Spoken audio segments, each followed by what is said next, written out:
Okay, 1 minute.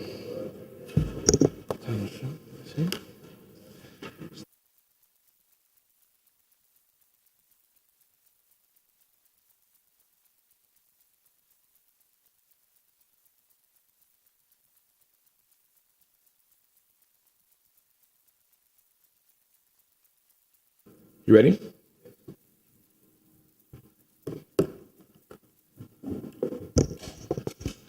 Good morning. Good morning. It's a pleasure to have all of you here on December 12th, 2023, for our City of Coral Gables Commission. As I've said before many times, we'd like to take this opportunity to allow everyone in the public in a few minutes to be able to speak on any issue that they deem appropriate in regards to City of Coral Gables issues. You can either speak in person or you can speak via Zoom or by phone. We offer every opportunity. I'd like to welcome everybody to the City Beautiful on this beautiful day, and I'd like to start this off this morning with Deacon Jose Chirinos from St. Augustine Catholic Church, which is my parish, and we're blessed to have you. Thank you, Deacon, for joining us.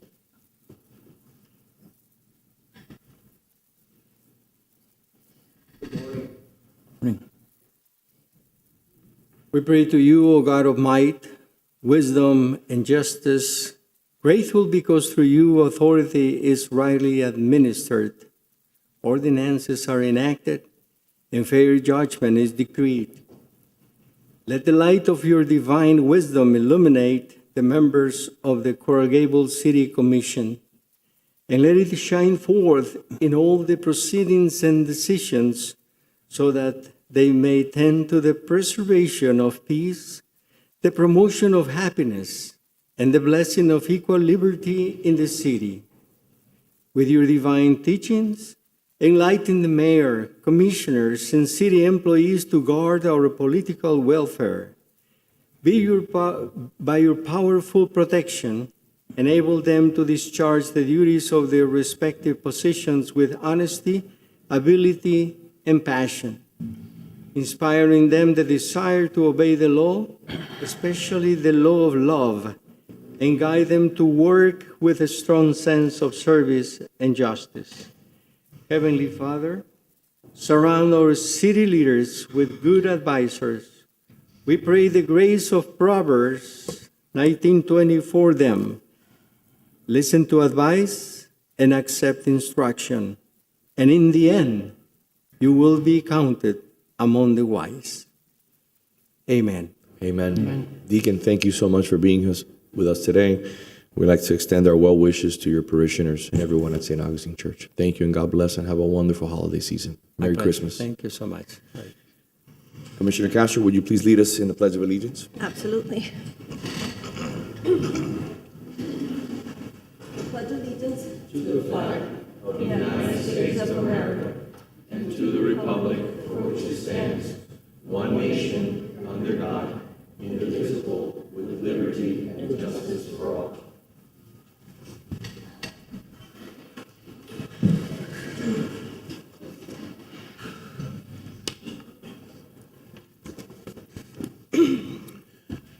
Moving on to presentation and protocol documents, I'd like to start off with A1, a recognition of the life and long of Coral Gables resident George Volsky. Mayor Kaysen, thank you for being here with us. It's always a privilege to have you. We'd like to welcome you back, as always, to these chambers where you're always welcome. Thank you. Great to see you all. Well, George Volsky was my friend and the friend of my wife, Carmen. He was a neighbor, and we're going to miss him greatly. He had an extraordinary life. I didn't realize just how extraordinary until he sent me his autobiography 3 years ago with instructions to burn it after reading. I don't think that many people were aware of his adventurous life and his many accomplishments before moving to Coral Gables decades ago. He grew up in Krakow, Poland, in an upper-class, wealthy, intellectual family, the son of a Polish army intelligence officer who was killed in 1944 fighting in Italy for the British.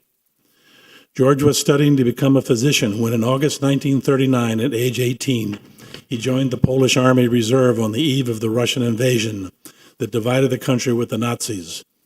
Captured by the Soviets, he spent 15 months in Russia as a prisoner of war, from March 1940 to June 1941, learning Russian before Stalin released Polish prisoners to join the British Army after Hitler invaded Russia. He made his way to England circuitously by way of Persia, Iraq, and Egypt, from military base to military base, and managed to learn basic English along the way from an English dictionary and newspapers he found. His English fluency impressed the British Army in Egypt, and he was asked to be an interpreter for the Polish troops there that were being assimilated into a British unit that eventually fought in Italy.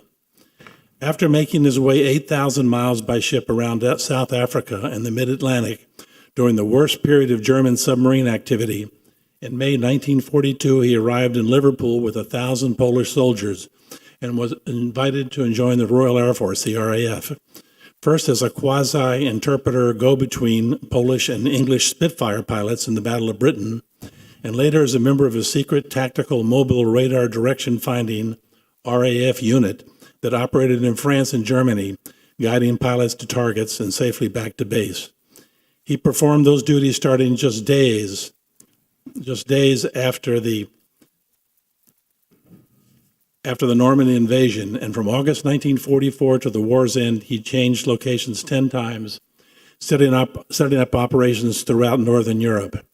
After demobilization, he studied for a year at the London School of Economics. After the war in 1947, at age 26, he immigrated to Cuba, where he had by sheer chance met a young Cuban lady pen pal, who later became his wife.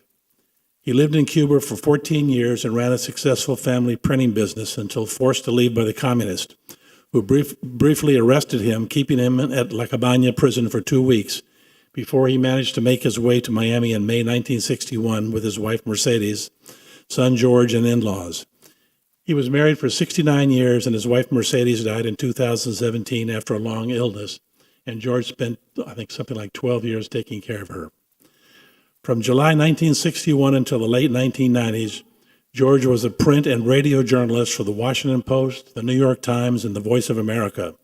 He wrote for the Hoover Institute, the Rand Corporation, and others. Until his retirement from the New York Times, George was its only foreign correspondent covering Cuba and Latin America. George was a true Renaissance man. He knew Latin, learned French, Russian, Spanish, German, and English, was a skilled and prolific writer, an investigator, and a patron of the arts. I've never met someone with a memory as sharp as his. He could recall dates, facts, and events from 80 years ago with great clarity. He was intensely curious, always reading and learning, especially history and current events. George was honest, respectful of others, self-confident, introspective, patriotic, calm, civil, trustworthy, and, above all, duty-bound. George was always interested in Coral Gables and served as a watchdog of the commission for decades, always looking to see that the city leaders were governing correctly and honestly. He believed that citizens had a duty to contribute to their community, to be helpful, and he certainly did that in many ways. He formed the Coral Gables Discussion Forum in the late 1980s with some 20 members, discussing current events privately. He was doing ballet and concert reviews for the Miami Herald and writing opinion pieces about the state of the country and the world just months before his death, almost at the age of 100. For 12 years, he was a ballet reviewer and cultural critic for the weekly Coral Gables Gazette. George's life was the life of the mind. He collected knowledge, not things. Above all, he was a very private person. I would say more of an introvert than an extrovert. There was nothing ostentatious about George. He never bragged about his life and achievement. I don't think we'll ever see the likes of someone like George again. George encouraged me to run for mayor in 2010, something I had never thought to do. He encouraged and supported me for 6 years I served, and I gave him the key to the city in recognition of his efforts on behalf of good government in our city. And I'm very happy that this commission, too, has honored his life this morning. Thank you. Thank you, Mayor. Before we get into further comments, and I read this beautiful resolution of condolence, we'd like to play a quick video and also thank the family for being here with us. It's truly a privilege to be here. Thank you.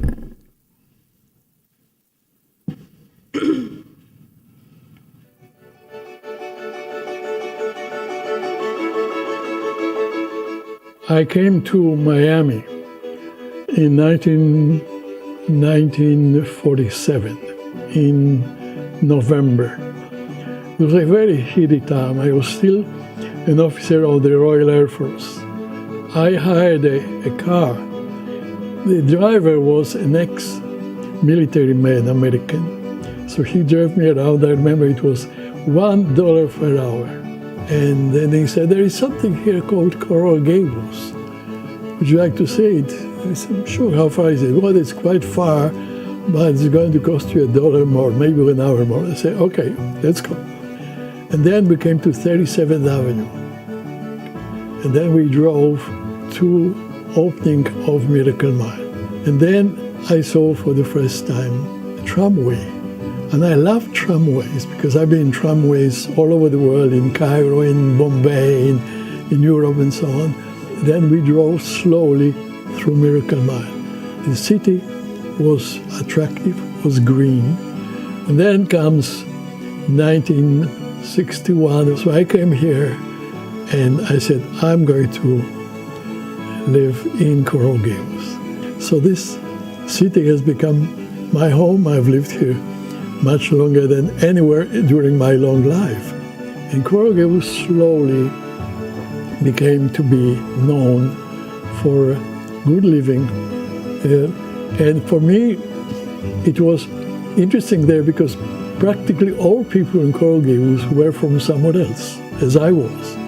And especially that the city has accepted me for what I was and what you can contribute to it. I contribute something. I had, for example, in Coral Gables, I headed for 18 years something called Melly Mozart, a chamber music concerts on Miracle Mile, Colonnade Hotel. And it became very, very popular. So much so that people still who went to our concerts go to the same concerts today. I feel myself as a very proud resident of Coral Gables.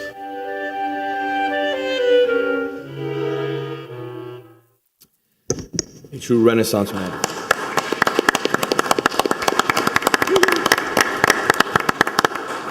Before I invite the family, I'd like to quickly just read this resolution of condolence into the record. Whereas George Volsky was a lot of things: a journalist, a lecturer, a television producer, a commentator, a devoted husband, loving father, and proud grandfather, great-grandfather, and of course, longtime resident of Coral Gables. And whereas for decades, George selflessly volunteered on numerous boards throughout Miami-Dade County and the city of Coral Gables, like the Miami-Dade's Cultural Affairs Council, instrumental in the creation of its Art and Public Places Trust. For years, he also served on the Vizcaya Museum and Garden Trust, directed the Coral Gables Mainly Mozart Festival, a chamber music series which attained national and international prestige, and originated the Coral Gables Cultural Affairs Council. Whereas George's true legacy lies in the profound effect he has had on the countless men and women he worked with, mentored, and taught throughout his long-standing career, along with his family, which he has always happy and eager to tell you a short story about. And now, therefore, be it resolved by the Commission of the City of Coral Gables, Florida, that we extend our heartfelt sympathy to his bereaved family on the occasion of their great loss. In witness, therefore, I hereunto set my hand and cause the city seal, Coral Gables, to be affixed on the 12th day of December, 2023. I'm going to tell you a little brief time that I had to spend with your father and grandfather. So I met George probably when I was running for office. I had heard many things about who George Volsky was. I had a coffee with him and talked a little bit about my interest in politics, what I did as a professional, why I was running. Besides being probably one of the most educated individuals I've ever met in my life, he had a handle on every topic that we discussed, from American history, European history, art, culture, Coral Gables. He was deep in his knowledge of a broad amount of information. He was also very firm on his belief that Coral Gables should be protected and that we need to do everything in our power to ensure that we infuse as much culture and history and knowledge into the city beautiful as possible. He was also very, very proud and never failed to tell me about his grandson, about his son, very vocal. I think he probably told me that hundreds of times with the opportunities that I had to spend with him. We built a friendship, thank you to Mayor Kasem and Mayor Raul Valdez, and we would talk. He would talk and I would listen, which is mostly the case. And he never, ever, ever was fearful of telling me what I needed to do and what I needed to make sure that I emphasized in regards to the City Beautiful. But one of the best moments I ever shared with your grandfather and father was when he gave me a tour of his house many, many years after knowing him. And we sat down for hours, and your grandmother was still alive, and we got to witness his exceptional art collection, and his books, and all his mementos from years and years.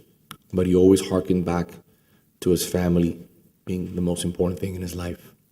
So I want to congratulate you. My grandfather lived probably 3-4 blocks away from your grandfather. He reminds me a lot of him.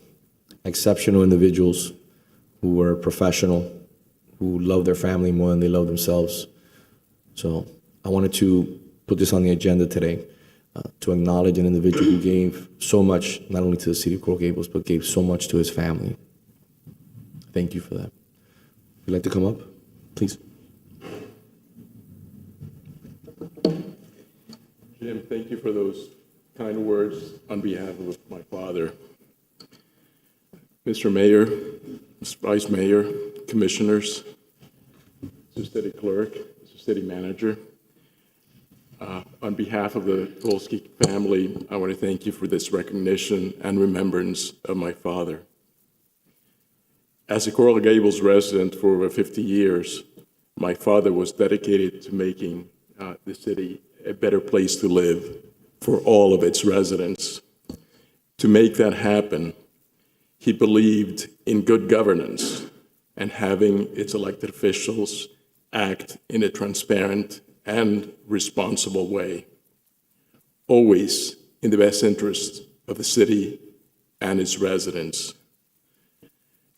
I do hope and believe that good governance, transparency, responsibility, and accountability will prevail.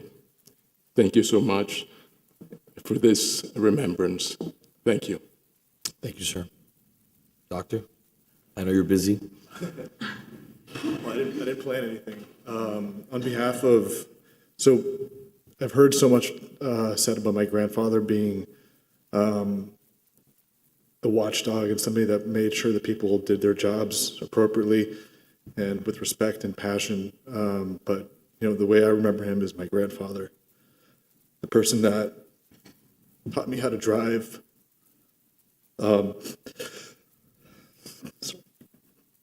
Would take me to soccer practice when I was little,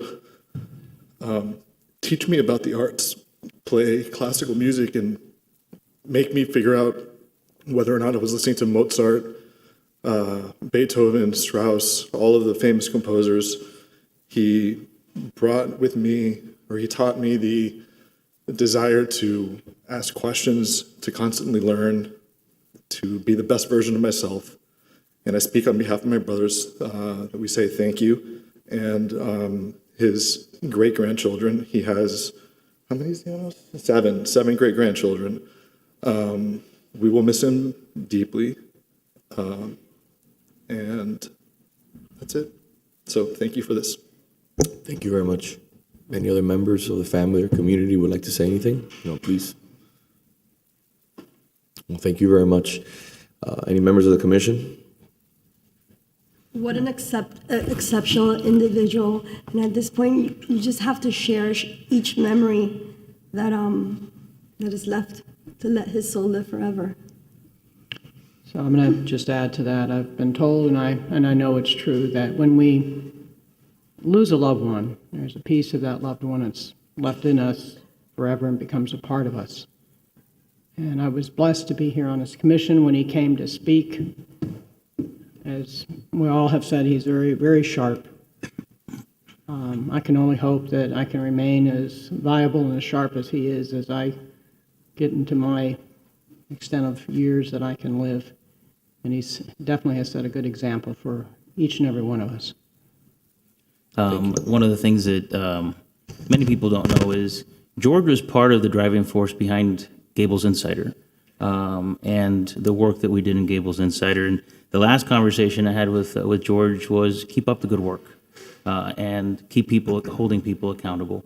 I always appreciated the conversations he and I had here at City Hall and sometimes out in the streets when we ran into each other. And the work that he did in the past to make the city a better place. And we owe it to George. I'm glad that the city was able to interview him and we were able to share this clip. Just a brief history of what brought George to Coral Gables, what attracted him to Coral Gables, and what made him part of this community, and he's going to be sorely missed. George did everything and more. He did what would take most people 5 lifetimes to accomplish. And I think the video tribute was absolutely magnificent, but I honestly believe that the true measure of a man is by the number of hearts he touched. And the most beautiful tribute is a tribute you just gave for your grandfather. And that's the true measure of a man. And by that measure, he was a great man. Thank you very much. Let's take a photo. Okay.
Mayor Casey.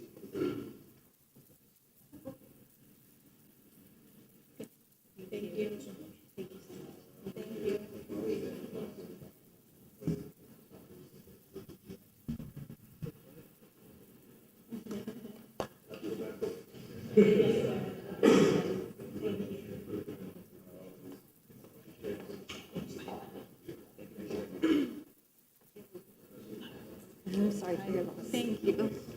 It's really nice. Thank you so much. I'm sorry for your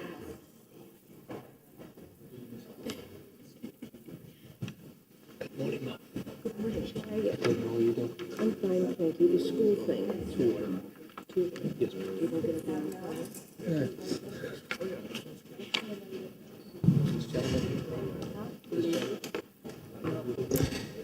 Mr. Clerk?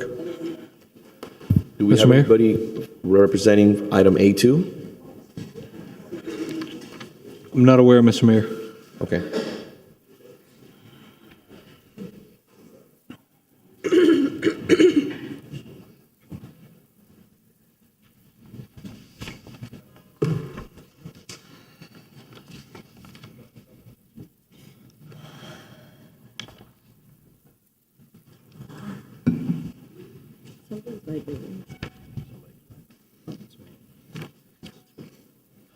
We'll be moving into item A3. Congratulations to firefighter David Diaz, a recipient of the City of Coral Gables Firefighter of the Month Award for the month of December 2023. Chief, good morning. Thank you for being here with us. Good morning. Good morning, ladies and gentlemen of the commission, Mr. Mayor. I'm here to present our firefighter of the month. Firefighter paramedic David Diaz is one of our SWAT paramedics.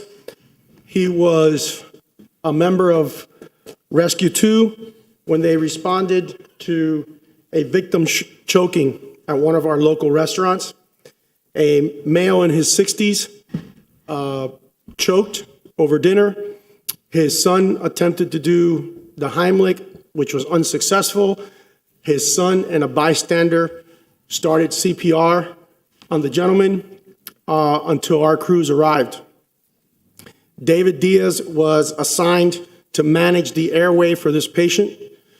He used our specialized equipment to dislodge a large piece of meat from the patient's airway. And by the time the patient arrived at the hospital, he was conscious, alert, and speaking with the crew. So for his competence, his expertise, and his cool under pressure, his peers nominated him for Firefighter of the Month. So SWAT medic David Diaz, congratulations.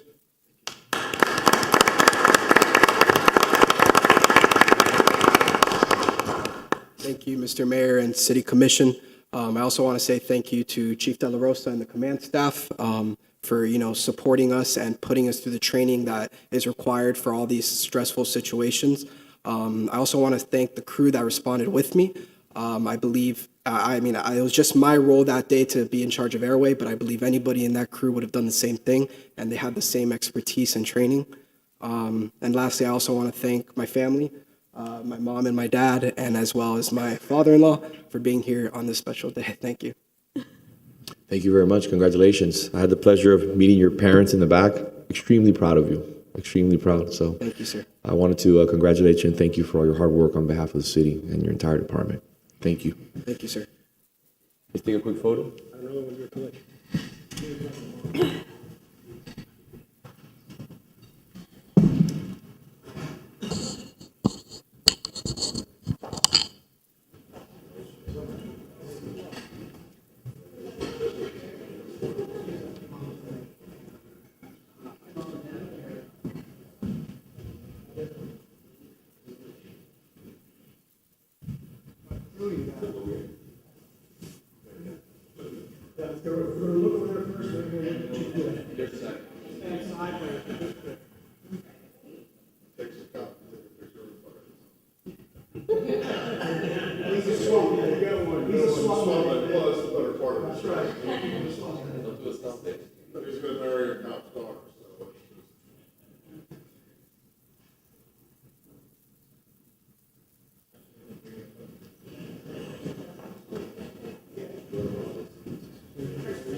I will.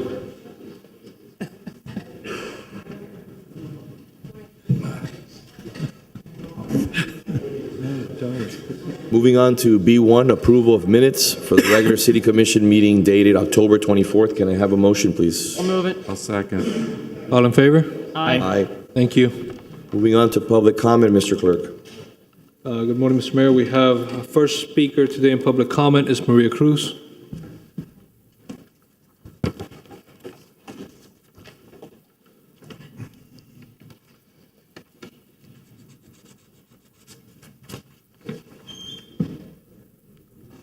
Good morning. Good morning. Maria Cruz, Mrs. Maria Cruz, 1447 Miller Road. Here we go. I think all of us, everyone who lives in this community, knows that we're in the midst of a holiday season. Holiday season that includes Christmas, Hanukkah, Kwanzaa, several holidays. I'm sure I missed some. I'm very happy, as you know, that I mentioned several times how I was involved because I worked on Miami Beach taught at Miami Beach High for many, many years, very conscious of the plight of our Jewish brothers and sisters. So I'm very happy that we had a lighting, that we lit the menorah. We called it menorah. We did not call it candelabra like some people that have no idea what we're talking about would do. So we lit the menorah.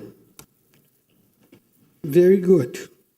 But we light the holiday tree. But we have a holiday park.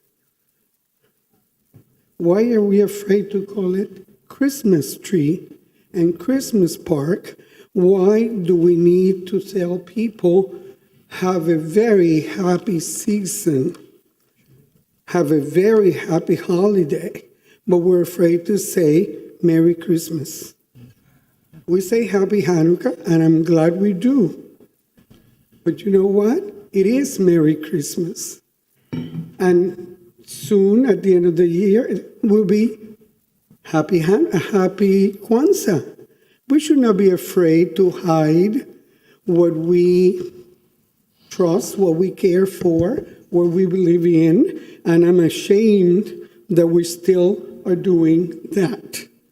I was wondering when I was sitting here, do we need to take up a collection, maybe have some residents come up with money so we can call it Merry Christmas, Christmas tree, Christmas park. If we need to do that, we can call it our Christmas tree, our Christmas park, not ours, because this is a community that represents people from all creeds, all religions, and we need to do that, and we should not be afraid to call it the way it is.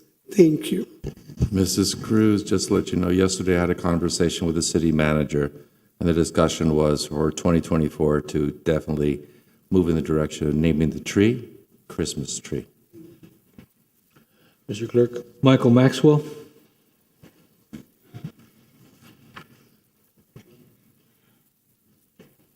Good morning, sir. Good morning. I'm Michael Maxwell, 2845 Granada Boulevard. It's wonderful to see you, Mr. Mayor, Ms. Vice Mayor, Commissioners. Thank you for allowing me to speak to you today. I'm here to talk to you about streetlights. This is a very mundane issue, of course. Everybody takes advantage, granted our streetlights. But one of the things that's most important about our community is that we are a community. And I came because I cannot be here this afternoon when this item is on the agenda. I have another commitment that I cannot cancel, so I apologize. However, I wanted to bring to you the history of these streetlights that we have, the silver streetlights that are there now, and talk to you and also about process. The streetlights were put in as a result of an initiative by Sarah Anderson, the Historic Preservation Board, Sally Jude, Arva Parks, and multitudes of people, beginning back in the 80s. Okay. These streetlights went through a very lengthy period of assessment and testing and working with FP&L. Okay. Everybody knows FP&L says no the very first time.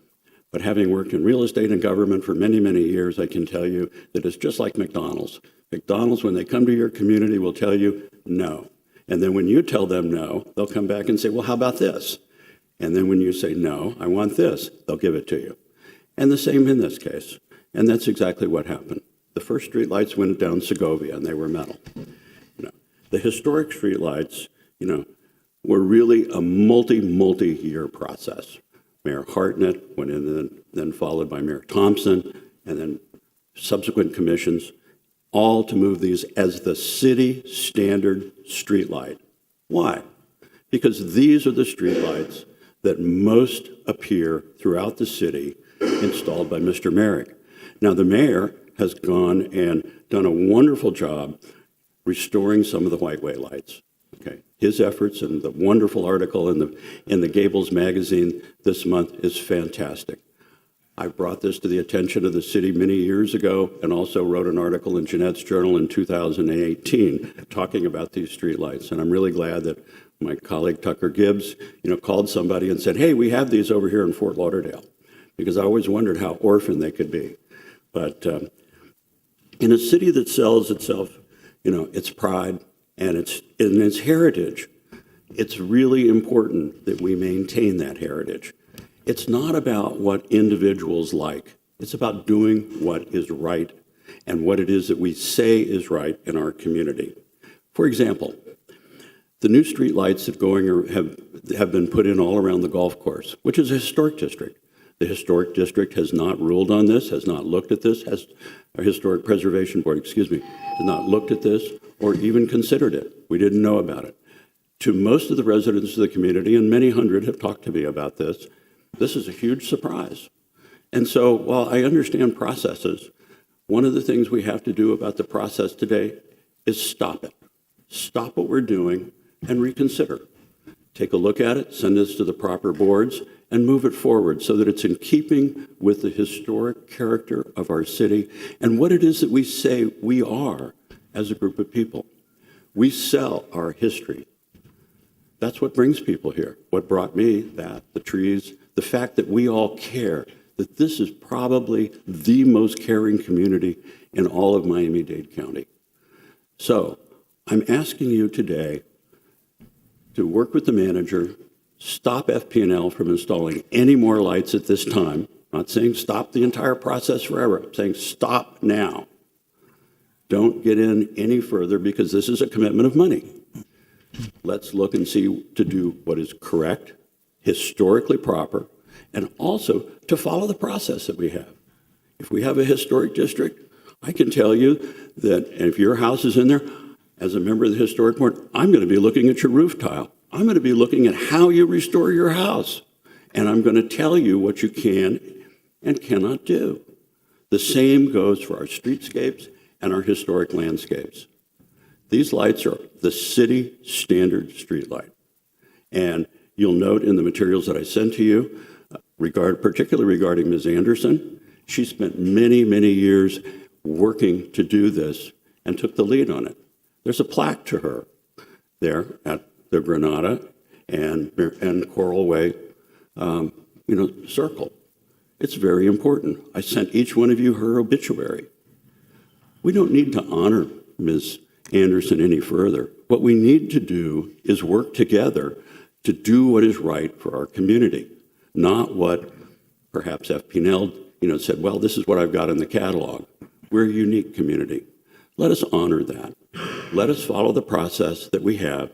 Send this to the Preservation Board, send this to the Landmarks Committee, ask the manager, and ask the Public Works Department to come and work with all of us. Let us come up with a solution that is positive, that is not about blaming anybody, but that does right for our community. I thank you for listening to me. I'm available to any of you to discuss this issue further and would very much like to. I also thank all of you for doing the right thing for our community. Thank you very much. Thank you very much, sir. I appreciate your insight and guidance. Mr. Clerk? That's it, Mr. Mayor. Okay.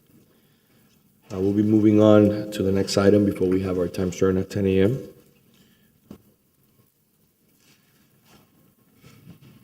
E1.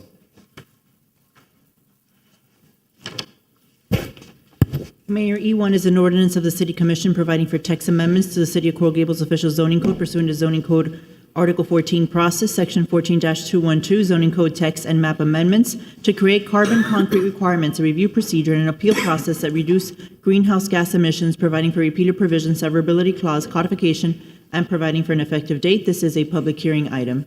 Mr. Clerk, do we have any public comment? No, Mr. Mayor.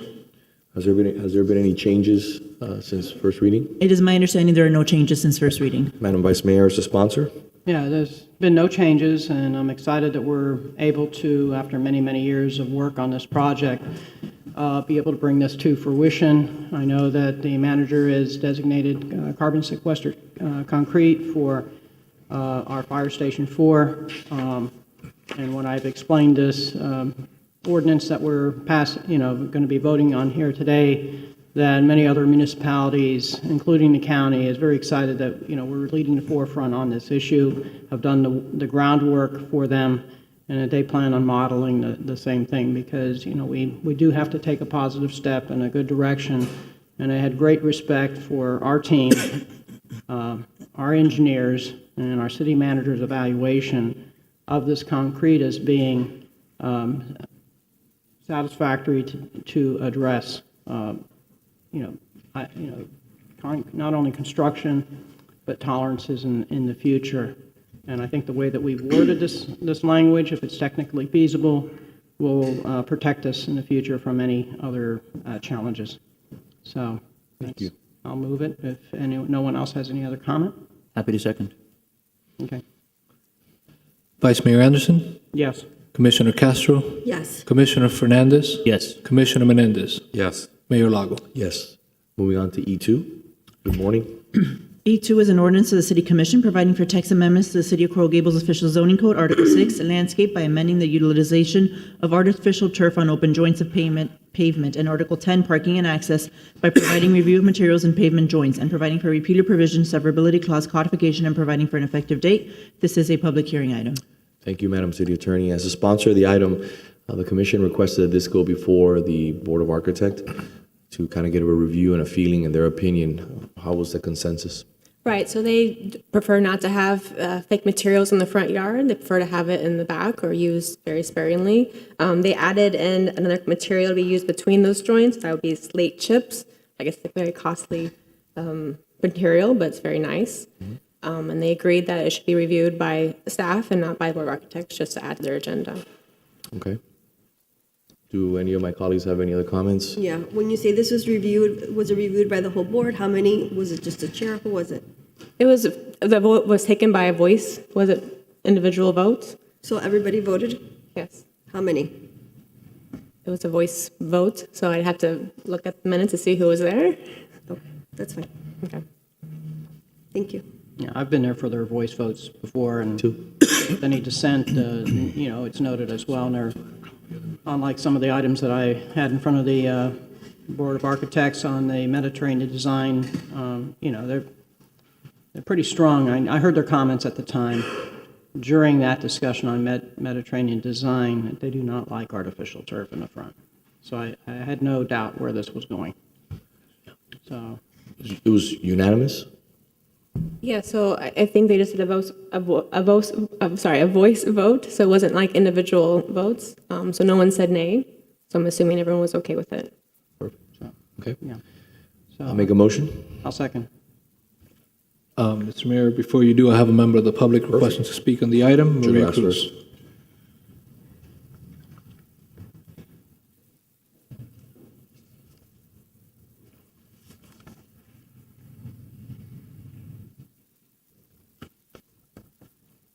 Good morning again. Mrs. Maria Cruz, 1447 Miller Road. Sometimes we come up with things that not everybody agrees with.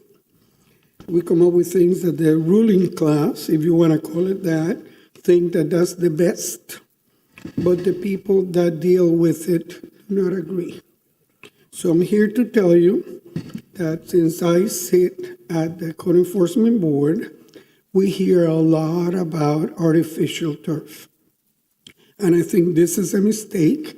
I think that maybe we should have some guidelines as to how it should look, because there is artificial turf, and there is artificial turf. We had a man that came in that was being fined because he put artificial turf in the front of his house. And as you know, that is not allowed. But he had a very good reason. His wife has Parkinson's, has difficulty walking, and has fallen, and he wanted to have an exception so he could have it. And we, of course, couldn't do that for him because that was not in the rules, but we suggested he talk to people about it. Okay, so I'm here to tell you that and he said he paid thousands of dollars for the turf that he used. It really looked like real grass. The pictures we saw, it looked like. So to me, this is just adding more rules to the book and trying to enforce what cannot be enforced. And I say that having artificial turf between the concrete or whatever will make it look very nice. Thank you. I have a question for Jennifer. What does the city have on the books that governs what type of artificial grass is used? The way, the quality, do we have anything that manages, because there's good and there's bad of everything. Correct, yes. So, So the Board of Architects actually has one or two pre-approved type of artificial grass that they prefer to have in the backyard and use sparingly. We put those specifications into the zoning code, actually, that is part of those couple of brands that they like the best. I'm not sure if that answers your question or not. This deals with, Commissioner, with basically concrete pavers, where you actually do large actually pavers and the interstitial areas between paver and paver. And the board also looked at slate stone. Slate is a fantastic material for that. Comes in dark, reddish, and bluish colors. There's a number of very good materials for that. Traditionally, our Board of Architects has never liked fake materials. And they have always, just like using, instead of using stone or precast, using foam moldings and things like this. So this is something that's been traditional for our city. And so and the board is free to choose from a large number of actual materials. Slate, for instance, which was just talked about, is by our board. It's a fantastic material for that. Takes a wheel load, weathers very well. So there's some very good materials that can be used for that. Probably artificial turf is probably not the best. So when you're done, I have a few questions as well. No, I just have a comment. About a week ago, I was with a family member, and I think I came across the house that was used as the example the first time around in the presentation, or something similar to that. And it was interesting. It was a difference of opinion. One person loved it, the other person did not at all. And,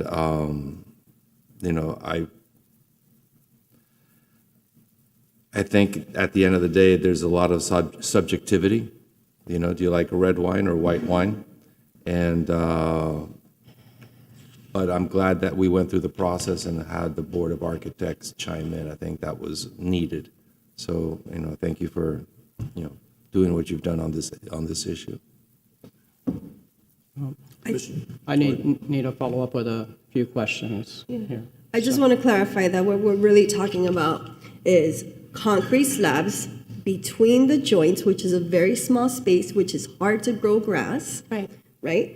4-inch maximum. Right. So when we're really looking at it, it's not that much. And it looks better when it's not dead, or when there's nothing there, or when there's grass and it's dead and then we have mud everywhere. So I appreciate the mayor's attempt to keeping Coral Gables beautiful, but I cannot vote on this. Okay, that's fine. Let me cover a few items first. How many years ago was it that the commission and I know I was sitting on the Planning and Zoning Board at the time, evaluated whether or not artificial grass in the front of properties on swales, et cetera, was not consistent with what Coral Gables wanted and for also maintaining the environment? You have a vague recollection? I would guess about 2018, around there. That sounds Maybe sounds early about right. 2019, but I think in the year 2018. As far as an accessible surface, a surface that's firm and stable, that doesn't have roots intruding in it, et cetera, is artificial grass eliminate roots from creating an unstable surface for an individual that has Parkinson's or any other disability from traversing the front yard? I don't believe so. No, they just kind of layer it on top. They have a requirement in the zoning code. They have to have a firm foundation of, rocks, material that can percolate water. But it wouldn't stop any kind of root growth. No. So the roots could still cause a tripping hazard in a grassy front yard or an area where you'd normally put grass. So And I'll just share with you all, I had to make a decision when putting in my driveway because my husband is disabled. And he is, at times, needing a wheelchair, a knee roller, or he just doesn't walk well. The last thing I wanted to put into that driveway were gaps with rocks or artificial turf. So we have to make a choice based upon what the conditions are of our family and loved ones as to whether or not you want those gaps between the driveways. And the other is based upon experience.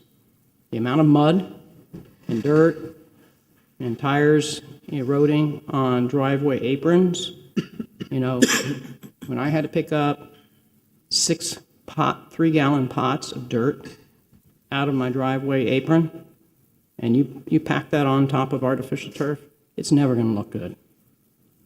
You know, you pressure clean that, it's going to be lifting up out of the cracks. So based upon the reasoning that was expressed by when I was on a member of the Planning and Zoning Board, as well as the Board of Architects, who we trust for their opinion on aesthetics, and we should respect their opinion on aesthetics.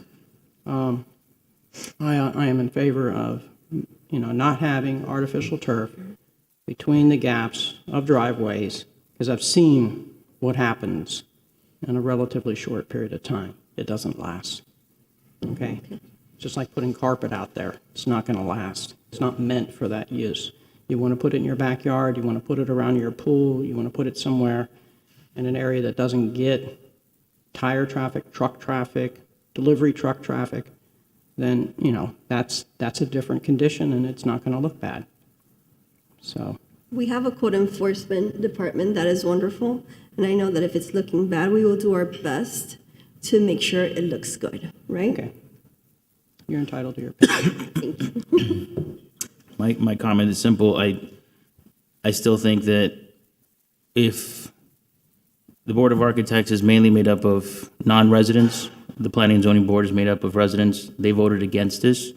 I don't think that we should continue to regulate. As you said, it should be a decision made by the individuals based on the facts at hand. So I don't think that we should continue to regulate, especially when we do have artificial turf in our city parks. So I'm just going to address 2 points very quickly, and then we have a motion in a second. We have artificial grass in one park that I'm aware of, and it deals with disabled children, correct, Mr. Manager? Yes, Mayor. My understanding that it's a very special exemption that was made so we can make sure that we have the entire community and be as inclusive as possible. So it's not pervasive throughout the city. That's number one. Number two, planning and zoning does not deal with aesthetics. We're talking about aesthetics. The commission asked us to go before the Board of Architecture. It did. It was unanimous support, as I asked you, in regards to whether this was in benefit of the city's aesthetics, the city beautiful, or if it was not. Again, at the end of the day, if it's the will of the commission, it's the will of the commission. If it's not, we move on to the next item. Mr. Clerk, we have a motion and a second. Commissioner Castro? No. Commissioner Fernandez? No. Commissioner Menendez? No. Vice Mayor Anderson? Yes. Mayor Lago? Yes. Thank you. All right, moving on to, we got a few minutes before we move on to E3. Okay, excuse me, not E3, I apologize. We're moving on to a time certain item that we have. Let's listen to E3 before we get to the 10 o'clock. Mayor, E3 is an ordinance of the City Commission providing for a text amendment to Article 2 Zoning District, Section 2-405 Residential Infill Regulations Overlay District of the City of Coral Gables Official Zoning Code to provide a maximum building length of 300 feet for all property seeking approval pursuant to the residential infill regulations, providing for severability clause, repealer provisions, codification, and providing for an effective date. There have been no changes to the actual content of the ordinance, but there was a added section of the ordinance that provided an exemption for any property that has assembled enough property to be able to have a building that's longer than 300 feet. Thank you. Mr. Clerk, do we have any public comment? No, Mr. Mayor. Perfect. Thank you. Close the public comment. As a sponsor, would you like to say anything? No, it's basically unchanged other than the fact that we can't retroactively take away rights to people. So if no one else has any other comments, I'll move it. Just, I'll happy to second. I just want to make sure that residents understand the reason this has been put in there is to make sure there are no Bert Harris implications for the city, and that we're not putting the city in a bad position on this. That's correct. That's correct. Mr. Clerk, we have a motion and a second. Commissioner Fernandez, Yes. Commissioner Menendez, Yes. Vice Mayor Anderson, Yes. Commissioner Castro, Yes. Mayor Lago. Yes. We'll move on to item E4. E4 is an ordinance of the City Commission amending Article 9, Art in Public Space of the City Zoning Code in order to amend certain procedures related to the art in public places waiver process and options, providing for repealer provision, severability clause, codification, enforceability, and providing for an effective date. This is a public hearing item. I believe the Deputy City Attorney is probably on her way down to present. Okay, this is pretty simple. We've been working on this for about 3 or 4 months now with staff. It's a cleanup effort to ensure compliance from developers in regards to art in public places and ensuring that the monies are used appropriately and that we are able to ascertain as much money as possible when we're reviewing contracts and valuations of projects that are forthcoming or that have been approved by the commission, or maybe they didn't even have to come to the commission for approval. But the key is to just make sure that we clean up the process and that we bring in as much value financially in regards to these projects for art in public places. Thank you, Mayor. Good morning, Mayor, Vice Mayor, Commissioners. Stephanie Throckmorton, Deputy City Attorney. Sorry, I ran down the stairs here. This is a cleanup, as the Mayor mentioned, to the Art in Public Places program. There are a few things that we eliminated in the waiver process. There used to be an option for purchasing a historic building and or public open space. That option was never utilized. We're not sure it best serves our art in public places goals, so that has been eliminated. There are some general cleanup provisions, as the Mayor mentioned, including clarifying the cap on commission fees as it's included in the valuation of the artwork, making sure that this applies to all public art, whether or not it's done as part of the Art in Public Places requirement for construction. This was presented to the Cultural Development Board and the Arts Advisory Panel. The Arts Advisory Panel did not have quorum when we met, but it was presented to them, and the Cultural Development Board voted in favor of these proposed changes. Catherine and Ann are here if you have any specific questions. Thank you. Any questions? Mr. Clerk, do we have any comments? No, sir. Well, there's none from the commission. I'll make a motion. I'll second. Commissioner Menendez, Yes. Vice Mayor Anderson, Yes. Commissioner Castro, Yes. Commissioner Fernandez, Yes. Mayor Lago. Yes. Moving on to E5. E5 is an ordinance of the City Commission amending the Coco Plum Phase 1 Security Guard District as created by Miami-Dade County pursuant to County Ordinance 95-214 to expand the scope of services to include additional security measures, including but not limited to security cameras. This is a public hearing item. Sir, Good morning, Mr. Mayor, How are Vice you? Mayor, Commissioners, Assistant City Attorney Gus Ceballos. So this is the same item that you approved the petition language for a few months ago back in June. The petitions went out, they got their signature. I believe it's 107 signatures, over 70%. Pursuant to our special taxing district amendment policy, if they receive more than 66.6%, they can come to this commission. And over 2 readings, you can approve a change to the actual taxing district itself. And no actual election is required. If you so choose, you have the option to require an election anyways. It is strictly up to the city commission, but they did achieve the required level of support, and this has no financial impact on the district. There's no increase in the assessment. It's basically just modifying it to allow them to increase their security measures. Is there any comments from the commission? Mr. Clerk, do you have any public comment? No, Mr. Mayor. Happy with the percentage that they have achieved. They got over the 66.6. I don't see the need to spend taxpayer dollars on an election on this issue. I agree. Then we have a motion. I'll move it. Second. Vice Mayor Anderson, Yes. Commissioner Castro, Yes. Commissioner Fernandez, Yes. Commissioner Menendez, Yes. Mayor Lago. Yes. We'll just hear E6 before we move on to the time certain item at 10. E6 is an ordinance of the City Commission amending Section 14-103.3, meeting, panel review, full review by full board, conflict resolution meeting, special master quasi-judicial hearing in order to amend certain procedures related to the conflict resolution and special master quasi-judicial process for appeals of decisions by the Board of Architects, providing for repealer provisions, severability clause, codification, enforceability, and providing for an effective date. This is a public hearing item. Madam City Attorney, how are you? Hello again, thank you. As we all updated you a few meetings ago, the City Attorney's Office is taking a wholesale look at the appeals process for everything across the board. The Vice Mayor has brought forward this ordinance today, which is specific with the Board of Architects appeal process. So just wanted to give you a brief overview of the proposed changes. As you all know, we have now implemented a policy where if there is a settlement reached at the Special Master Conflict Resolution stage, it now goes to the Special Master for approval at a public hearing. So there's a change from a may to a shall, and other way around, from a shall to a may in the code there.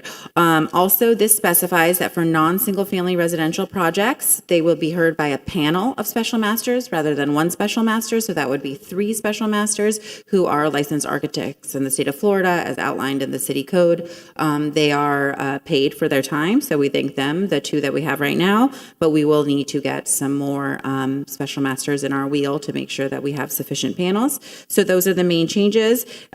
The one other change that I want to highlight, which is already the case, but we want to codify it, is that if the design of a project should change substantially as determined by the city architect during the conflict resolution or special master hearing process, the Board of Architects shall be required to review the changes to the design. So if it changes so substantially that the city architect determines it needs to go back to the board, it will do so. So, Madam Sponsor? you had touched upon, there is a cost for having each special master. Yes.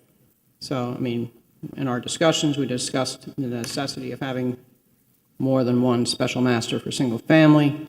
I felt that where we really have the greater need is on these larger projects. So the commercial projects are the ones where we have a greater need to have more than one opinion on whether or not something is in compliance with the code. And the other major issue that we addressed was that situation where plans are changed after the Board of Architects has already, rendered an opinion as to a project. And if there's a substantial change, there's a need for the Board of Architects to weigh in on the new design rather than just have a single individual, a special master, weigh in on that design.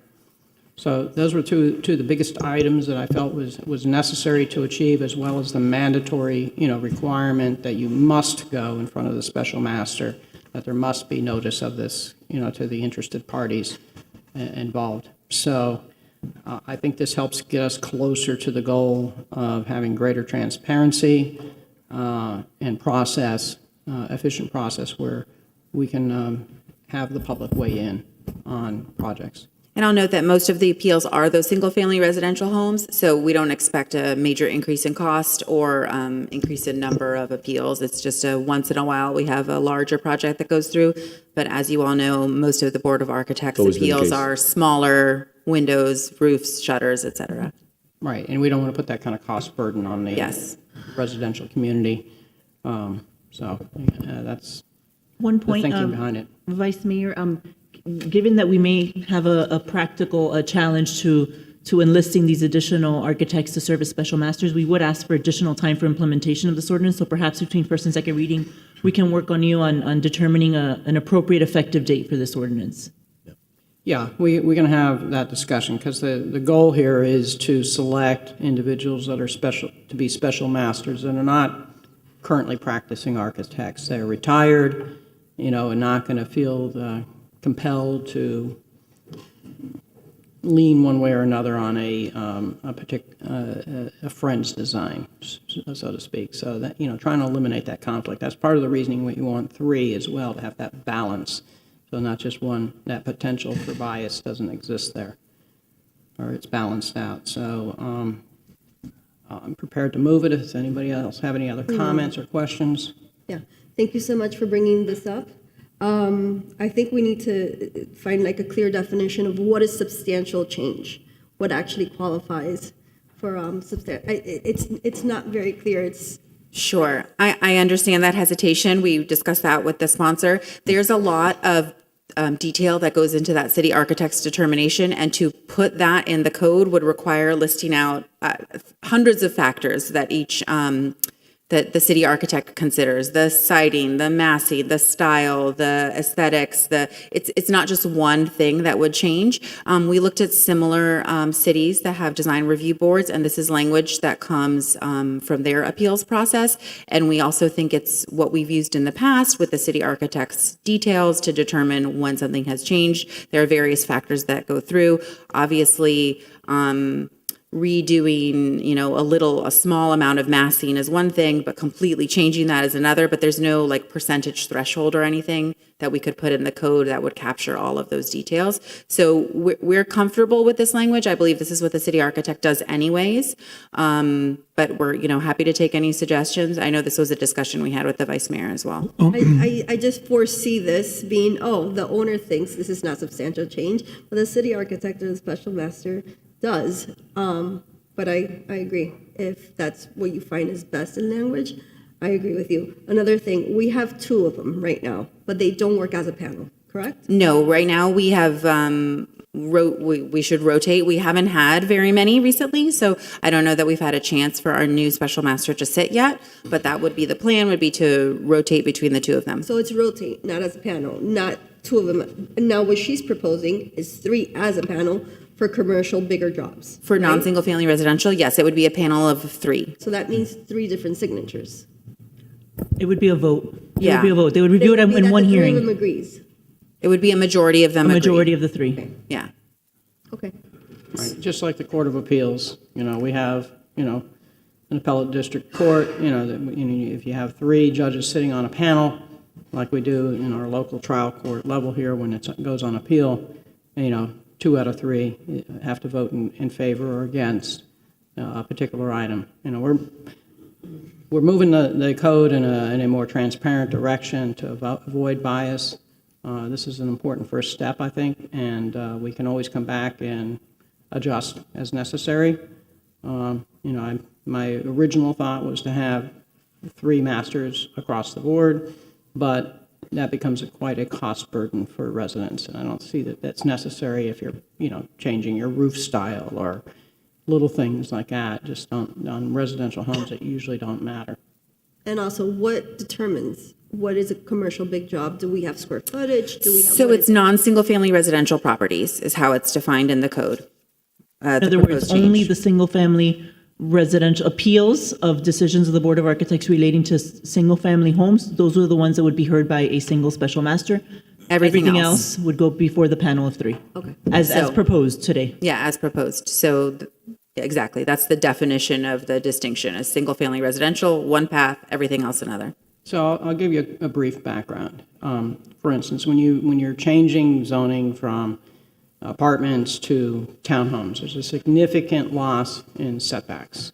Okay, that does affect the aesthetics of the street and the compatibility of the street, the amount of tree canopy loss. It's important to have balance there, and that's why I felt that 3 were necessary from anything beyond a single-family home. I'm comfortable with that. Okay, I think it's a great idea. thank you. Well, thank you for your work on this, and thank you for staff working on this. I think this is a step in the right direction. As far as the panelists, are they going to also rotate with the other 2 that are currently in rotation for single family, or are they just going to work on these commercial? I think what was contemplated was we would probably have like 4 special masters, and we would rotate from those for both the single-family residential property reviews and the non-single family. Right, So that is it would be like correct. a pool, that we would rotate in that manner.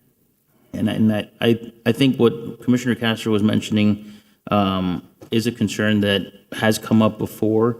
Is there a way of including, maybe, as opposed to including it in the code, referring to an addendum that is currently used by the city architect to make the determination? Commissioner, I think it's very difficult when you're dealing with architectural design.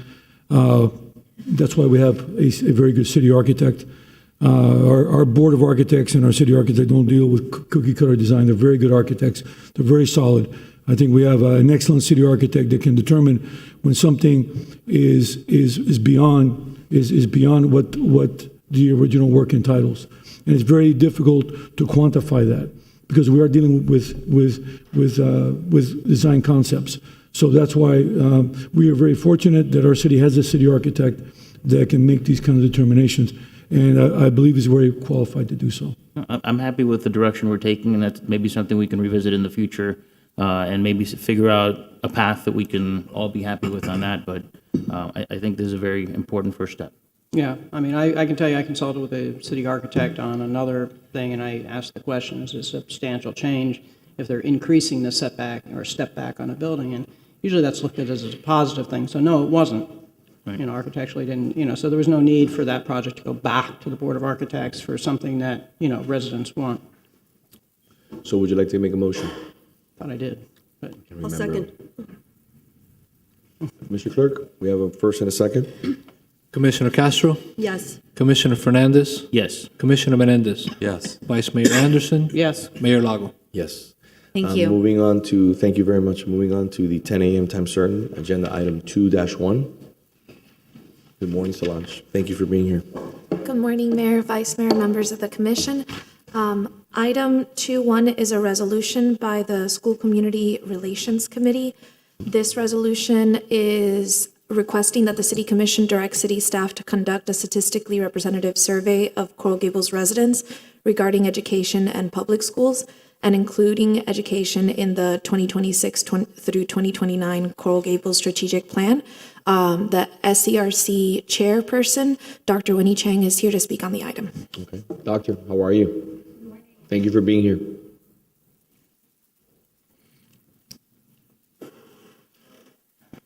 Good morning, Mayor, Vice Mayor, Commissioners. Thank you for this opportunity to address you all here today.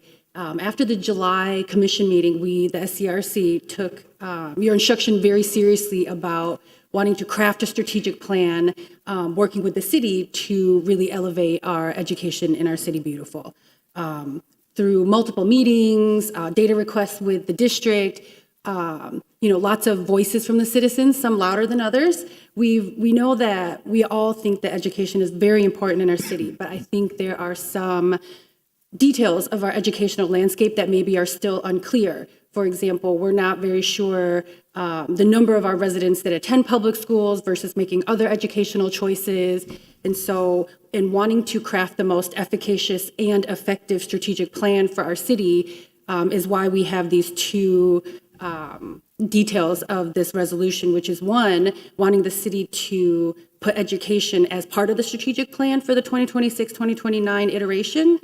And aligned with that, to do a needs assessment of our community specifically on education so we understand as a city, as a committee, what the actual needs are of our city so we can then craft a strategic plan to address whatever those needs might be.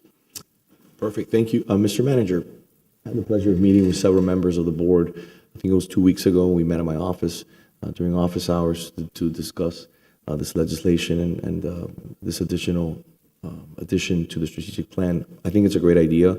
My question to you is, how do we positively achieve getting as much information as possible? For example, we're trying to get as much of the census in regards to students that are from Coral Gables that attend public school. Is it really a survey, or is it more dealing with the school board and getting the information that they must have in the files of all the students to find out where these students actually go? Yes, Mayor. The reason that we don't have it in the strategic plan is because this is a school board item, and the school board works independently. We also, 37% of our budget goes to the school board. I understand. And which is over 20% more than what the city gets to function. So having really no say in what the school board does, and they've been very adamant about that they are their own entity. That's why we don't have it in this strategic plan, and it's information that we have not been able to get.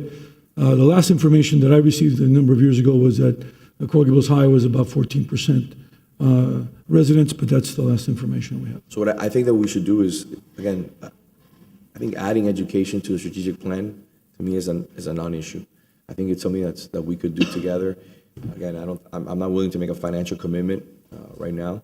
I was very clear with the individuals that came to see me, but I think that we can work together on many different fronts.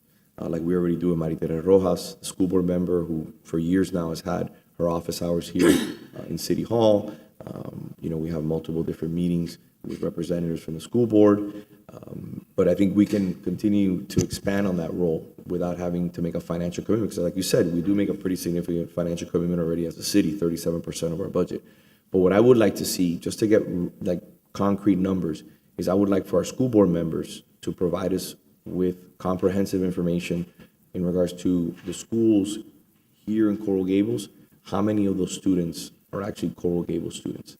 And I don't know if we've ever done that. I think it's important to have that conversation, put it in concrete, put it in writing, and have them provide that information. Have it come from the school board, and we could even have it something where it's year over year, where it happens every single year, and they provide us with an update. Who's graduating, who's moving on, who's coming in as new Coral Gables residents. I think it's important for us to have that information because we're providing exceptional resources, police officers, a lot of money from our budget, over $100 million.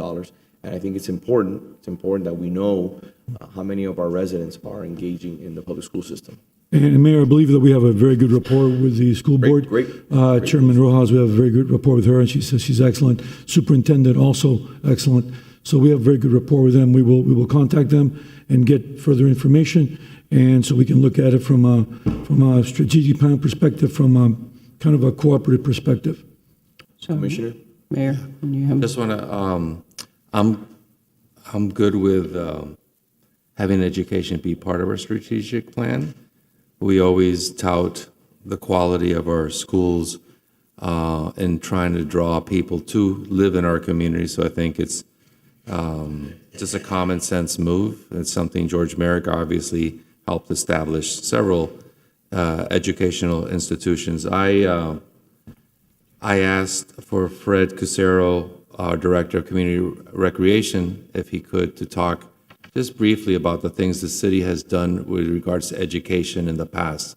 I know that we've had some after-school programs working with the schools, and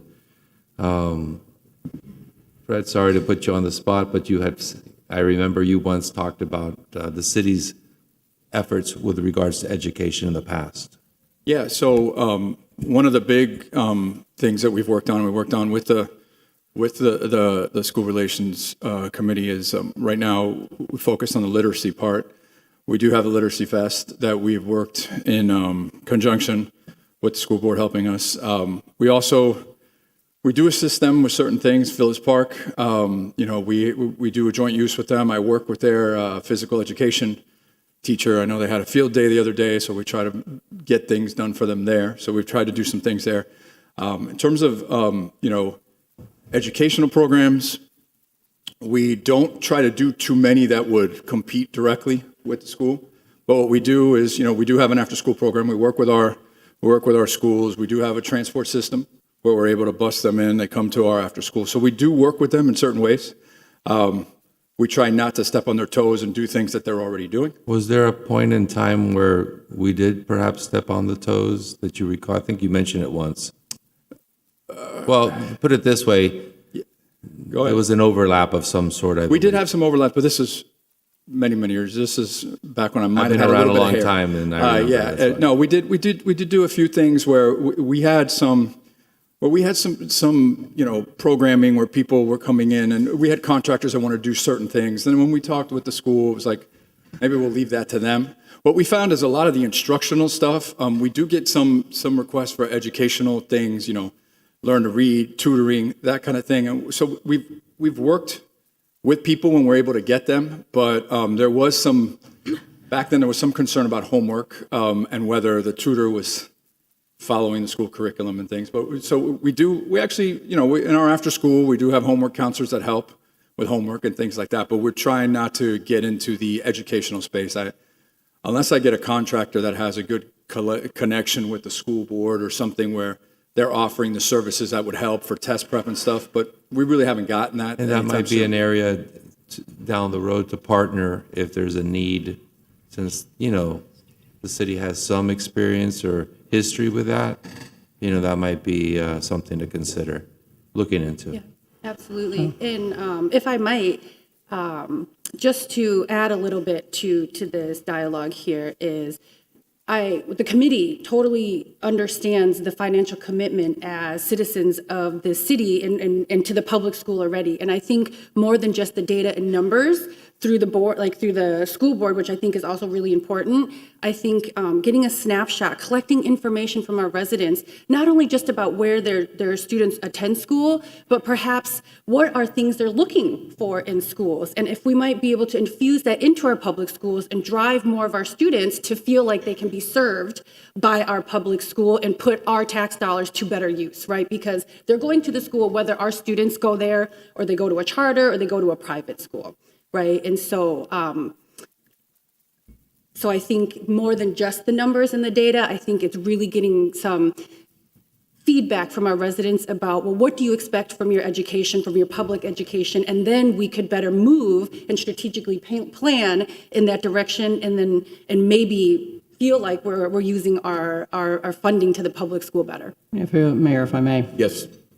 In as much as both of my children went to public schools, and I had a personal experience with the schools, and when I was knocking doors, I got the feedback from many residents where the deficiencies were in our schools. I think the feedback from residents is not only where we have deficiencies, but why are you choosing not to go to a public school? What would it take for you to want to choose that public school? Why is it that Ponce Middle, although it has an IB program, hasn't been chosen by you to send your child to that school? What is it that we need to do to make this a viable option for you? Because this indeed is a service for our residents, and it would give us the information that we need to take to the school board member and say, listen, this is what we need. Here's our deficiencies. Our teachers are not being paid enough. This is why you can't attract good talent. We need additional security because these kids are walking across the street to go to the Burger King instead of going back into the school. So I made that round around Ponce Middle to make sure my girls went back, were going into school as opposed to hanging out with the kids across the street. There are deficiencies. I even heard from, folks about individuals with disabilities, that there wasn't an adequate program at the Coral Gables High School. Now, this goes back 3 years when I was knocking doors, but I do think a survey of some nature to get the feedback from people as opposed to doing this door knocking routine that I had to do would provide us viable information to deliver to our school board representatives and say, listen, we pay all this money. We would like some return on our investment. And this would showcase for our city to make it even a more viable place to live, because you don't have to send your kid to private school if because we have an excellent IB program. Both of my girls participated in it. Both of them are, professional career people now. I went to the Coral Gables High celebration of, what did they call it? The Hall of Fame. Hall of Fame. Hall of Fame. You had doctors, rocket scientists, people that really just were admirable, and people would say, oh, you came from a public school? Well, I had the same thing said to me when people thought, I went to a private school. Oh, you went to a public school? So there's this image that public schools are not as good, but it's not true. It depends on the drive, it depends on the tutoring, it depends on, the things that the schools can deliver. And because I know some public school teachers that address some of the salary issues and disparities within the school board system, that's part of the problem as well, Yeah. I like the idea of the survey. I do think it's needed for the feedback and not only the numbers. If it was the numbers, I think we'll have like a different method to obtain the numbers, but the feedback is necessary to know what to work on or what not to work on, right? The thing with that is the cost implication. How are we going to survey, or who is going to survey? Are we going to contact the school board? But if we do it, how much is it really going to cost us? We're already putting 37% into the school board. So I think let's brainstorm, if that's the way we want to go, what the process would be. Is it going to be through email, or is it going to be through mail? Or maybe, mail is a little costly, right? So I'm going to make a suggestion. We do surveys for other things. We can use the same system, just add some questions to it. We can use the same survey that we do yearly, and we can add school questions on school board in that yearly survey. We've already finished that, but we can certainly add it next year and get feedback directly from the residents as survey questions. Mr. Manager, so I think that's a great idea. But how do we control the person that's actually writing is actually an individual whose children actually attend a public school? So you're going to have people who are going to potentially write things that are not appropriate and don't really have any experience in regards to public schools. So I'm all for the survey. You want to do the survey, but those surveys again are not scientific. They're not. Anybody that tells you they are, it's not the truth. The facts are the facts. They're not scientific. You have to provide the data. You have to get the people's individual phone numbers, addresses. What I think we should start off with, which I think is the most critical thing, is go to our school board member. And if you'd like, I'm more than willing to meet with our school board member, have a great relationship with them, and with the manager, and make a request to get all the information. And I would love to have you there, doctor, as a representative of the board. Say, please provide us with all the information as a public record of all the individuals who are Coral Gables residents. Get that information, and then we can contact them through a letter that we can send to them and say, look, we really appreciate, as we're trying to do better work, we're drilling down on how we can provide the best service here in the city of Coral Gables. And let's not forget, the city of Coral Gables has always stepped up. When we had issues here in this community, the city of Coral Gables was the first to put police officers immediately into the schools and make sure that our students were safe, costing the city money. And I know that because I passed that legislation. We were the first city in Miami-Dade County to do it. Until the resource officers were there a year later, that was provided by the school board. And then our police officers were streamlined, even though they're still engaged with the schools. So we do our fair share, and we've gone above and beyond. But if you want to do this the right way, my opinion is deal with a school board member, have them provide through a public record all the information. It'll go through the manager, so that we can directly contact these individuals, and the process is not tainted by outside influences or other entities that are, again, maybe don't have the experience that you have as a mother of an individual who is in public school. So I just want to make sure that the information we get is the best, most adequate information, and that we engage the school board, because my involvement with Maritere Rojas has been that she likes to be lockstep on everything that deals with the school board. Absolutely. So it is my understanding that some of that data potentially has already been provided to the SCRC. Now, I am not privy on how they did the data, but what I do know is it was zip code based, which I think only gives us a partial snapshot of that, right? And so I agree with you, Mayor, that talking directly to those families I think is really important. I also think that capturing the expectations of educational needs in our city from non-public school families is also really important, right? Because I think that's where the driver of, if we can meet some of these educational needs that are expected by some of our families that are current non-public school families, would also give us a better picture as well. And just to add more kind of information to the process, you also have parents that send their children to schools that are not in Coral Gables. For example, the arts school in downtown, you have Dash, you have other schools that, the parents say, I want to send my kids to these particular schools because they're focused on science, they're focused on dance, they're focused on art, whatever that may be, their focus. But at the end of the day, I just think that we need to take the first step, should be speaking with Maritere Rojas, having a person on your board with the manager. I'd love to engage in that process and be able to, make sure that she's aware of everything that we're doing so that we can get the utmost cooperation from the school board.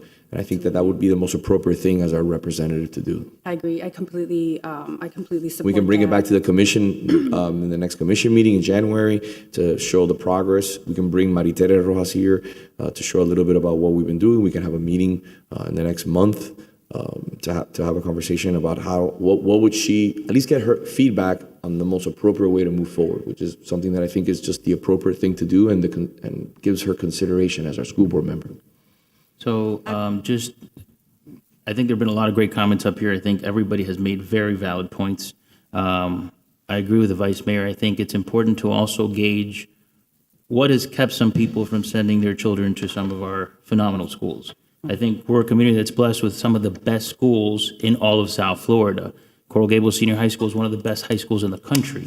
And I think a lot of people haven't found out about that. I know in the SCRC, we worked for a while to try to get that on the city's website. I have to check with Martha Pontin to see if we finally put the schools on the website. But I think getting that information is only going to help us hold the school board accountable when it comes to the compact that we have with Miami-Dade County Public Schools. So I agree with the mayor. I think we do need to incorporate the school board members, both Marita Rojas and Monica Colucci, who represents the North Gables, and get them involved.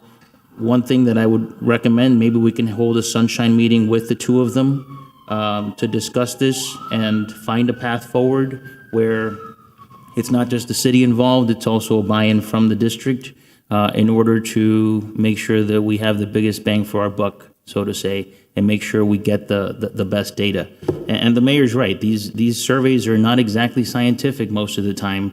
So we want to make sure that we get data that is based on the facts and not, somebody told me that this is an issue that we have in our schools. We want to make sure there's a way to find out what the actual issues are. And the SCRC has done phenomenal work for years. I know we worked on trying to get the PTAs involved. Parents would come in to address issues, and we really built that relationship with the district.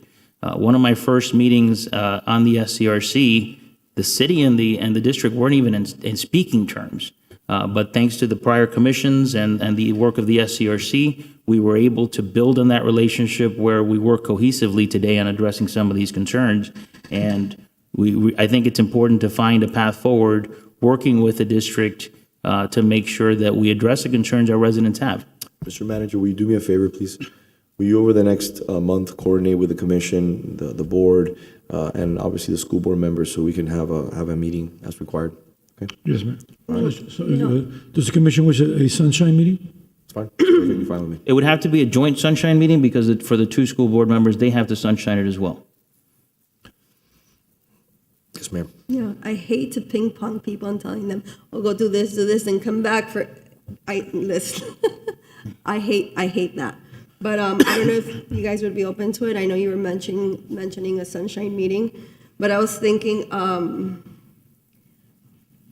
to let you guys put the questions in our survey option after, to determine that now, to let them do it after you guys speak to the school board and obtain the data sufficient to target the correct audience, right? Because that's practically what we're talking about. So I would like to make a motion to include the questions in our survey option after you have spoken to the school board and obtained the correct data to target the people we want to target. So what you're saying is to have the SCRC come up with a list of questions?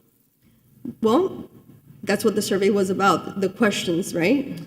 Yeah, and the SCRC was really hoping for a similar statistically significant survey, kind of in line with what the city already, I think, on an annual basis does through, direct mailers and an email to make sure that there is an adequate snapshot, statistically speaking, to make sure that our numbers are accurate. And so, based on what I know about developing the survey, I don't know if just adding a couple of questions to the existing survey gives us enough to work with to capture the information that we're looking for, which is why in our resolution, we're actually asking for an education-specific needs assessment. I'm sorry, that's what I'm trying to explain. That's why I think a meeting is important with the school board and your board and the city. And if it's a sunshine meeting, it's a sunshine meeting, it's fine. Because I think that you have to provide, come up with a set of actual standalone questions that deal with education and that are really geared towards individuals who have their children in the school system. Not, for example, individuals like myself, who my children are not in the school system. So, or, individuals who maybe didn't send their children to the school, to Miami-Dade County Public Schools.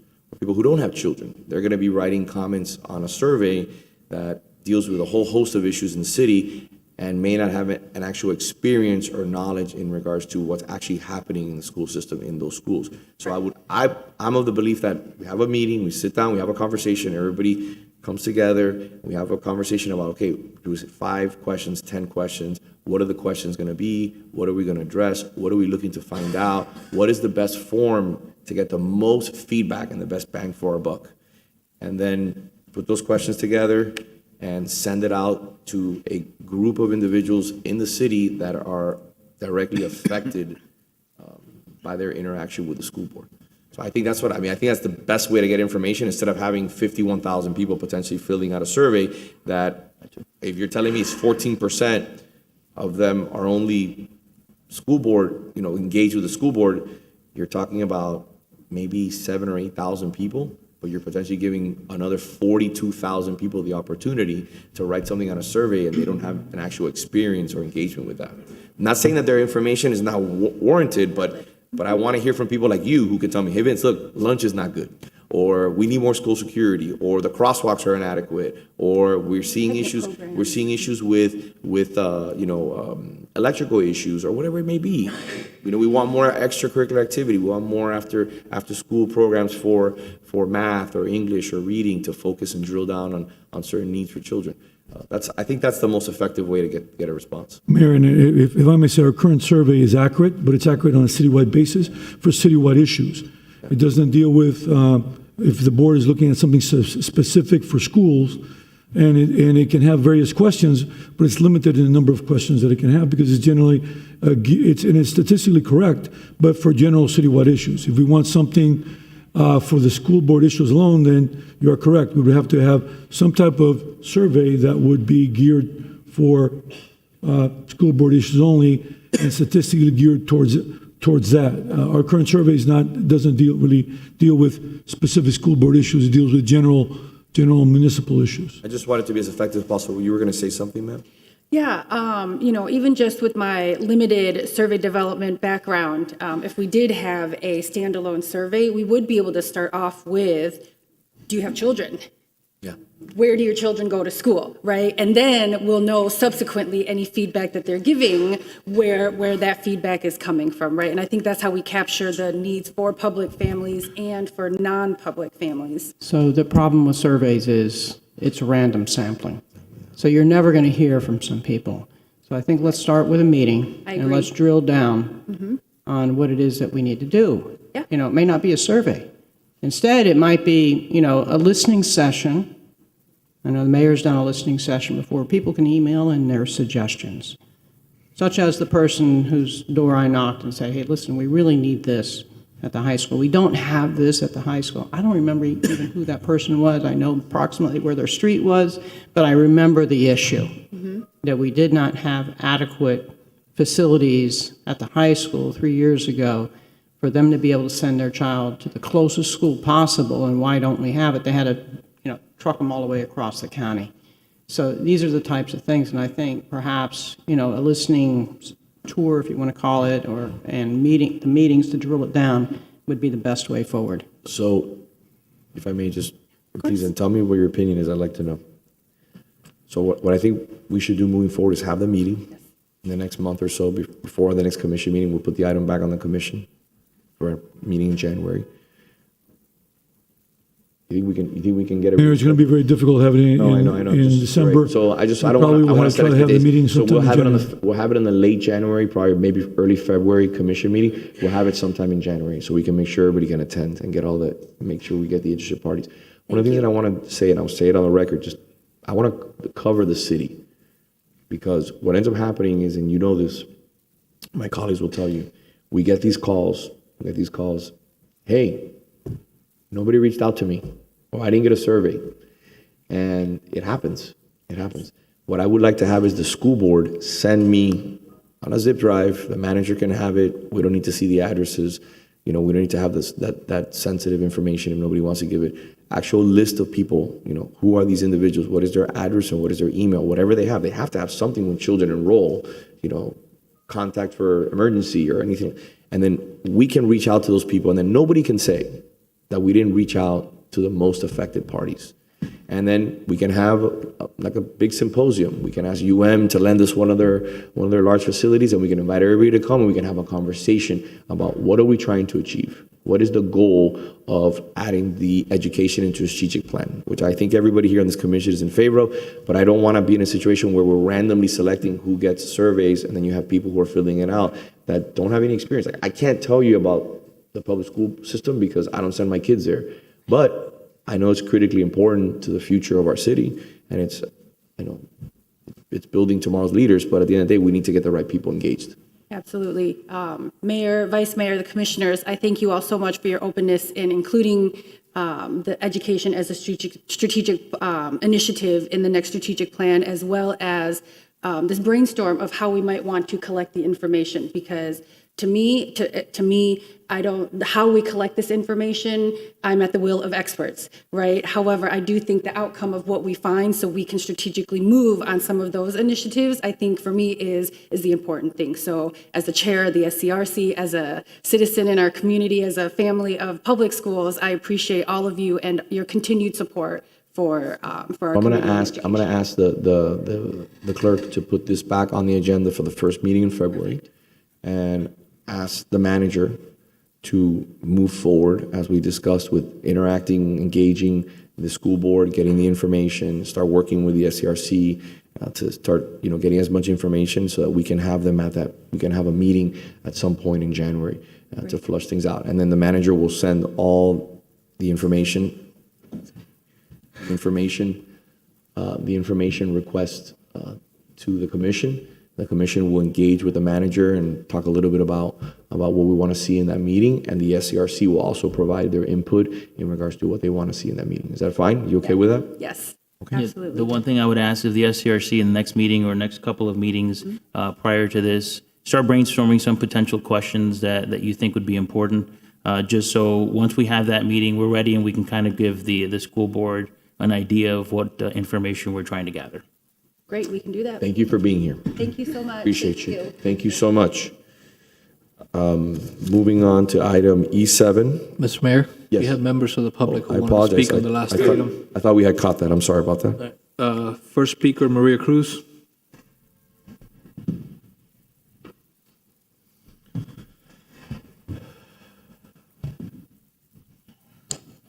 Maria Cruz, 1447 Miller Road. I guess because I was a teacher, a public school teacher for over 40 years, I have some comments about this conversation. Number one, every child that goes to a school located in Coral Gables is our child. Every single one of them, whether they live here or not. Because our children benefit from knowing those kids. Those kids benefit from knowing our kids. That's what this society is all about. And I'm tired of, we're spending money. In this country, well-to-do communities spend money to cover those that cannot afford it, because that's the basis of this country. And guess the third comment is, our kids carry their money with them. So if our kids go to David Fairchild or Sunset Elementary or Mass Academy, their money, our money, goes with them. So we're not throwing money away. I get insulted when we start talking about, oh, we put in so much money, what do we get for it? We get a better society. We get educated kids. We get educated families. And that's what this is all about. Some people send their kids to private schools because they think that's the right thing to do. Some people send them to public schools because they think that's the right thing to do. It's up to the parents where the kids go. But I will not sit here and accept the fact that, we're wasting our money because the money is going. No. Our money is not wasted when we're helping one child, whether he lives in Coral Gables or he doesn't, because we're going to have contact with that child somewhere along the line. And if that child became a doctor, an attorney, a teacher, that child is going to be a good citizen, and our money served the purpose.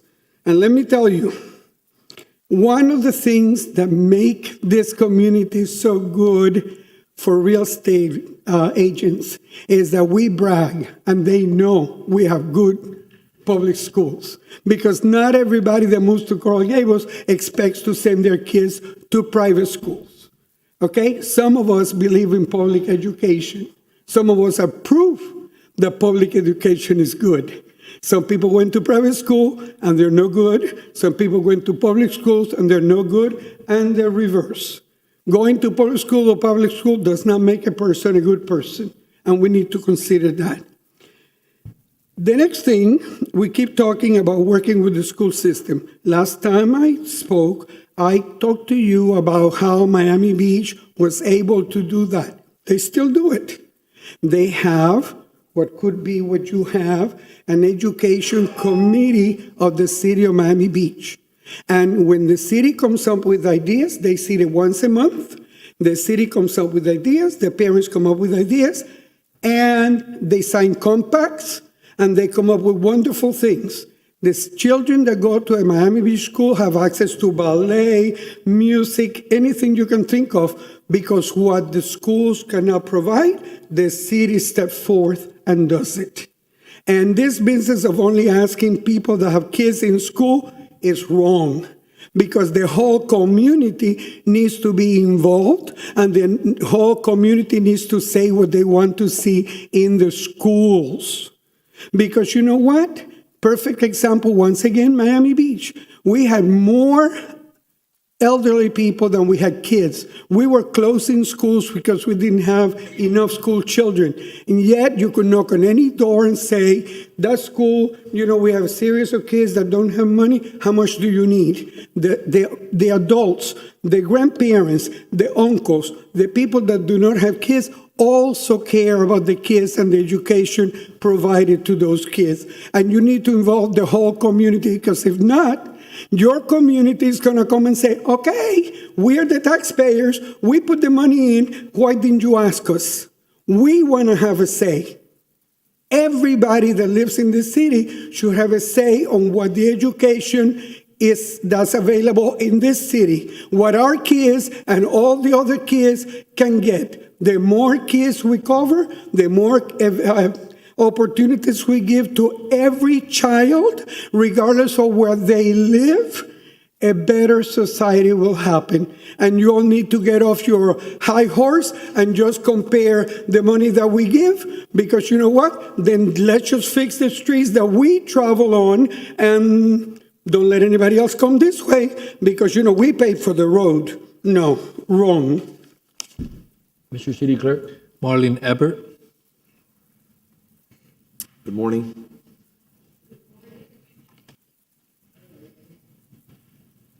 Good morning.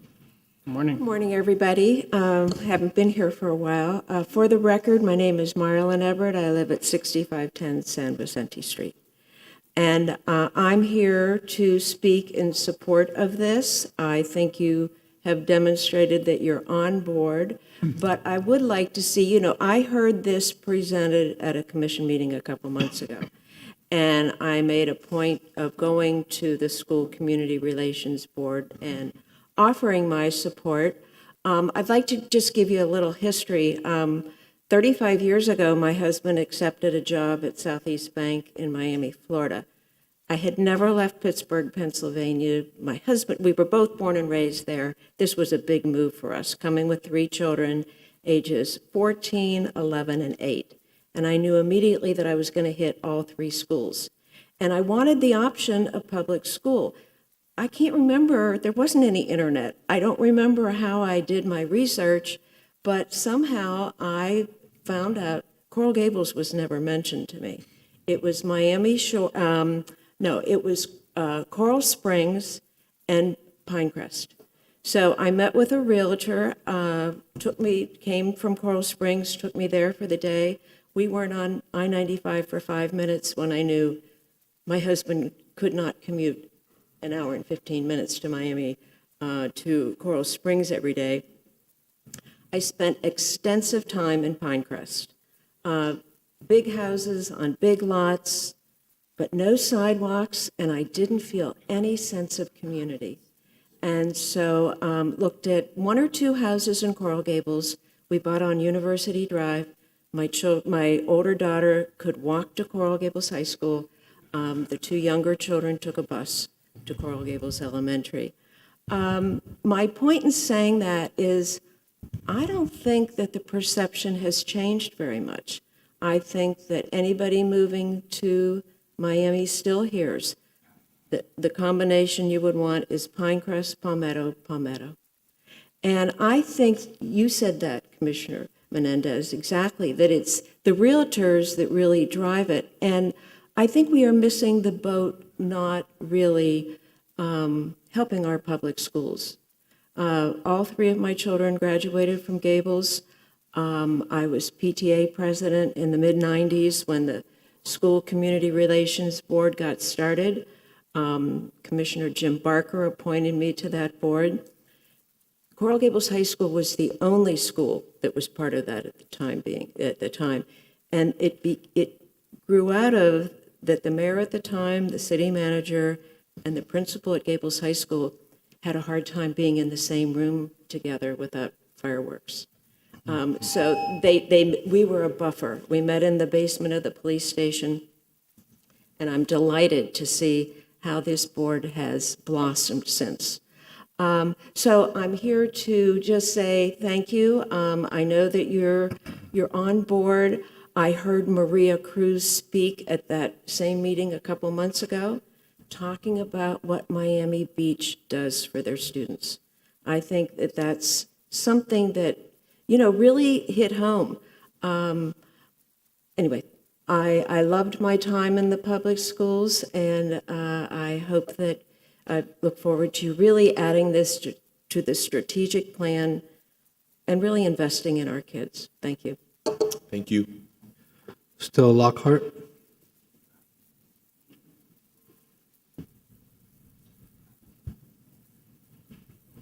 Good morning. Good morning. Thank you so much for all of your time devoted to this issue. Super important, super passionate for me as well. My name is Estelle Lockhart. I reside at 1515 Capri Street, a Coral Gables resident. I've also been an educator for over 30 years, both in private practice, public school, private school. I'm a mom of a public school student and a private school student.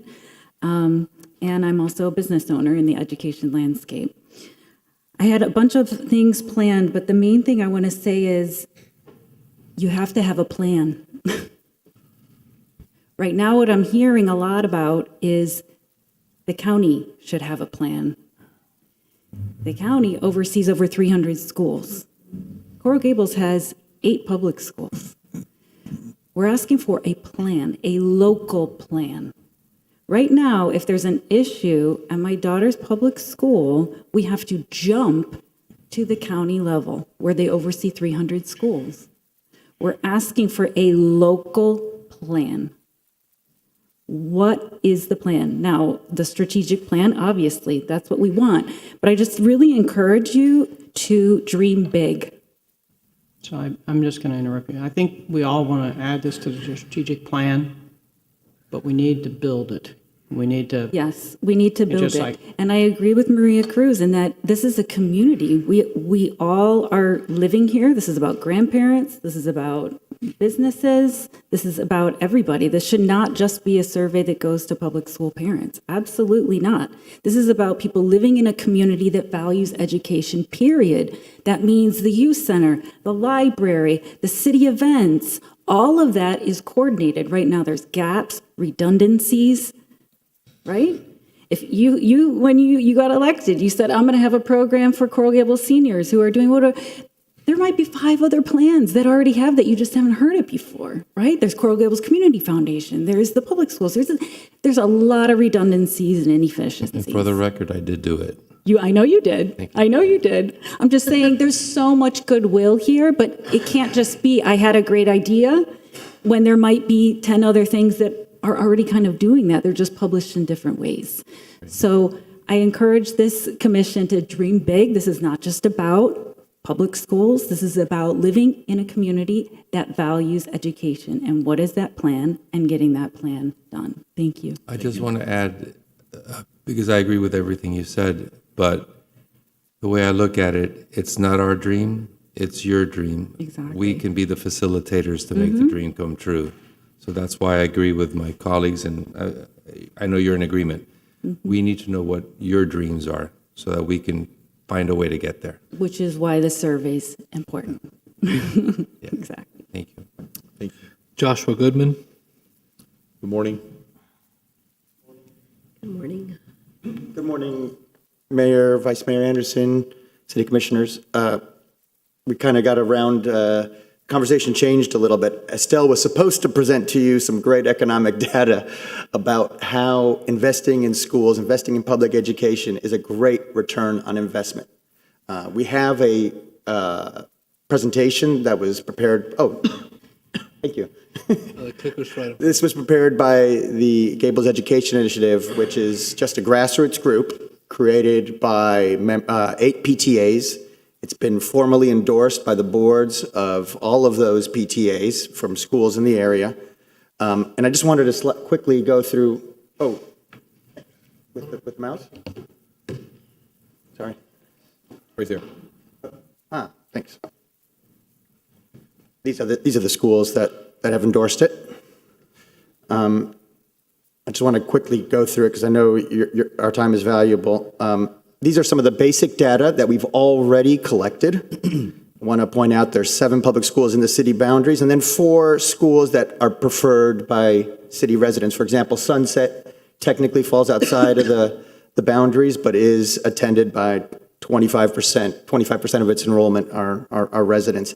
And then, of course, you have at the upper end range, Coral Gables Prep Academy, almost 60%. Carver, where my 2 daughters attend, 45%. I want to emphasize, though, that there are issues with this data. We collected it directly from the school board, but we agree with you, it's insufficient. There are gaps. We don't know the methodology exactly. So there are issues that can and should be addressed and how it's evolved over the years. We've also noticed, and we see it again today at the meeting, there's a great deal of unawareness and misinformation surrounding about how schools are funded in Miami-Dade and nationally, to be quite frankly. I mean, we frequently hear that the city is devoting 37% of its budget to schools. That is incorrect. There's not a single dollar from the operating budget that goes to Miami-Dade public schools. What does go to school is our taxes as property owners. But this is everywhere. This is what the law says, and every community in Miami-Dade, of course, because we have higher property values, we contribute more as taxpayers. But it's incorrect to say that the city budget is spending on schools. And the other thing that's really important here is the district has over 400 schools to take care of. And they are addressing, obviously, the greatest needs. I was in a meeting with Maria Teresa Rojas, where she mentioned an incredible statistic that this year alone, 20,000 new students from immigrant families have enrolled in Miami-Dade public schools, many of them who don't speak any English. The school board has a mandate to lift all boats, and those are obviously going to be their top priority. But as Estelle had said, we have a smaller universe of schools that we can take more ownership of. I just wanted to, again, this is some of the statistics that we collected. Quality of schools is one of the top, right after the home values, when people are moving to a city. The spending in public education directly correlates to an increase in property values. So this does benefit all of us. I know that the time is short, but right now among the cities, I want to just make sure that we all know that Coral Gables is in a unique position to do more for schools. Our operating budget of $206 million is 20% higher than it was just 3 years ago, due obviously to the near record jump in property values. And while those windfalls are unlikely to continue, we are in a place in Coral Gables where we can determine our future and not let others determine it for us. Despite this, there's not a current line item in the budget devoted to education, nor is there a single staffer in the city's 900 full-time employees, 60 more than before the pandemic, assigned to coordinating education initiatives across departments, promoting our schools to prospective residents and businesses, and working with the school board to address the issues that we're all aware of. It doesn't have to be this way. I know there's a lot of concern about overstepping our authority and the millions that we already as taxpayers channel to the school board.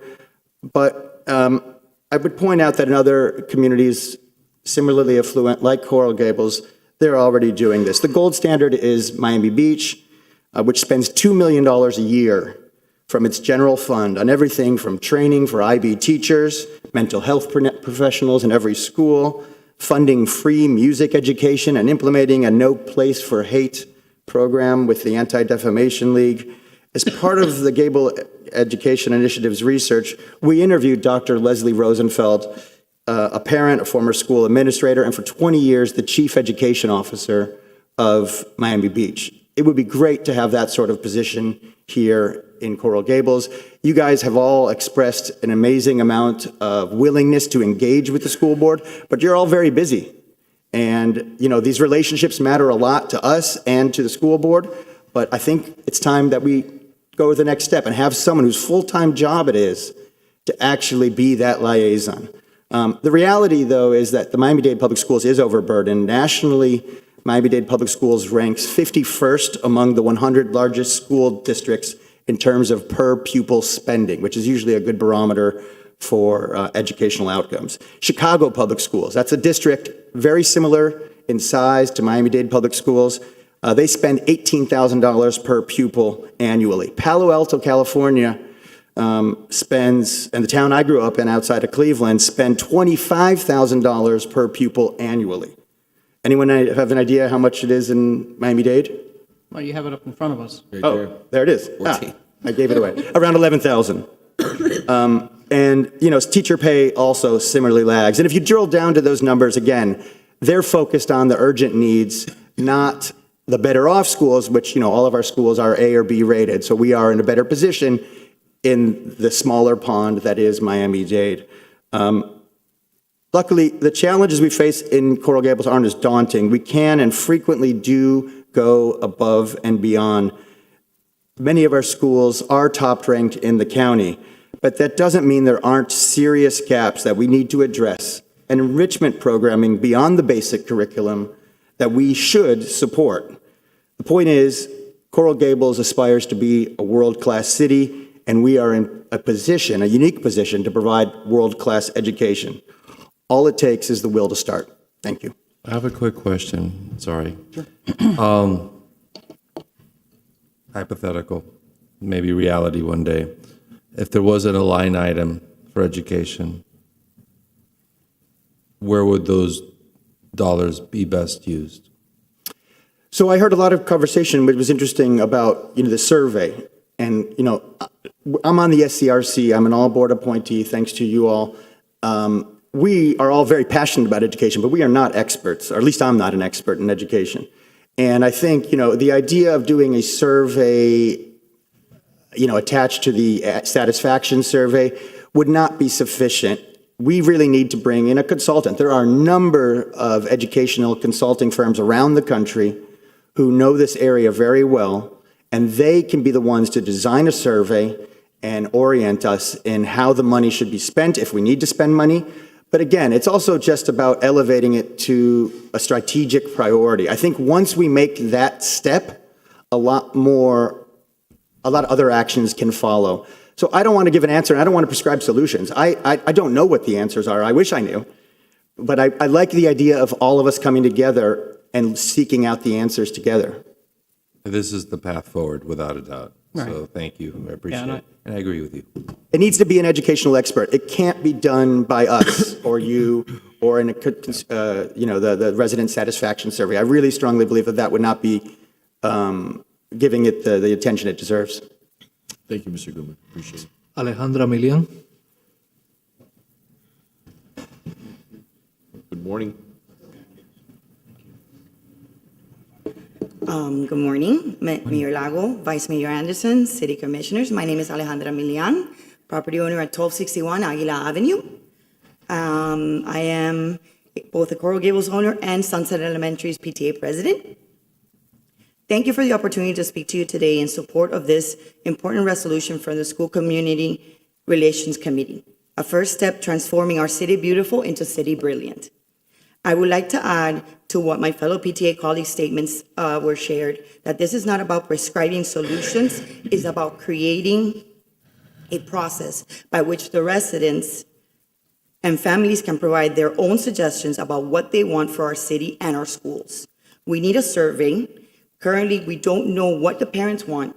We don't know how many send their kids, as it's been discussed, to private versus public, or their reasons for sending the kids to private school instead of public school. I like to see that from our city to our schools, what can be done, not only for our schools, but also for the youth center, the library. Like, for example, the library now is closed on Sundays.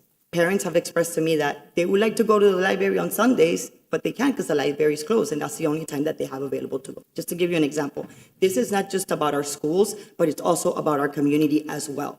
The facilities that we have, everything that we have that we can share with our community is really important, as well as the education. And I wanted to say thank you all for allowing me to speak to all of you today. Can I ask you a quick question? Yes. First, I'll make a point. I wish the library was open on Sunday. I've taken my mother-in-law takes my kids there all the time. My question to you is a simple one. As a mother of children who are in the public school system, has the school board ever sent a survey home, like in one of their binders, or sent you an email with, can you fill this survey out? I'm asking you because I just want to get educated on what their process is. Do they do a yearly survey with you?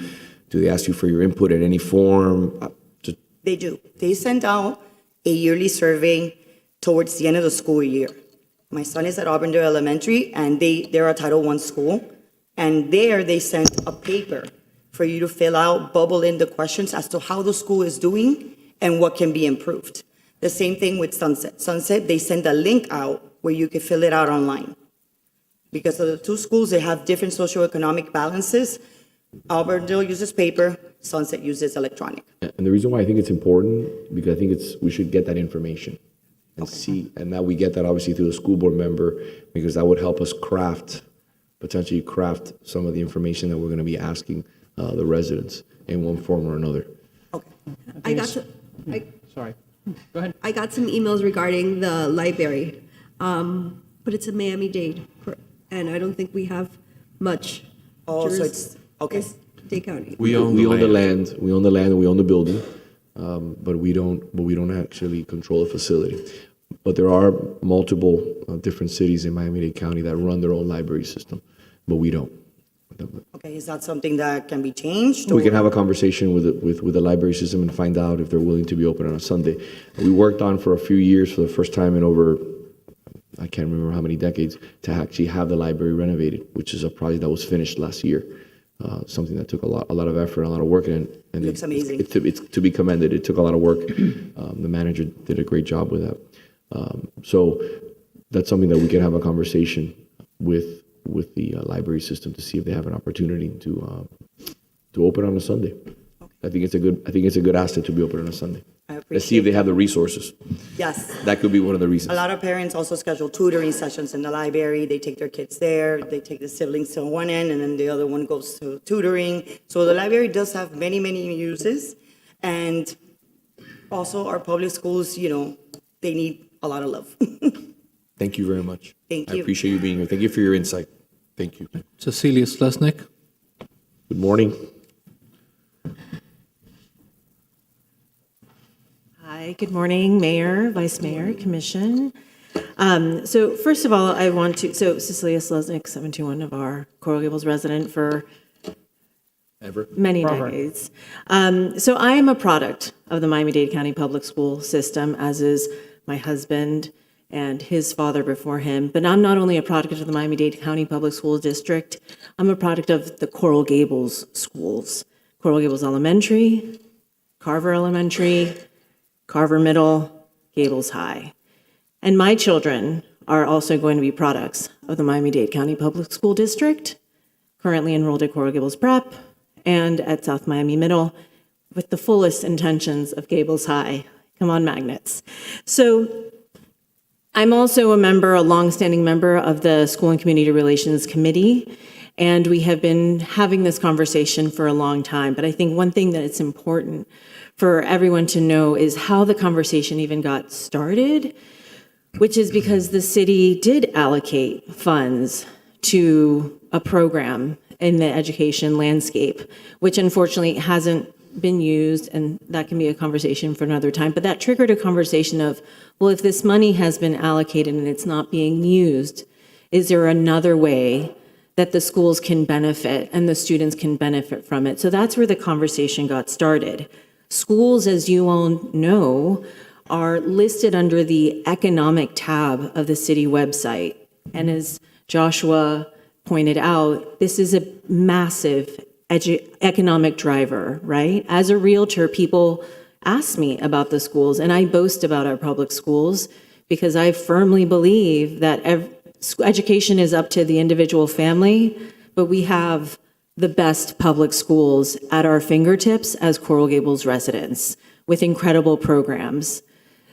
The thing is that the education landscape, as it was when I was little, and as when Marlon's children were in school at Coral Gables Elementary with me, is that the magnet system disrupted the community schools, right? So you all, which a lot of you have children in the private sector and went to school in the private sector, you have to think of the private sector as a system of magnet schools, just like the magnet schools work in the public sector. You select the school that your child is going to go to, not necessarily because of the location, but because of their interest. Maybe it's family tradition, maybe it's a religious endeavor, whatever it might be. So for us, it's a little bit of both. It's the location and it's our family tradition of where we went to school, right? It's lovely to see my children walking through Coral Gables Preparatory Academy and knowing that I walked those halls. And knowing that 100 years ago, children were walking through those halls. So all of that in mind is the SCRC is so thankful for the commission to give us this time and give us this platform, because this is so important, not only to us as the commission that we are, but to you all and the community as well. I have a background in education. I have a master's degree in education. Winnie has a doctorate degree in education. So we're coming from a place of some professional understanding.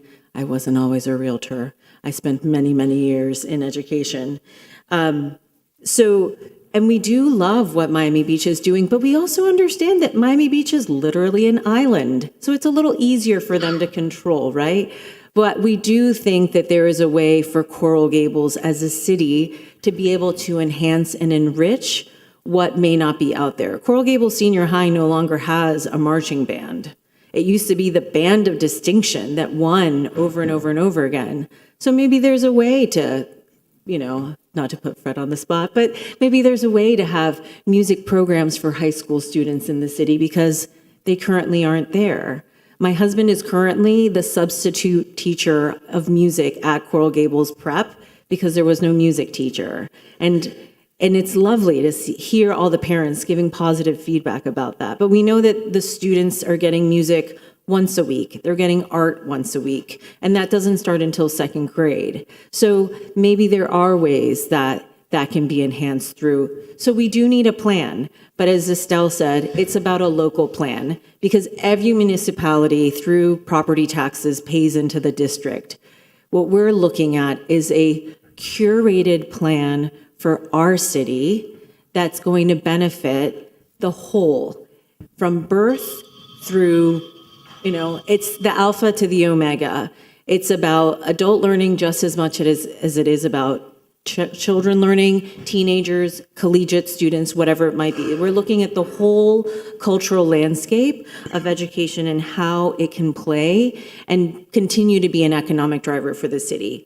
So again, as a product and a parent of the public school district, I want to thank you all for considering this, and we're excited to work with you all and participate in this ongoing matter. And happy holidays. Thank you. Thank you for being here with us. Merry Christmas. So based upon Next speaker is April Jones. The Vice Mayor was, excuse me, Mr. Clerk. I'm sorry, I thought we were done with. No, go ahead.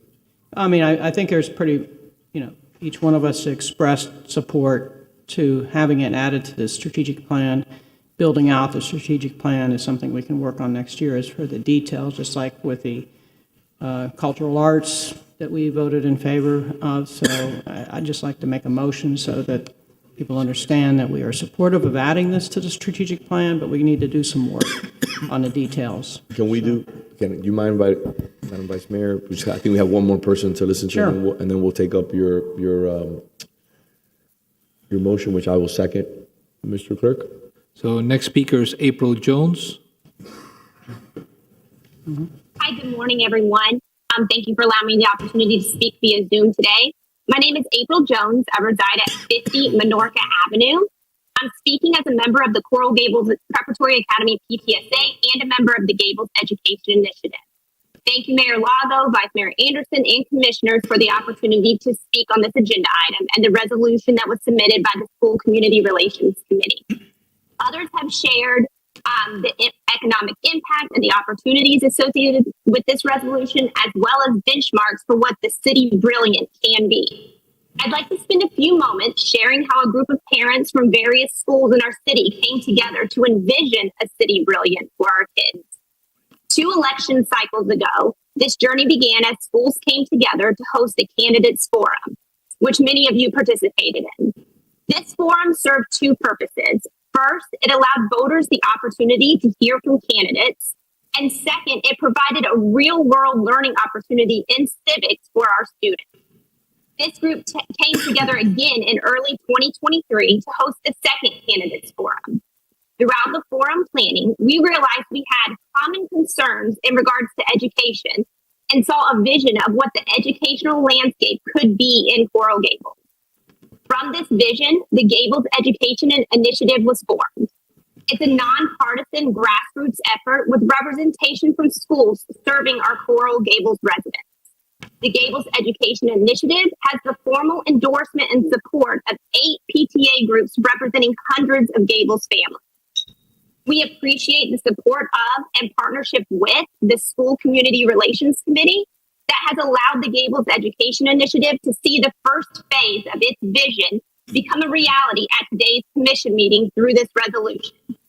This is a vision that extends beyond the initial ask in the resolution. It will require commitment from all constituents. With that in mind, we proactively shared the Gables Education Initiative's vision with the commissioners, the Community Foundation, the Chamber of Commerce, the school board, our PTA membership, and school communities. Together, we will make the city beautiful, the city brilliant. Thank you all for the opportunity. Okay. Thank you very much. Mr. Mayor, next speaker is Sam Joseph. Mr. Joseph. Good morning. Good morning, Mayor, Vice Mayor, Commissioners, Madam City Attorney, and Mr. City Manager. Thank you for giving me a moment to speak on this issue. Couple things. I had some prepared remarks, but I definitely want to talk to a couple things that I heard as part of the conversation.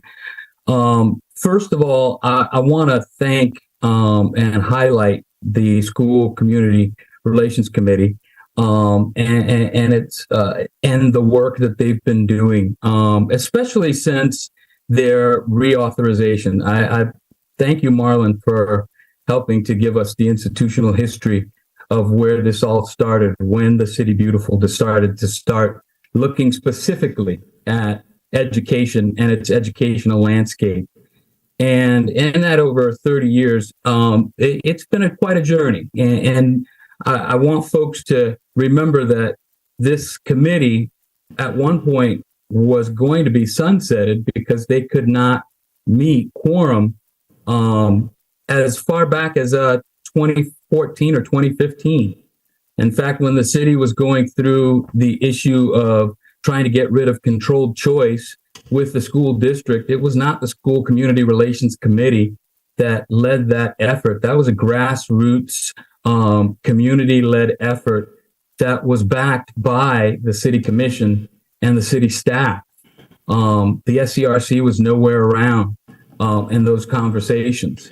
It wasn't until its reauthorization in 2015 that the committee really found its legs and understood what its mandate really is, and that is to provide overview and just some community access to the educational landscape and assuring that it's at the highest quality that we can possibly make it. And we're not just talking about public schools, because we've done this before, even in the SCRC, where we've had people come in and say, oh, really? Do we have to talk about public schools? It's not just about public schools. It's the full educational landscape of the City Beautiful. And that includes both formal and informal venues where we offer those educational opportunities.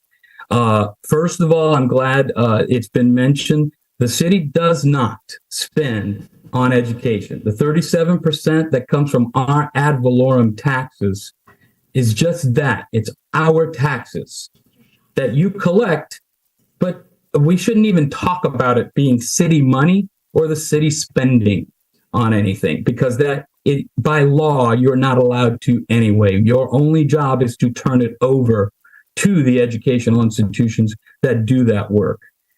But beyond just that, let's talk about the high property values that you and I have enjoyed. Most of that comes by way of our schools and our educational landscape.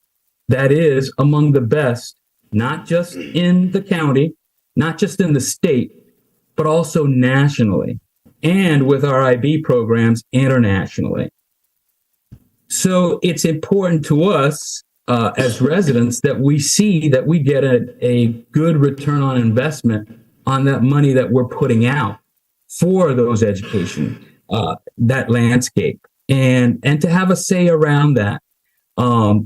The SCRC, I think, has been very thoughtful since 2018. We visited Miami Beach and learned and saw firsthand what they were doing and heard directly from staff about why it became important for their municipality, among 20 or 30 other municipalities around our county, to be involved in education on more than just a turning over the rolls of ad valorem taxes, of putting your money where your mouth is and getting the results, driving the results that you want. I thank the commission for being forward-looking and understanding that this is necessary and that we set a benchmark the day we say, yes, this is in our strategic plan from 26 to 29. But we also need to hear from all 51,000 residents, because whether you have kids in the schools or not, you're paying for them. And you ought to have a say in what's there. And you ought to have a say in how it affects your community and your neighborhood and your homes. Look, part of the issue, and I heard this a lot on the SCRC, Sam, we have the best schools. I live right across the street from the best school in the nation, and I can't get my child in it. Well, those were decisions that were made in the past. 61% of our kids go to private schools. We chose other places. Use it or lose it. Those seats were gone. Those schools are magnets now. The only way to rectify those issues and to come back, because we do, a lot of residents want to come back, but that option isn't there. Now they have to be part of a lottery again. The only way we address those issues is if we have somebody on staff at the city who's working directly with the school system to say, here's who we are, here's what our goals for what we want for ourselves and our children, and how do we work together, rolling up our sleeves to get there. And I think you started that process today once you approved this. And I hope 10, 20 years from now, we're even much further beyond where we are here. But thank you for what you've done so far. Thank you, Mr. Next speaker is Cecile Melanie. Hi, my name is Cecile Melanie, and I'm a Coral Gables resident. I live on Minorca, 2030 South Douglas Road. I'm a mom. I used to work in the Gables for 20 years, but I lived in Miami Beach. I moved to Coral Gables because of schools. It's a really, like many said before, and Joshua and Estelle, I would like to support education as part of the strategic plan. Education comes before school, after school, during the school. I remember 20 years ago when I worked in the Gables, I would never imagine to send my daughter to Coral High. 20 years ago, it was a bad time for that school. Now it's an IB and it has a lot of potential. I just want to say that I support all this initiative, and I think it's very important to have a plan part of the city. We need walkability, bikeability. I don't know if it's a word.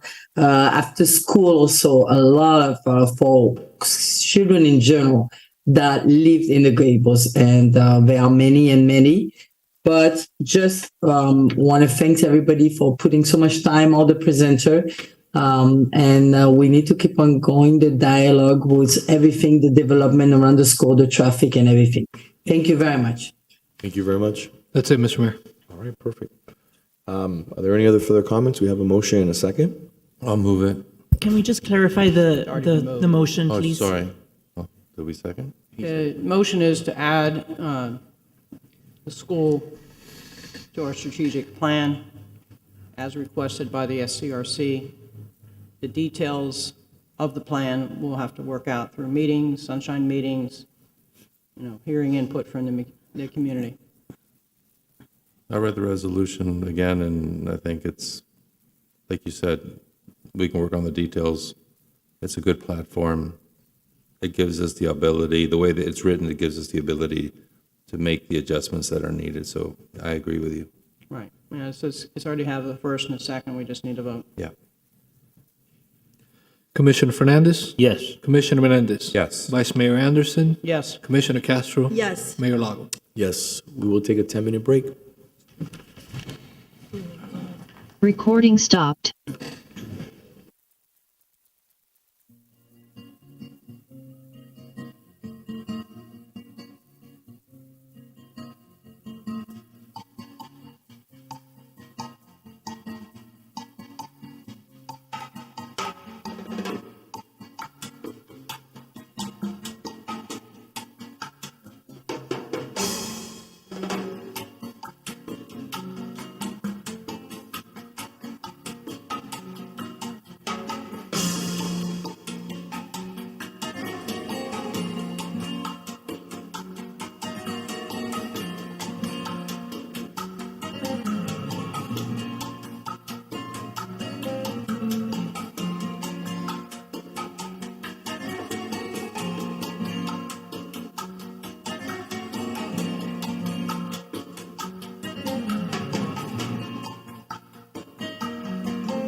Mr. Clerk, Yes, sir. welcome back. Could we address consent agenda, please? Before the vote adopting the consent agenda, is there anyone who wishes additional discussion or review of any item on the consent agenda? Any items If on the not, consent- I have a member of the public, Mr. Mayor, requesting to pull two items from the consent agenda, Which are those? D6 and D9. Okay. May I Can please we have a- approve the rest of the consent agenda and entertain a motion? I'll move it. Second. All in favor? Aye. Thank you. All right, moving to item D6. D6 is a resolution of the City Commission accepting the recommendation of the city manager to request additional spending authority in the amount of $150,000 for a contract awarded to John Bell Construction, Inc. pursuant to Section 2-764 of the Procurement Code entitled Approval of Change Orders and Contract Modifications. Mr. Manager, can you please address item D6? Yes, Mayor, this is Burger Bob's. We initiated the contract, the project officially started yesterday. We issued a notice to proceed number 2 last week. I think we successfully negotiated the two change orders for something that we feel is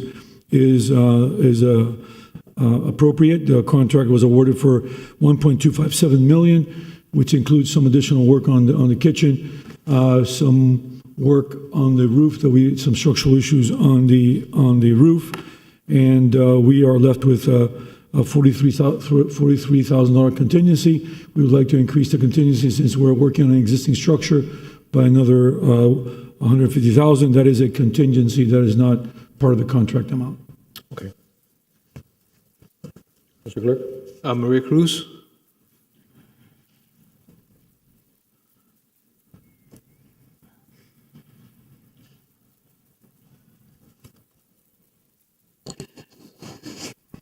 Maria Cruz, 1447 Miller Road. That's Mrs. Maria Cruz.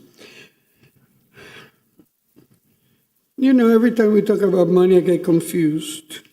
Burgers Bob, we've been dealing with this now, I don't even know, I lost track of time. I think it was the beginning of time, maybe Adam and Eve were there when we started, and we're finally getting to this century. But there's always a change. How much longer? How we have architects, engineers, people in building. We have so many people here that should have been able to say, okay, this is what's going to cost. Now we have issues with the roof that we didn't know before. We have things in the kitchen that we need to fix.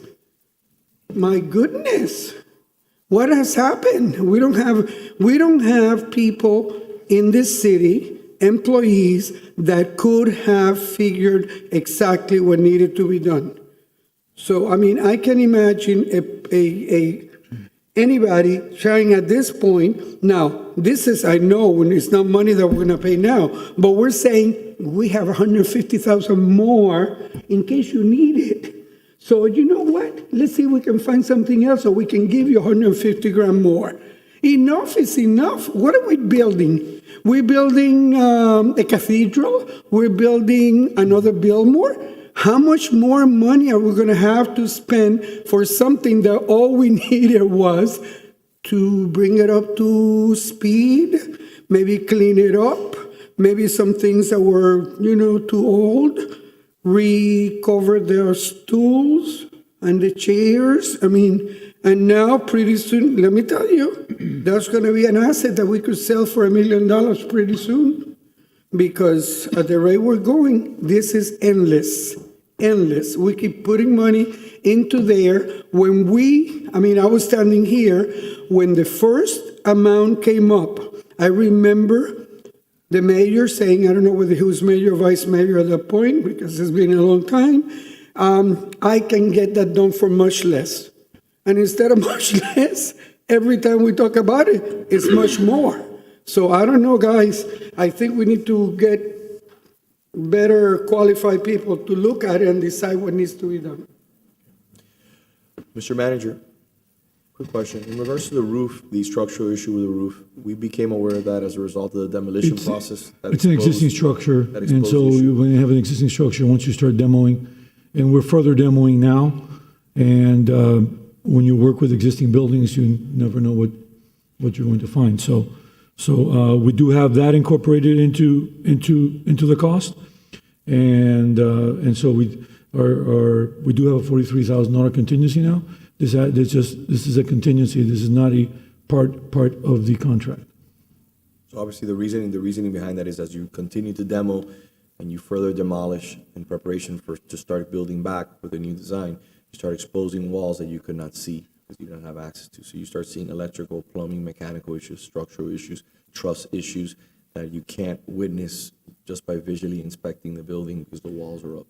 So I understand. Obviously, you vetted the change orders, you reviewed them, your staff reviewed them, and Mr. Mayor, we had a substantial reduction in the change order to what we felt was correct. okay. Do we have any other questions by the commission? I have one. Would it be possible at next commission meeting to get a report of the projects the city's had the last 5 years and what contingency has been used and what has been left over from each of those projects? Because that is a concern that I've heard from residents about change orders and contingencies, and I think it'd be good if we can explain to residents at the end of each project. Obviously, each project is different, and the contingency is there to address issues that come up during the process, but would it be possible to have that at the next commission meeting? Contingencies are a normal construction process. Drawings, when an engineer or an architect do drawings, they do them one time. The drawings have to work. And it's understood that drawings don't have to be perfect. If they were perfect, you wouldn't have anybody practicing architecture or engineering. So in construction, it's understood because you do it once. You do a drawing once. You don't get to do a prototype, another prototype, another prototype, and do the project 5 times before you work everything out. So contingencies are normal in the construction in the construction business because you do them once and they have to work. Buildings have to work. They can't fall down. They can't do any of these things. So the construction process does have contingencies, and it is part of the design process. It is normal. If you were to ask an architect and engineer to do perfect drawings, nobody would work because it's not possible, and because you're doing them once, and they all have to work. So as you develop that project, there are always issues that develop. There are more issues when you have an existing building than you're working with new construction. But there are always issues as far as construction. It's inherent in the fact that you do something. You have millions of parts. How many pieces of rebar? How many pieces of block? How much is in this building here? Right? Hundreds of thousands of pieces that come together to create a building, and those things cannot be perfect, and that's understood, and that's why every project, private sector, public sector, has contingencies. Right, so again, what I would like is just at the next commission meeting, if we can have a report of the last. We can check that. Okay, yes. thank you, I appreciate this. So I just want to give you a corollary. Sometimes you've taken your vehicle in to be repaired, right? And they find other things while they're there. This is similar to that. Okay. I'll look forward to the report so we have better education on what things really cost, aside from the escalation that none of us can predict. But thank you, Manager, for making that available to us. Thank you. So let me just add a little bit more credence to the manager's comments. Nobody wants to spend extra money. You don't want to. You want to do this for half the price, quarter of the price. It'd be wonderful to save all that money and apply it to something else. For example, instead of taking $250,000 from a line item to buy park space, land space, we can continue to push it back into that line item. The issue here is very simple. In every single construction project, you do geotechnical reports, you do surveys, you do assessments of the water, you do assessments of the existing structure of the building, but there's only so much you can see visually. Whatever's underneath the ground, whatever unforeseen conditions you see, whatever's behind walls, whatever's in a crawl space where you can't reach it, are things that pop up once you finish the demolition, or once you commence the demolition, or once you start digging the structure. For example, a spread footer, and you realize, hey, there's already an existing footer that needs to be removed before you can continue moving forward, and that's a cost. So the contingency plays a role where no matter what you've done, I've been in many different projects where you've done a geotechnical report, you've done a report to review for contamination in soils, you've tested large pieces of property, and you miss a spot, and you find contaminated soil. So It's not done intentionally. Again, projects, that's why contingency is there. Sometimes you use it, sometimes you don't. And it goes back to the owner, as always, if you don't use the contingency. So, And Mayor, on the Menorca garage, I always do additional borings. And even with the additional borings, we did not find silt in the majority of the site. Amazing. Every boring missed it, which is amazing. And we didn't have that. So we had a major silt condition that rarely do you see that in the Menorca garage. And we did additional borings, and every single boring missed it. and that resulted in And the that- change of structure, the reinforcement, and Thank God we went with piles. If not, the change orders would have been tremendous. And so geotechnical conditions, you don't know what's underground. And even though we did additional borings, and every boring missed it, and so that's why you have contingencies in jobs, because you do them once. You do a project one time, and it's got to work. It's got to work. It cannot fall down. Right? It cannot fall down. We can't have Chaplain Towers. It cannot fall down. It's got to work every time, and that is very difficult. It's impossible. Perfection is not possible. We don't. In buildings, it's not like doing a plane where you do one prototype, another prototype, and they even have problems, right? When you do multiple prototypes, and then testing and so forth. We don't get to test a building. We don't get to do a prototype in a building. You get a building, you get one shot, and it better work. And that's how construction, and that's how construction functions. can you do me a favor also, Mr. Manager, just to provide one piece of additional information? I think it's pretty easy. You can look up in the archives. Can you provide, over the last 5 years, since we're going back 5 years, what has been the national standard? The national standard in regards to the increase in construction, especially, but let's use Florida construction. Let's not use wood frame construction, which is allowed throughout the country. So I'd like to put it on the record also, how much from a reputable entity that will state how much construction has gone up in the last 5 years. Engineering news record, that gives us. Engineering news record, it's fine. Thank you. Yes, ma'am. Are there any further comments in regards to this? If not, I'll entertain a motion. Are there any public comment? We're good? Okay. Entertain a motion? I'll move it. Commissioner Menendez? Yes. Vice Mayor Anderson? Yes. Commissioner Castro? Yes. Commissioner Fernandez? Yes. Mayor Lago? Yes. Moving on to D9. D9 is a resolution of the City Commission authorizing the Junior Orange Bowl to sell alcoholic beverages from 3 to 7 p.m. on Sunday, December 10th on 405 Biltmore Way, Rose Garden, as part of the Junior Orange Bowl Parade, subject to Florida Department of Professional Regulation requirements. So I have a question regarding this. This already took place, so why are we voting on this?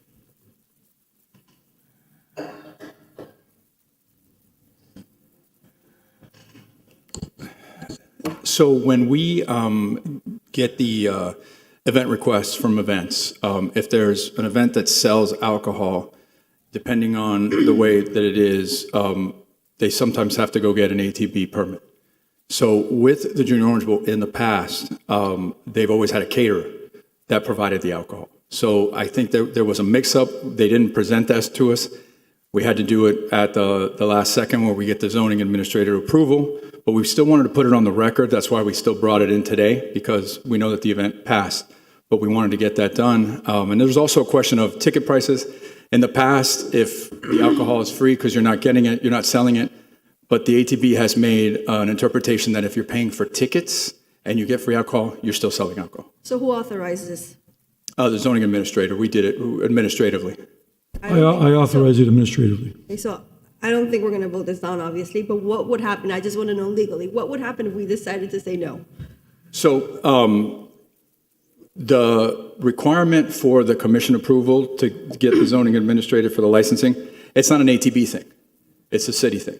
It's something that the city has asked us to do in the past from when we started. So if you say no now, obviously we can go forward in the next time and not allow it. But we needed to make a decision in order for them to have it, or there wouldn't have been any alcohol at the reception.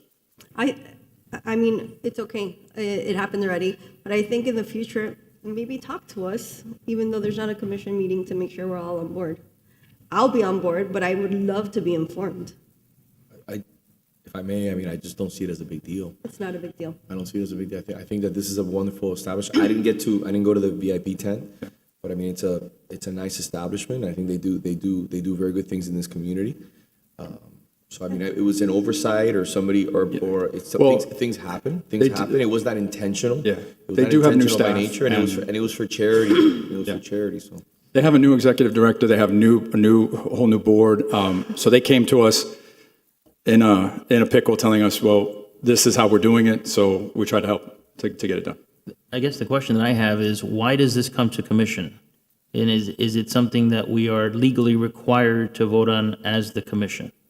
Or is it something that can be an administrative decision where it doesn't have to come to the commission? I don't know about the legal question, but I will tell you, I find it useful because it does. In the past, I've had questions from the commission not being informed of events, and a lot of our big events at Sellout Hall, I get to bring it to you. You get to see the special event application if you want to. So I really think it's necessary so you're informed of the events that are going on. Can I tell you what I think happened here, if I may, having been here some time? I think what staff always tries to do is clean up, even when there's an error, and put it on the record. Hey, this occurred. We didn't follow through on the following item. Doesn't happen often. This fell through the cracks. This happened. Or this entity, for example, the Junior Orange Bowl, which does great work in our community, missed a step, didn't fill out the following paperwork. But let's at least clean it up, put it on the commission floor, have them put it in front of the manager, because you know what? Next year, we want our partners to look at us with the best responsible face and say, hey, they brought this to our attention. This could have slipped by. We don't want it to slip by. We wanted to bring it to your attention. And I think they did it in good faith. And staff, as always, leading by example, says, listen, we're going to put it on the commission. We're going to clean it up. And we'll move on to next year. I believe, Mayor, the Junior Orange Bowl Committee did it in good faith. This is an event that happens every year. It's happened for many, many years. And it's something standard. And it's a new committee. And I believe everything was done in good faith. And so we tried, as you mentioned, to work with good people such as those in the Junior Orange Bowl Committee to make things happen appropriately, and that's the intent of it. And this just quantifies simply what we did, because we have nothing to hide, really. Commissioner Menendez, you said, she was going to answer my question. but Commissioner Menendez. Go ahead. No. Oh, she was going to answer the question that I asked about the legal question. Sure. So DABT requires that the zoning administrator of the city sign off, which is the only legal requirement for the city's behalf for the service of the alcohol. That is done administratively. That is always done administratively. We, as a matter of course, I'm not sure that there's even a code provision that requires it, but as a matter of course, bring those to you all to approve. Sometimes they're done retroactively just because of the timing of things, but it is not a requirement for DABT, so they were completely legal in their ability to do that. As Fred mentioned, it's a nice opportunity to showcase the events in the city, but there's nothing illegal that happened there with the approval. It's done by the zoning administrator as required under state law. Thank you. Commissioner Menendez. My only, so it's a new, I guess they have a new team in place? Yeah, a lot of them are new. Yep. Okay. So, I don't know if they came before us prior to the parade's planning. I asked that the Junior Orange Bowl Committee and their team come and engage the city commission way before the event, so that we're up to date on what's happening and we can share ideas and be true partners. I know of one or two situations where there was a communication breakdown, not a copyright lawsuit, not with Led Zeppelin, but a communication breakdown anyways. And so I asked that the committee, the team, with the parade, do their due diligence and really, really engage the entire city commission, because personally, I want to see smooth, success going forward. But if I see the ball being dropped on different levels, I'm not going to be rubber stamping anything that they bring before us. I want a true partnership. Well, I will give them that feedback. Just as you know, us on the city side, all we do is help facilitate, make sure we're really looking at the residents, make sure the streets are closed the right way, that the residents' way of life isn't too altered by, that's what we're here, to make sure that they follow all the conditions. We don't necessarily get involved in the event planning, but I will let them know that feedback, that they can come and talk to you guys. Go ahead, I'm sorry, Mayor, go ahead. Fred, if I may, just one quick moment. I did meet with the Junior Orange Bowl. They came to meet with me. I think it was one or two times. They talk a little bit about their programming, what they were doing, the intent, charity, a few different things. If they didn't meet with my colleagues, again, they should meet with my colleagues. I think it's important. One of the only issues that I'm going to make a request, I think the parade was great. You know, it was well run. Your team did a great job. This is a very minor issue. You know, but I don't see it as an issue at all. I think everything went off without a hitch. A lot of the heavy lifting was done by your team, the police, the firefighters, public works, parks. So you guys did a wonderful job. I'm going to ask you for one quick favor, if you can, through the manager, please, always through the manager.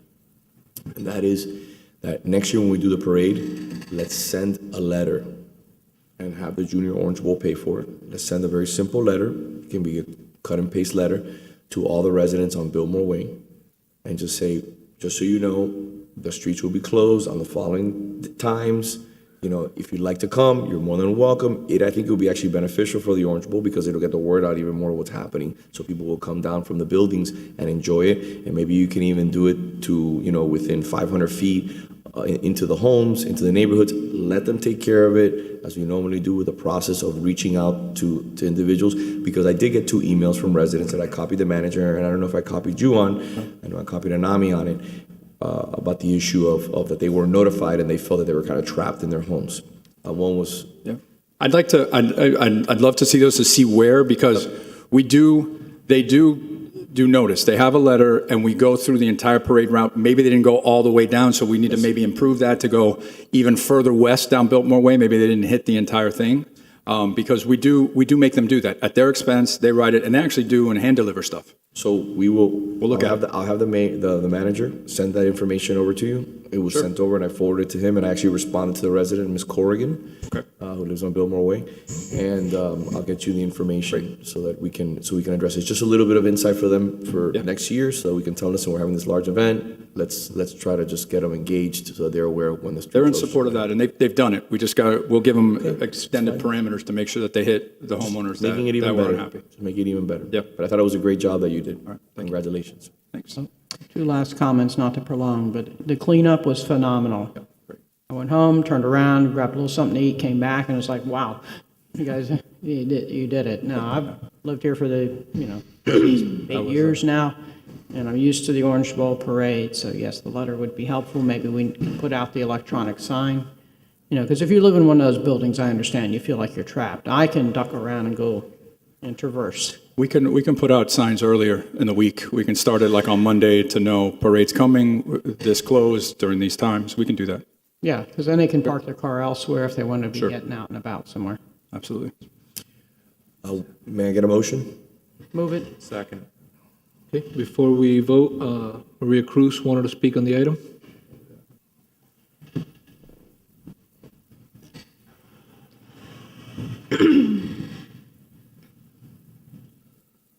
I hate to be the bearer. Maria Cruz, 1447 Miller Road, Mrs. Maria Cruz. I hate to be the bearer of the bad news. But you know what? As you know, I'm here almost at every meeting, and it's rare the day that I pick up an agenda that we're not approving something that already happened. I'm going to take the time to open my binder when I go home today, and I'm going to find how many in the last 3 months, 4 months, whatever I can not get upset by finding, because every agenda is rare, very rare, that we do not approve something that already took place. I'm sorry, that's reality. That's not imagination, that's not wishful thinking. It happens. And I brought it up before. We should not be, I'm sorry. I met somebody happily yesterday, somebody from the Junior Orange Bowl Committee. And you know what? They're already working on next year. This is not something that's planned one day before. So why? I'm sure that if they were not having a vendor, they had already made plans on what alcohol to buy. I mean, come on, guys. I know that, we do everything perfect. Everybody follows the rules. There's nothing to argue about. But, when you say something that hits people in the face, I have no choice but stand up and say, that's not true. That is absolutely not true. Somebody dropped the ball. Okay, and now we have to say, oh, because of this, the new people, whatever. You know what? The new people, there were older people there too. And besides, if they came to the city to get the permit, the city should have told them what they had to do. And they had to say they were selling alcohol before you approved it. So, come on, guys. Very serious. And I have a concern. I got a phone call. Somebody sent me a picture asking who were the people riding on the city float. I got a picture and I didn't know, I thought it was a family, like a man and a woman and some kids. The picture was not very good, but I didn't recognize any of you on that float, so I didn't know how that came up. That's it. I have a question for Fred, if that's okay. Could you talk about our city float and historically what we do? So we've done different things with the city float. Probably 10, 15 years ago, we would invite the commissioners to go on and employees of the month. We weren't getting participation, so probably for the last 10 years, we have community recreation staff, kids, and some parents that are on there, of some of the kids that are on there over time, depending on who we have. Good, since I know in years past it's been hard to get people, on it, and sure, especially this time of year. Is there a way that perhaps next year, early on, we can send stuff out to staff, families? We have employees here that I'm sure would never imagine having a chance to be with their kids on a city float. City employees, city float, things like that. But early on, because I'd like to make that opportunity open to people that put in, like I said, we've done it in the past. We haven't really gotten a response, but absolutely. I mean, this is where we've fallen in. This is where the kids come on, and and the adults that are on there.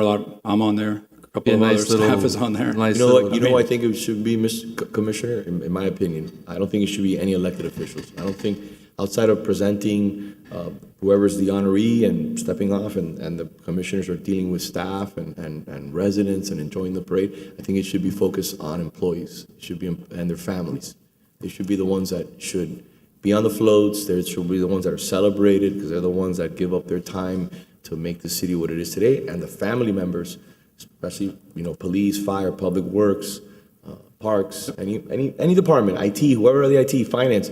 If somebody wants to bring their significant other to join them, I think it's wonderful. Their family members, their kids, I think it's something beautiful. We should celebrate it. I don't need to be on a float. I don't think we should be. We should celebrate our employees, which at the end of the day Actually, one way to start it is just think about it as a nice little gift, worthy gift, our employees of the month. Yeah. Whoever gets employees part of that, you get an invite to be on the float with your family. We've done that. Quite honestly, we've done that. It's usually better. I know, but I'm just saying you start there and you expand the pool. Okay. Again, somebody may look at it and say, I think that's I wouldn't want to be part of the parade. I think that's embarrassing to be part of the parade, in my opinion. I don't want to be part of the parade. I think that should be, if somebody if they got an award, Employee of the Year, let's focus on that person. Let's focus on employees of the month. Let's focus on employees, for example, call the individuals who pick up our garbage every single day and pick up our recycling and say, would you like to bring your family members and be highlighted for the hard work that you've done? Somebody who's celebrating 35 years, 25 years, 30 years of service, somebody who's retiring. I would love to be able to offer it to those individuals. We leave it to we you can do to that, work and out we've the done it details. before. We'll do it again. It's not a problem. We haven't gotten the response in the past. So before we get to the parade next We'll year, get if there. you could give us an Sure. update on how it's working. Absolutely. It's a good opportunity to do something. Sure. We can try creative. it. No problem. Absolutely.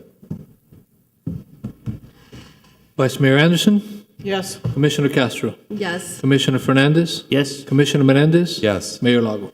Yes. All right, moving on to E7. E7, Mayor? Yes. E7 is an ordinance of the City Commission providing for text amendments to Article 2 zoning districts, Section 2-201, mixed use 1, 2, and 3 districts, and Article 3 uses, Section 3-209, live work minimums of the City of Coral Gables official zoning code to allow reduction of storefront transparency on frontages facing single-family and multifamily uses, providing for repeated provisions, severability clause codification, and providing for an effective date. Jennifer Garcia, City Planner. This is two parts. This is mostly just to provide a transition of commercial uses when facing residential, multifamily and single-family uses. There's two parts to this. One, for any mixed-use building with ground floor retail or commercial, they have to provide some kind of a window sill between 18 and 24 inches to provide a softer facade facing, again, single-family and multifamily uses. The second part of this is to reduce the transparency when facing those uses, as approved by the Board of Architects, to 40%. 40% is the minimum requirement for transparency in multifamily. Many of our live-work units are in multifamily districts, so it's just kind of comparing, making it work into the existing neighborhood. And I have a picture if you want to show the picture and talk about it. Well, yeah, you can put up the picture. And that's in Winter Park. That is their main drag. And you can see the knee wall there kind of adds a little warmth and charm to the streetscape. The other comments I've gotten back from residents on some things that are coming through the city is it's just too cold, too much glass, with that metal frame down below. And then you get in a work-live unit. Most people don't want to work in a fishbowl, with all the, you want some privacy. So we need to have some flexibility in the code to reduce the amount of glass, especially when you're starting to get into the deeper residential areas where mixed use is starting to get into more of a residential area than that. So that's the genesis and the thought process for this, adding this flexibility to code to reduce the amount of glass, which we call glazing here. So, any other comments? Otherwise, I'll move it. I think it's great. Second. Commissioner Castro? Did we get a second? I moved it. Who seconded? I did. You did? Okay. Yeah. I guess I'm zoning out. Yeah, let me think about this one just a tad bit more. I really like the whole storefront look. So I think I'm a little... Depends on where you put it. So what is your idea exactly? Like in what sections? Are you separating or is this the whole? Where you're facing single-family homes, people don't like storefronts with glass all the way down to the ground. So, in listening to the residents that live in those areas, this is responsive to the residents. Reducing the glazing, making it less commercial looking, and more of a warmth, hominess to it. So, allowing this type of flexibility in the code will allow the Board of Architects to be able to respond to the residents' wishes to have a warmer facade on the front of the buildings. Here, the knee wall that was displayed there on the front of a facade on the main drag where the storefronts are in Winter Park also adds that charm to the structure. It's not really a reduction of glazing there, but it's an encouragement to make a more friendly facade because you don't need the glass all the way down, to be able to have even a display for dresses and so forth. I spent plenty of times in Chicago sitting on those platforms where you put dresses and displays when my kids were in there shopping their hearts away, just so. Yeah. And Commissioner, I think it's felt that it's a little more appropriate for live-work units where people are working and living to have kind of a reduced glazing because it's multi-use. It's living and working there in the live-work units. Yes. Okay. So we'll still have the 60 to 90% transparency or glazing on our major streets and our downtown and our mixed-use areas is only when it's facing multifamily. So on the edge of the CBD when you're facing the multifamily uses. We're facing residential uses, yeah. Anything else by the commission? I said yes. Okay. Commissioner Fernandez? Yes. Commissioner Menendez? Yes. Vice Mayor Anderson? Yes. Mayor Lago? Yes. Mr. Clerk, can we just confirm there were no public speakers? Correct. Okay, thanks. Moving on to E8. E8 is an ordinance of the City Commission providing for text amendments to Article 15, notices, Section 15-102, notice of the City of Coral Gables Official Zoning Code to amend requirement for the applicant's required public information meeting to occur prior to review by the Board of Architects, providing for repeated provisions, severability clause, codification, and providing for an effective date. This is a public hearing item. So currently, our zoning code requires what's called an applicant's required public information meeting, and this occurs only for applications that go to planning and zoning. So anytime you change the zoning or you have a mixed-use site plan, you're required to go to planning and zoning and to the commission. But before the planning and zoning board, 14 days before, they have to have some kind of information meeting. The information meeting is really meant to show the renderings, explain the project, what the requests are, for the residents to understand what they proposed, right? So what's proposed here is to have that information meeting earlier in the process, to have it before it goes to Board of Architects. The reason why, and I want to thank the Vice Mayor for co-sponsoring the item with me. In the time that I've been here as a city commissioner, I've noticed that there are projects, investors, developers, whatever you want to call them, that truly do a great job of engaging the community. And then there are others that sometimes don't do such a great job. And it's often those projects that by the time they get to the city commission, it's a baked Alaska. It should be something productive and wonderful, but it's, it's on fire. And the recurring theme, no matter what the project is, no matter what it is that we're doing, the community's always said, well, we just found out about it. That may or may not be accurate, depending on the situation, but I honestly believe one way to just try to address it from a legislative side is, as was mentioned a moment ago, was to move the public engagement part earlier in the process. Because by doing that, they can give their ideas, their thoughts.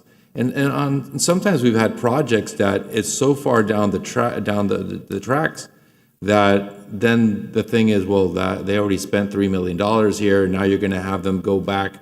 Why don't we try to get things addressed earlier to avoid the head-on problems later? That's the spirit behind what I'm doing.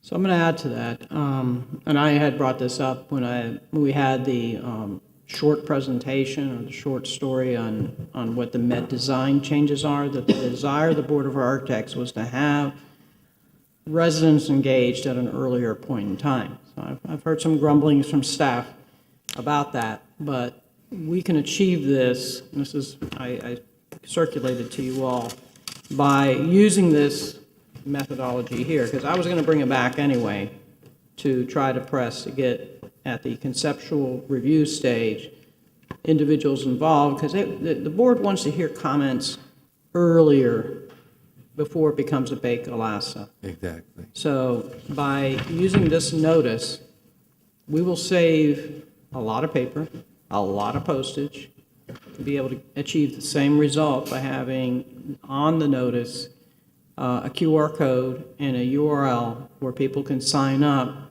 for the program that Commissioner Forrest had developed, and it will automatically send out electronic notices. So this is sort of a marriage of many different ideas accomplishing the purposes that people want: more transparency and more notice on the designs that are going into our areas, so they can look at compatibility, so they can look at massing early on and understand how the community feels, or maybe see things that are not on the drawings, because oftentimes you have this, or what's shown around the building is a bunch of trees and stuff that don't exist. Right. So they need to have that context there at the same time. So that's why I added the language I did. Okay. Mr. Clerk, do we have any public comment? Yes, Mr. Mayor, Maria Cruz.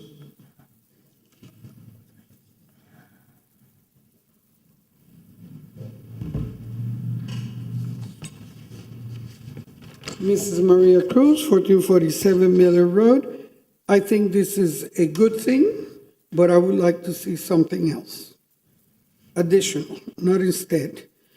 Dealing with neighbors groups, sometimes I've seen, after they called me and they said, we just got the notice the day before.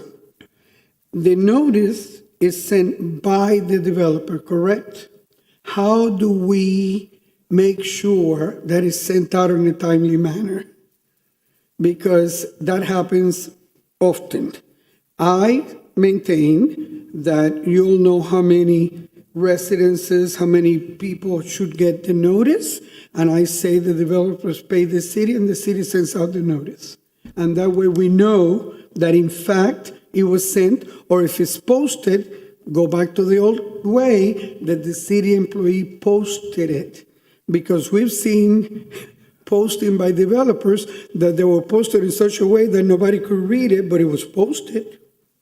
And then it was removed, and then it was upside down. Okay, so I think the city needs to take a little more participation in this to make sure that the people involved really get the notice, and that the notice, if it's posted, is fine. But make sure the city posts it. And the city, if I remember correctly in the old times, they took a picture when they posted it, and we know that it was posted. Because, you know, that's not being required anymore. From what I understand, last time I complained about one of those developers, and the city did not post it. Somebody else posted it. Then the city posted it, but they didn't take a picture. No. This requires doing it the right way. Mr. Clerk? That's it, Mr. Mayor. All right. Madam Sponsor, Mr. Sponsor, how would you like to proceed? I'd like to move it. I'll second. And I'd also ask Ms. Garcia to provide us a little background on how the notice posting is done right So now. yes, the applicant does post the property and mail the notices, and they sign an affidavit, both for the posting of the property and an actual mailing. Right, and do you have a picture of the posting? We don't usually require the picture, but we can start to require that. And we do require from the post office the addresses where it was mailed to. Correct. Right, so you have verification from the post office Post office, itself yes. that the mailing was done. And the affidavit? Yes, Vice Mayor. And the affidavit has a date, correct? Yes. Okay. Okay. We have a motion and a second? Commissioner Fernandez? Yes. Commissioner Menendez? Yes. Vice Mayor Anderson? Yes. Commissioner Castro? Yes. Mayor Lago? Yes. Moving on to E9. Mayor, E9 and E10 are related, so if with your permission, I'll read them both into the record so we can consolidate the public hearings? Yes. So E9 is an ordinance of the City Commission amending Section 1-2 Definitions and Rules of Construction, Section 2-464 Same Authority to Fix Schedule of Charges, Method of Determination, Section 2-1091 City-Owned Property, Sale or Lease Generally, Advertised Public Bidding Process, Section 18-2 Canvass of Returns, Duty of Commission, Declaration of Results, Section 34-60 Statement of Costs, Filing, Publication of Work, Cost and Lien, Section 34-239 Forfeiture Proceedings, Section 5853, Statement of Cost, Publication, Section 58-119, Notice by Publication, Section 63-329, Procedures relating to application, Section 62-331, Adoption of Ordinance, Section 78-281, Requirement for Underground Utilities, Section 101-109, Notices, Section 109-41, Permit Application Procedures, Class 1 Permits, and Section 109-42, same Class 2 Permits of the City Code in order to provide a definition of publication and remove the requirement for newspaper publication, providing for repealer provisions of Ability Clause, codification, and providing for an effective date. E10 is an ordinance of the City Commission amending Section 1-104, Jurisdiction and Applicability, Section 8-109, Moving of Existing Improvements, Section 8-106, Certificates of Appropriateness, Section 14-209.4, Section 14-215.3, Notice and Hearing Procedures, Section 15-102, Notice of the City Zoning Code, in order to provide a definition of publication, remove the requirement for newspaper publication, providing for repeater provisions, severability clause, codification, and providing for an effective date. These are public hearing items, so we'll consolidate for purposes of the public hearing. Thank you, Madam City Attorney. That was a mouthful. As you can tell from the titles, this is a rather large cleanup to the code in both the city code and the zoning code to remove the requirement for newspaper publication from various sections of the code. As you all know, and the clerk has advised you, we are losing a couple of the publications in which we have previously published legal notices. As you all know, those are also not very well read by our residents. They don't, the subscriptions are not numerous in the city. As such, we are moving towards online publication as permitted in Florida statute. The law changed beginning in January 2023. So we are taking advantage of our new ability to use online notice publications. We are using a county-wide website that's been established by the county and many other municipalities are going to use. We will transition to online notification only after our January meeting. So for the December and January meetings, we will continue to, as we did for here, publish in newspapers of general circulation as required by our code. The city clerk can show you, if he has available the website, what it will look like. We will link to our city website under public notices, so it's very easy to access. We plan on doing education campaign and e-news from you all. We're happy to share the website. We think this will actually increase the amount of residents who are getting online notification of our public hearings and our legal notices. So as I said before, it adds definitions of publication in the city code and zoning code, which includes the ability to publish in newspapers or online. So in the future, if everybody's back to subscribing to newspapers of general circulation, we can switch to newspapers seamlessly, but this is what it will look like. This is a countywide website. You can choose other municipalities too. If, for instance, you have an interest in another neighboring municipality, you can see what they've got going on as well. These are example notifications, not actual ones at the moment. But this is how they will be published. Like I said, they will be linked to our website, and we plan on an education campaign and moving to this exclusive online publication after our January meeting, assuming these ordinances are adopted on first and second reading. Okay, thank you. Does the commission have any comments? Does anybody want to make a motion? Is there any public comment first? No public comment, sir. I'll be happy to make a motion, but I just have one question. Will we be including this link on our city's e-news? We can, yes, sir. Okay. And that's- additionally, we have to advertise in the Miami Herald once a year by Florida statute where residents can find the notices. Okay. Yeah, that. My one thing is if we can include that link, not only on our city's website, but also on the e-news for residents to be able to have easy access to it. We can do that, sir. Okay. And one additional request I would have with E10, since it is a zoning code text amendment, that the commission, if with your approval, waive the requirement that it go to the planning and zoning board, since it is an administrative cleanup, in order to, expedite the approval of this. No issues with that. I'll move that. Also, if we can advertise in the Miami Herald more than one time to let people know that this change is happening. We could do that as well, yes, ma'am. Any suggestion on how often you would like it? Right now, the requirement's one. Once a year. Once a year. Let's do it at least 3, just the first year, so people get used to it. Okay, we'll do. Okay, we have a motion and a second. I'm sorry, who seconded? I'm waiting for a second. Second. Okay. Commissioner Menendez? Yes. Vice Mayor Anderson? Yes. Commissioner Castro? Yes. Commissioner Fernandez? Yes. Mayor Lago? Yes. Moving on to E11. I think that was E9. that Could we was have a E9. second vote There is a for motion E10 for as well? E10 though. E9. You Just motion give me one. E10. Give me 1 second. I'll move it second, whatever. Second. Just keep it rolling. Vice Mayor Anderson? Yes. Commissioner Castro? Yes. Commissioner Fernandez? Yes. Commissioner Menendez? Yes. Mayor Lago? Yes.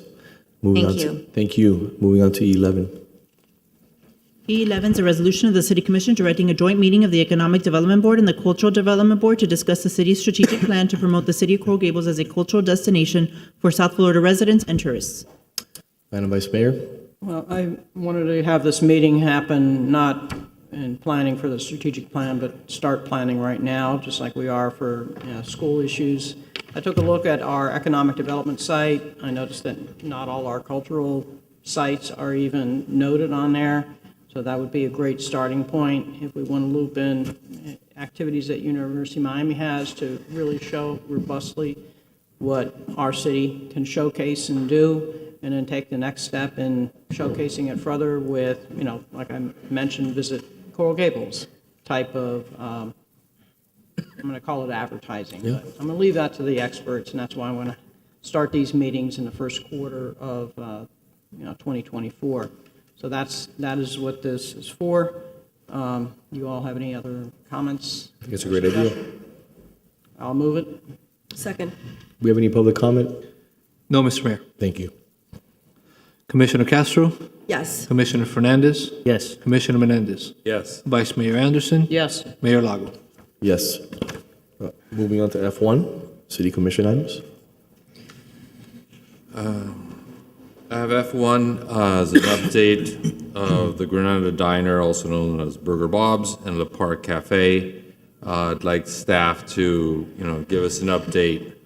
I'd also, I think I have at least one resident that'd like to speak, and I know we have that protocol that the sponsor can make a motion to allow the public to speak, so I'd like to make a motion to open this one up to the public. I'll second. Okay. All in favor? Aye. Aye. Thank you. Mr. Manager, there you go. If we can start with the diner, and I will let our asset manager move on to Le Parc Cafe. As I mentioned in the prior item, construction started yesterday. We do have the 1.257 million, and the commission today approved the contingency, so we are moving forward. We can certainly provide the schedule on the internet and work through that with our communications department. I know, obviously, we started talking about this some time ago, and the residents want to see the whole project completed. There's a lot of interest, so if you could, I know there's a schedule, but is there a sense as to when residents can expect it to be done? Around September of next year. September next year. And with regards to, obviously, now that we broke ground, there's going to be a push to secure whoever's going to be managing the facility. How's the structure going to be? We will be working, we will be, now that the project has started, we have until September or before that to come up with that. We will be moving quickly to try to negotiate something as the commission has authorized, and we'll be coming back first quarter of next year with negotiations. I'm assuming they will, depending on how they proceed. Commissioner, if I may, on your item, I'd like to make a request. Zeta, do you have the opportunity to provide on the website a construction schedule? Yes, We will be putting that on. This is not my item, but this is what I do for a living every day. So I think if you want to have people understand a little bit more about the efforts, the budget, the money, the schedule, the timeline, what I would recommend, support of the commission, is put together a schedule that the contractor has to put together. It should be stapled to his contract, which I know it is, his AIA contract, and provide a copy of that. And then on a monthly basis, provide an update in regards to all the long lead items that have been ordered. What is a critical path moving forward? How are we doing?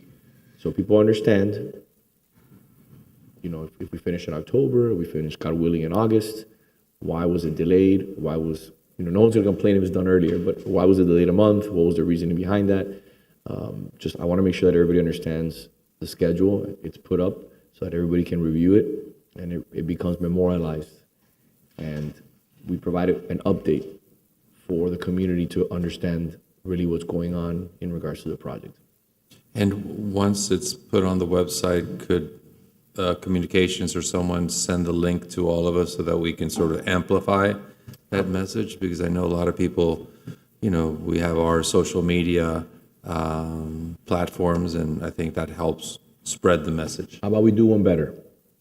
How about we send an email to all 51,000 residents? I know we don't have everybody, but we say, Burger Bob's has commenced after a long-awaited moment. Here are some conceptual drawings in regards to what was approved. This is when it's going to be delivered. Go to the following link to see the schedule. And we're now under demolition, and just provide the information, provide the conceptuals. We're finishing in September. You can even provide a video of this conversation that we had here on the floor through the manager's direction, obviously, and send it out to everyone so that everybody's aware that we sent this out, that they have the link in their own hands. You don't have to depend on the commission's social media, even though we'll put it out again and we'll send it out. But I think it should be sent out by the city, in my opinion. On that schedule, I think there has to be a disclosure that says it's subject to change, so that people, you never know. Not all projects really run on time. So not to create false expectations. Okay. And if we can switch over, I guess, to La Park, how that's going, what was finally done. So the city undertook efforts there for a period of time. We were obtaining product from a specific supplier. That supplier is now signed a temporary agreement for 90 days. And they started on the Monday after Thanksgiving. So they're going to be there for 90 days. We are evaluating. I think it's been, what, 10, 12 days. They've been open. And so we're going to be evaluating them over the next 90 days. The contract has an ability for us to renew them for another 90 days so that we can do further evaluation, and we'll see from there where we go. If it all works out, what's the ultimate goal with this particular operator? The ultimate goal will be to have an operator there that has sufficient experience and an ability to be able to function and to be able to provide us with the service that we want to provide, the excellent service that we want to provide to the country club members and to the community. There'll be a point in time where no longer it'll be a 90-day evaluation. That is right, Commissioner. If everything works out in this trial period, then we will be coming back to the commission for a long-term contract. Yes. For an extended, for a normal They're contract. fully operational at the moment, because I've gone a few times. Yes, they are. They are right now.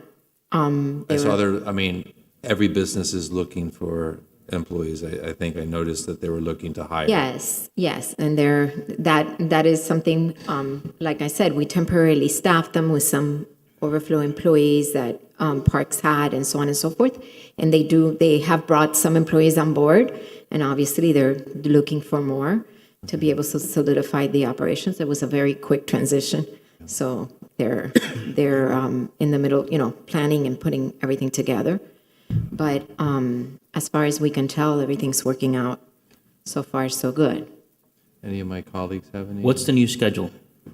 So we allowed for extended hours now. They're trying out the extended hours, so they will be open through 7 o'clock at night, and that is something that we are trying. And they are open Mondays. It is a 7-day-a-week schedule, which is what we originally had conceived for service there. So we're trying that right now. Are they participating in helping some catering for like some events, things that the city does at the country club? Yes, one of the ideas is that we would be able to use them for small events that would be, breakfast related or lunch related that could be done within the ballrooms or at the country club, to be able to do that. No, I appreciate it. Anybody else? If not, That's it. I'm glad we're doing it. I'm glad the schedule's going to be available for everybody. all right, appreciate it. Mr. City Clerk, we have speakers? Yes, sir. First speaker is Maria Cruz.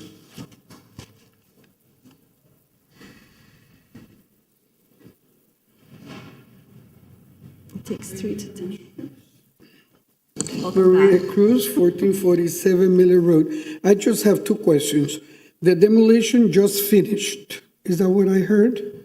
Demolition just finished? The contractor started work on Monday. Okay, so demolition just finished is what I'm I asking. said the contractor started work on Monday.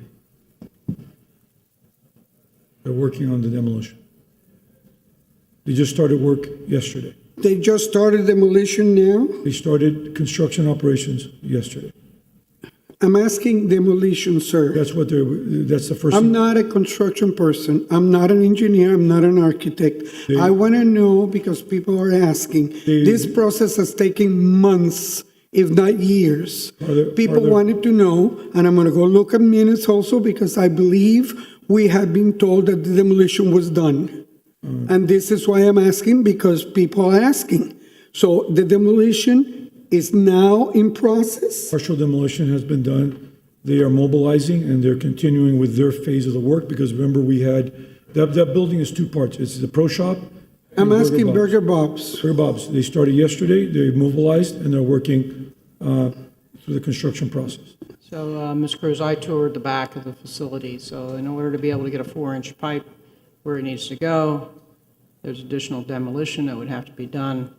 We'll be bringing this back in January with an update so we can have further detail, but I have not driven by there yesterday to be able to see exactly how far they got. I thank you, but since I'm not an architect or an engineer, and I do not have a building business, and I have nothing to do with that, I'm just a regular educator, I like to hear answers when I ask that I can understand, and that's why I asked again, because I believe, and I'm going to go check my minutes again, I believe that we had been told that the demolition was done before today. Okay, so I'll be back. Thank you. Any other public Tom speakers? Wells.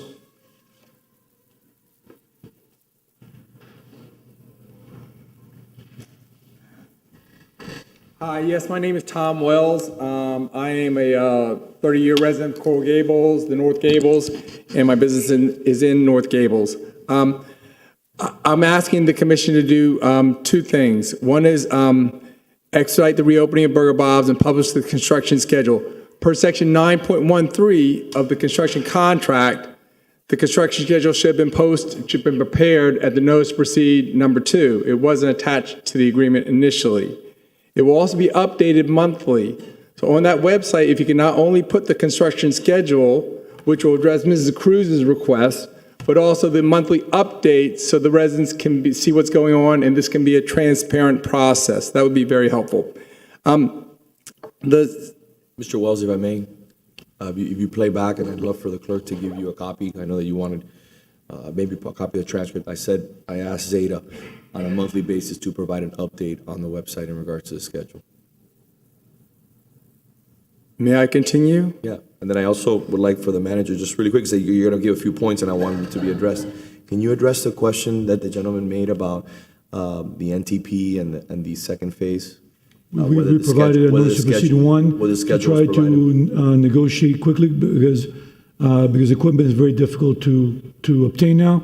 And then we issued a notice to proceed 2 to officially start the work last week, and they've mobilized on Monday. Have they provided a schedule yet or no? They have provided a schedule. We're looking at the deliveries on that equipment before we're ready to put that on. Okay, thank you.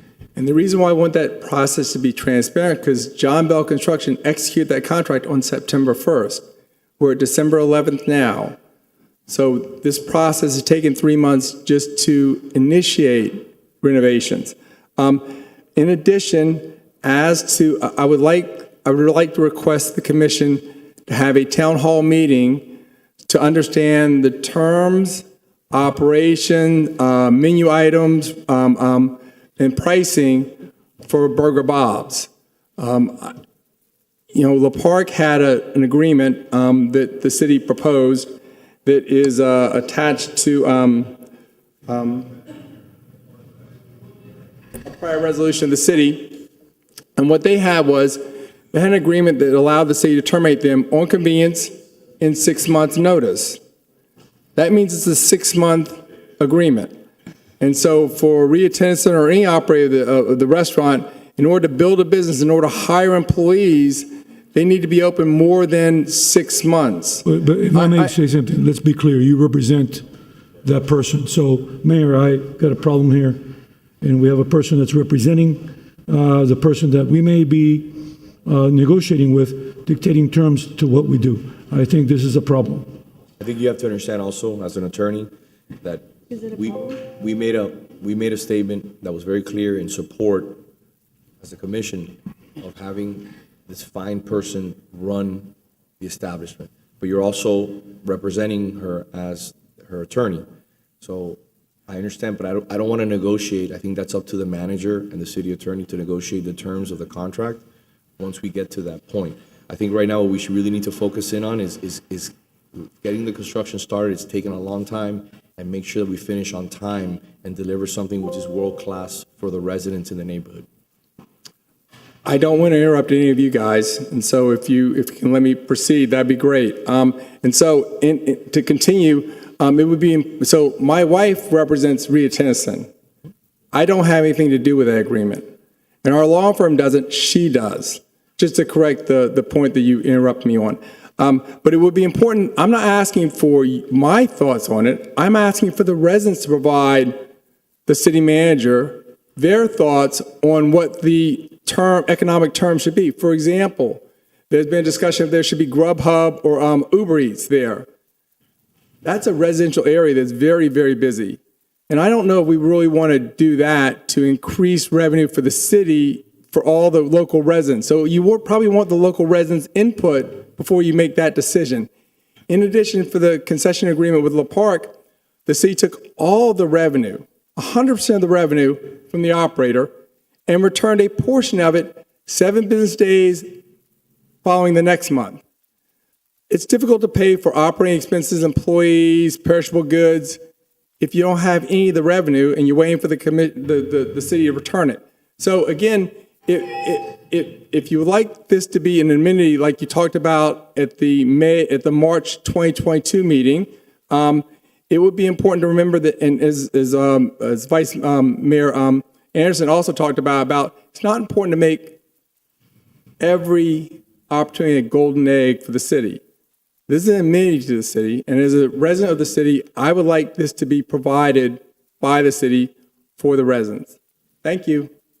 Mr. Manager, you wanted to respond to his comment at the end? We would, La Park, the prior operator of La Park was paid every 2 weeks. It started off in 1 week. They asked that they could not work, with 1 month. They said they could not work with that, so we would pay them every 2 weeks. Thank you for that clarity. And I just want, before we move on to whatever the next item is, obviously, the discussion on the commission with Zeta and basically the administration regarding Burger Bob is to capture or recapture or maintain that neighborhood diner experience. La Park has its menu, its different location, different atmosphere, and what the folks do. I know inflation has bumped up prices, but we need to, we've had that discussion, do everything possible to maintain that charm. I want the folks that used to go to Burger Bob's, which were plenty of people, to be able to come back, we all do, come back and feel they're back at home and make it very reasonable and friendly. It has to be a win for obviously the operator and everything else, but let's truly do our best to capture that spirit. And Commissioner, we're looking at both menus because we want to make sure that they're not competitive. Yeah. And certainly they're across the street from each other too. And so it's one of the things that we've discussed already to make sure that there's synergy and one is not, it's not a parasitic type issue where one is taking from the other. Thank you. Okay. Anything else, Commissioner? No, thank you, Mayor. All right. F2, Madam Vice Mayor. I put this item on because of the variety of emails and information I received, and I wanted to make sure that our staff had an opportunity to do a presentation, and if there's any public comment, that we had public comment. So I'd move and I'd ask for you all on the public comment, just please get to the point and let's move forward.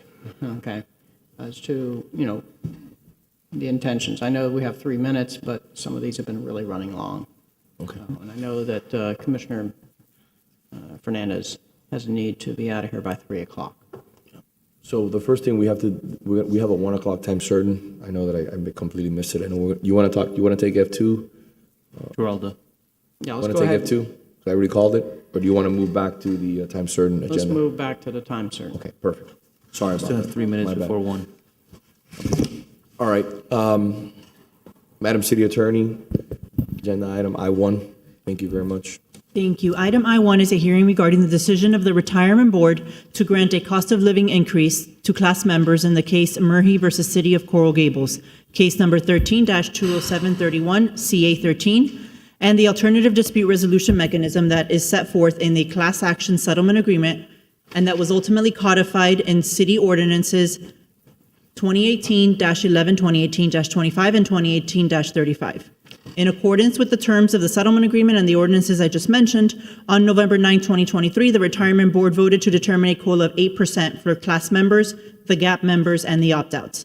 Pursuant to the alternative dispute resolution mechanism, because the net actuarial experience is negative, I, as city attorney, invoke the alternative dispute resolution mechanism by setting this hearing for today within the timeframe provided for in the settlement agreement as well as the ordinance. The procedure we will follow today was established in the procedural order issued by the mayor and has been shared with all participants. It provides as follows. Any person wishing to speak must be sworn in by the city clerk. The finance director or designee will have 3 minutes to present the professional recommendation based on the memorandum provided to the city commission. Any individual wishing to address the city commission will be afforded 3 minutes each. After the conclusion of the presentations, the city commission may ask questions of any party or individual. The city's special counsel on pension and retirement matters, Mr. Jim Lynn, is here and he's available to answer any questions that you may have. Pursuant to the terms of the settlement agreement, the City Commission, in its sole discretion, may, by a forfeits vote, reject the Retirement Board's determination or reduce the amount of the proposed COLA, considering the following 7 factors. 1, whether the present value of the proposed COLA exceeds the net actuarial experience. 2, the amount of the unfunded actuarial accrued liability and whether it has been declining or increasing and the amount of such decline or increase. The amount of the unfunded actuarial accrued liability and the amount by which it will increase if the proposed COLA is granted, the number of years since the last COLA was granted, the percentage increase of the last COLA that was granted, the single year actuarial experience of the retirement system for each of the 7 years preceding the proposed COLA and the net actuarial experience over the preceding 7 years. And finally, this increase or decrease of the consumer price index issued by the U.S. Bureau of Labor Statistics. If the commission takes no action today, in other words, if there is not a forfeits vote to reject or reduce the retirement board's determination, the retirement board's determination to grant a COLA of 8% will stand. If the commission votes to eliminate or reduce the COLA by a forfeits vote, the city's commission will not be overturned unless arbitrary and capricious, and reliance by the city commission on the factors listed will not be considered arbitrary and capricious. So, Mayor, with your permission, I will ask the city clerk to please swear in everyone who will be speaking today, and then we can turn it over to Ms. Rodriguez for the recommendation from the finance director. Those of you who will be speaking on this item, please stand and raise your right hand. Do you swear or affirm the testimony you'll provide today will be the truth and nothing but the truth? Thank you. Okay. Good afternoon. Good afternoon. Paula Rodriguez, Assistant Finance Director for Budget. I'm going to go ahead and read. At the Pension Board meeting of November 9th, 2023, the board voted to approve the 2024 COLA of 8% to class members as required by the COLA lawsuit settlement. Additionally, the Pension Board voted to approve the same 2024 COLA to GAP and opt-out members. In accordance with the terms of the settlement agreement, the City Commission, in its sole discretion, may, by a supermajority 4/5 vote, reject the Retirement Board's determination or reduce the amount of the proposed COLA. The Finance Director recommended that the City Commission reject the 2024 COLA for the class members, GAP, and opt-out members. The recommendation considers the factors listed in the ordinance. You can reference your ordinance section 8.3A through G that are the factors to be considered by the City Commission in making its determination specifically. A, the present value of the proposed COLA will exceed the net actuarial experience of the retirement system.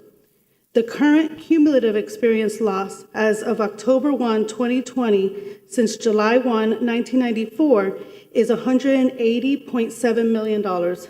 As of the 2022 actual valuation report, the funded actuarial accrued liability is $155.9 million as of the actual valuation report as of October 1st, 2022. The unfunded accrued liability has decreased from the previous year by $7.7 million.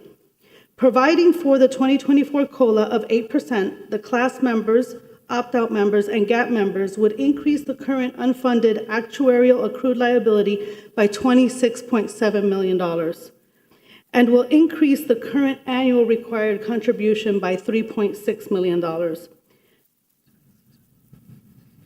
The last COLA was paid on May 7, 2018, per the terms of the settlement agreement.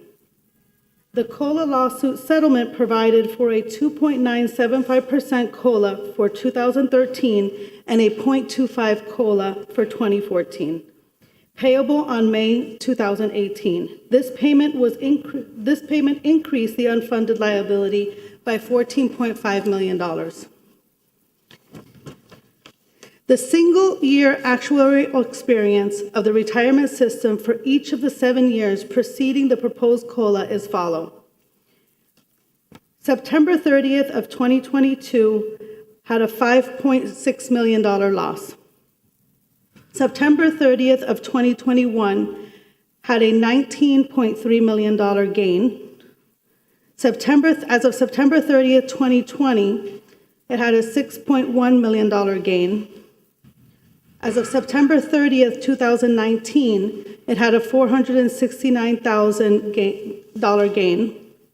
As of September 30th, 2018, it had an approximate $2.4 million gain. As of September 30th, 2017, it had an approximate $8.6 million gain. And as of September 30th, 2016, it was a $4.7 million gain. The net actuarial experience over the preceding 7 years is a gain of $35,766,211. The increase of the Consumer Price Index since 2014 is 31.1%. Factors A through E support the rejection of the 2024 COLA, as the costs associated with granting the COLA would adversely impact the pension system by increasing the funding requirement and increasing the underfunded status. Although it is not one of the factors of consideration in the ordinance, it should be noted that the city's funding target is to have the pension fund at 100% funded. However, it is currently funded at only 74.7%. Should the 2024 COLA be granted, 70% of the progress that the city has made thus far will be eaten up by granting this one COLA. Additionally, the annual required contribution would increase by over $3.6 million and reduce the amount available towards the extra payment. Additionally, we have proven schedules that show the estimate, or we have provided schedules that provide the estimate effect of granting various percentage of the 2024 COLA on the unfunded actuarial liability and affect annual required contributions, as well as the cost of granting an ad hoc one-time lump sum payment to retirees in lieu of a COLA. This information was provided in the email that was sent a couple of weeks ago. It is my recommendation that the City Commission does not grant the COLA of any amount until the fund is in a positive actuarial position. A COLA granted before then would cause an additional increase to the unfunded liability and increase to the underfunded status, which would adversely impact the pension system. Thank you. Thank you very much. Mr. Clerk, Mr. Mayor, how many individuals are speaking today? about 10 people, Mr. Mayor. Okay, so the first speaker is Maria Cruz. Well, I can still swear you in.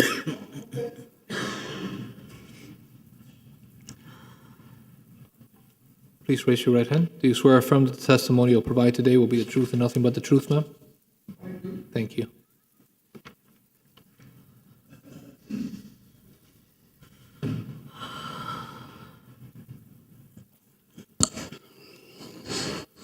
I think Maria Cruz, 1447 Miller Road. There's nothing more that I would like to do today than to suggest that this be granted.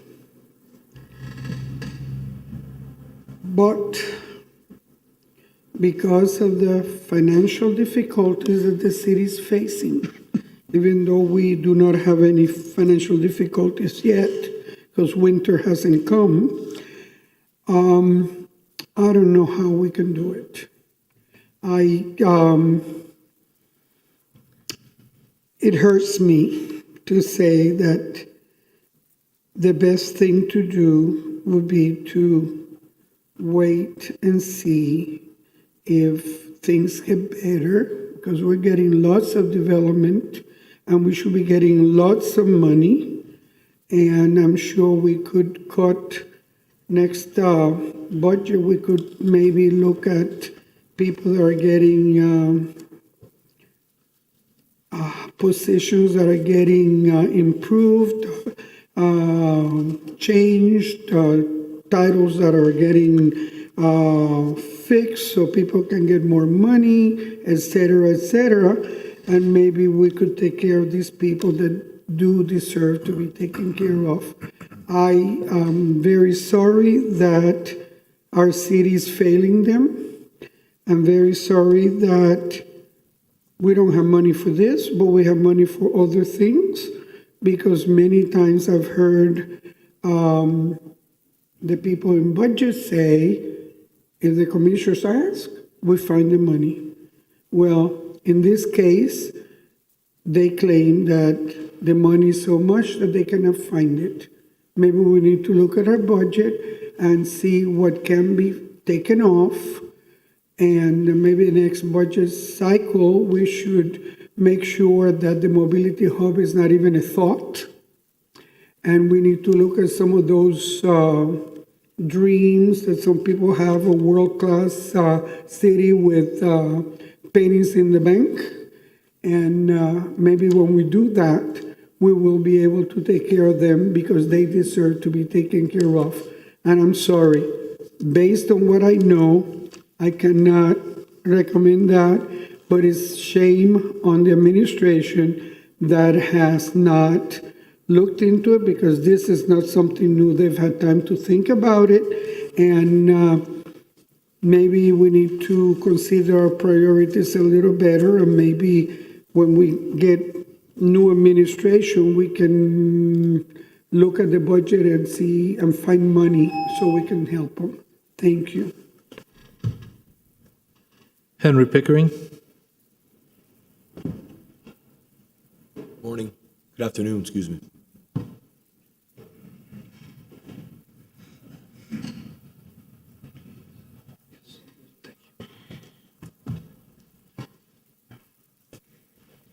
Hi, my name is Harry Pickering. I'm a retired lieutenant with the police department. I worked for the city from 1976 through 2006, serving just over 30 years. I'm also serving as the chairman of the Retired Officers Assistance Committee for the Coral Gables Fraternal Order of Police. I would like to ask for one additional set of 3 minutes. I just have two short stories to read from a retiree who's disabled and is in rehab today, and a beneficiary who's a cancer patient. And just want to read a short story about each of them, if I may. But the first one is a gentleman named Doug Gazvoda, who was hired in 1974, and he suffered an on-duty accident and retired in 1981. In the late 1970s to the early 1980s, the police department deployed 2 three-wheel scooters for the full-time foot patrol detail, staffed by 2 police officers on what was called the Miracle Mile Downtown Detail. After parking the scooters, the officers patrolled the business district on foot for not only a visual deterrent and crime prevention, but also for rapid response and community relations with the business and retail store owners and employees. Thank you. 2 of the officers on this detail were 2 brothers who had joined the police department together in 1974 following their discharge from the military. There were others before and after them, but the 2 police officers I'm referring to are Doug Gazvoda and Ron Gazvoda. After gaining over 5 years of seniority in the Uniform Patrol Division, they both decided to apply together for the Miracle Mile detail, and they were selected. One brother patrolled the north side of Miracle Mile, the other brother patrolled the south side of Miracle Mile on foot. One day in early 1980, Doug got off duty and parked his scooter in the basement of the parking garage of the police department. He turned off the scooter and removed the key. As he was exiting the scooter's cab, the engine backfired and the scooter lurched forward quite a few feet, ripping his knee apart. Unable to dislodge himself from the vehicle or get to the radio, he laid there on the concrete pavement in the garage in excruciating pain until a patrol sergeant discovered him. Fire rescue transported him to the hospital. Over the years, Doug has had 3 knee replacement surgeries and 2 quadricep surgeries. Today, he cannot walk without the aid of a walker, and for mobility, he uses an electric scooter. He's 74 years old. Because he cannot walk when transitioning to or from a city position or to or from his walker or to his scooter, he has fallen many times. His legs give out and he has suffered numerous shoulder and head injuries as a result of falls. Doug retired on disability in 1981. The three-wheel scooters deployed by the police department and the parking department at that time were inherently dangerous. Another officer on the Miracle Mile detail was struck by a car and injured not long after the incident happened with Doug. The scooters provided no safety features and were easily crushed in motor vehicle accidents. The city soon took all of the three-wheel scooters out of service. He retired in 1981. His monthly pension check is $2,042. That's including the COLAs that he's received since 1981. Multiply that by 12 months and then divide that by 2,080, which is the number of work hours in a 40-hour work week times 52 weeks, and that is equivalent to $11.78 an hour. Florida's minimum wage this year is $12 an hour and will go up again next year. Proving that his income is less than the minimum wage, knowing it is going to get lower next year, we think the commission should be made aware of this. Since his retirement, he has not received many COLA increases. This has left him far behind on the cost of living expenses. You cannot even imagine how someone who retired before him could afford to survive on the Coral Gables retirement. That's one story. This next one is even shorter. Another gentleman that retired just prior to Doug was a officer named Ernie Cate, at C-A-T-E. Ernie, after he retired, he was injured, also knee injury during a foot chase and a felony apprehension. And after he retired, a number of years later, he developed a respiratory problem and he passed away. Well, at the time before he passed away, his pension check was $1,952 a month. His spouse, when he passed away, the monthly pension was cut to $976 a month. And you can read the letter yourself that it passed out. That's a letter from his widow. So also, then one other comment from another retiree, Vinnie Peterson says, tell them a lot of retirees can attend because we are working to survive, and that includes Vinnie. Also let them know quite a few police retirees came back to work at the police department to make ends meet and to also help out because of a mass exodus of police officers. And the last thing I'll say is that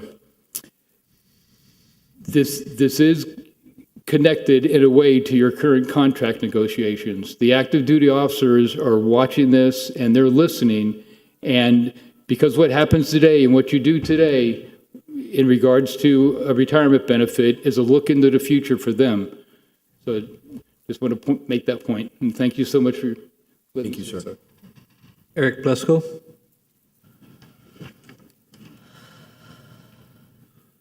Hi, Mayor. Good afternoon. Vice Mayor, Commissioners. I haven't been retired as long as a lot of these people have. In 2021, running lights and sirens, my police car was T-boned. I hit the concrete column at the Junin Ponce. Should have died, didn't die. Extricated by fire. As a result, my right foot requires a prosthetic. I need to drive with hand controls. Very simply, I want you to think of it this way. 30% of my retirement goes to my medical insurance. I can't be held by any other medical insurance other than the city insurance through the FOP. I can't make ends meet with the way that my retirement is, and I can't work because of a TBI that I sustained that's now causing me to have seizures.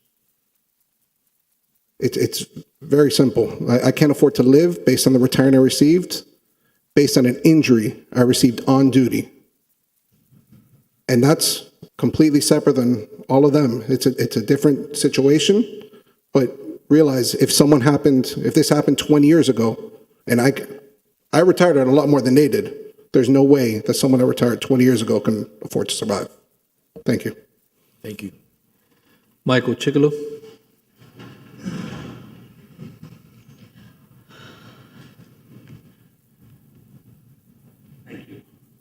Commissioners and Mayor, I'll just give you a brief synopsis of how I went in the retirement system. I entered in 2010. I had a contract I looked at, a retirement ordinance I looked at, and I took an option for my wife to get this pension for the rest of her life as well. It cost me, I think, 7.5%. I took that with the understanding that what we had been getting in our retirement ordinance since the inception, I guess it dates back to 1990, was going to be a formula-based COLA based on fund performance. And those were granted all throughout up until 2013. And I took that thinking I'm going to recap, maybe get back to 70% or 75% one day. Well, let's go 15 years back now. That hasn't happened. 15 years is a long time. Does anybody dispute that? That's a long time. In 15 years, this city has given 3.225 in COLAs, and that was half of what we were owed because of the lawsuit. All right, that comes to 0.21% over 15 years. So the reason why we have an 8% catch-up is because we haven't gotten anything. It's a big number right now. If we'd have had a funded COLA, and this goes back, the actuaries knew in 2000 that these COLAs weren't funded, they were performance-based. Nobody did anything about it. The funds in 29 years, the rate of return on the funds in 29 years is 7.9, I'm sorry, I take that back. It's about 9%.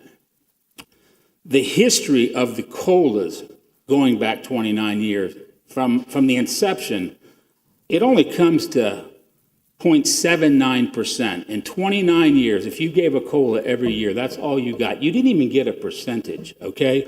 So those numbers are real. They're getting worse. Social Security in the last 15 years, they've got COLAs that average COLA is 2.28%. So we're so far behind, Social Security, of which I might add, the city doesn't pay the 6.2% for fire. The 6.2% that we used to pay, I guess, in the 50s we were given a better benefit. We had a higher multiplier back before this pension system went into effect. So our multiplier was 2.8, 2.7, I can't remember the exact number, but we were 0.2 of a point higher than everybody else. If you gave us that 2 points right now, fire would go out at 80% instead of 75%. So the city's taking, well, they're not taking it. They're taking $1,050,000 that they don't have to pay for the fire department guys into Social Security. So every year you could literally fund some kind of retirement benefit for the fire department. But in the cities, we've known this, they've known it for years. We've tried to negotiate. We've actually tried to go back into Social Security.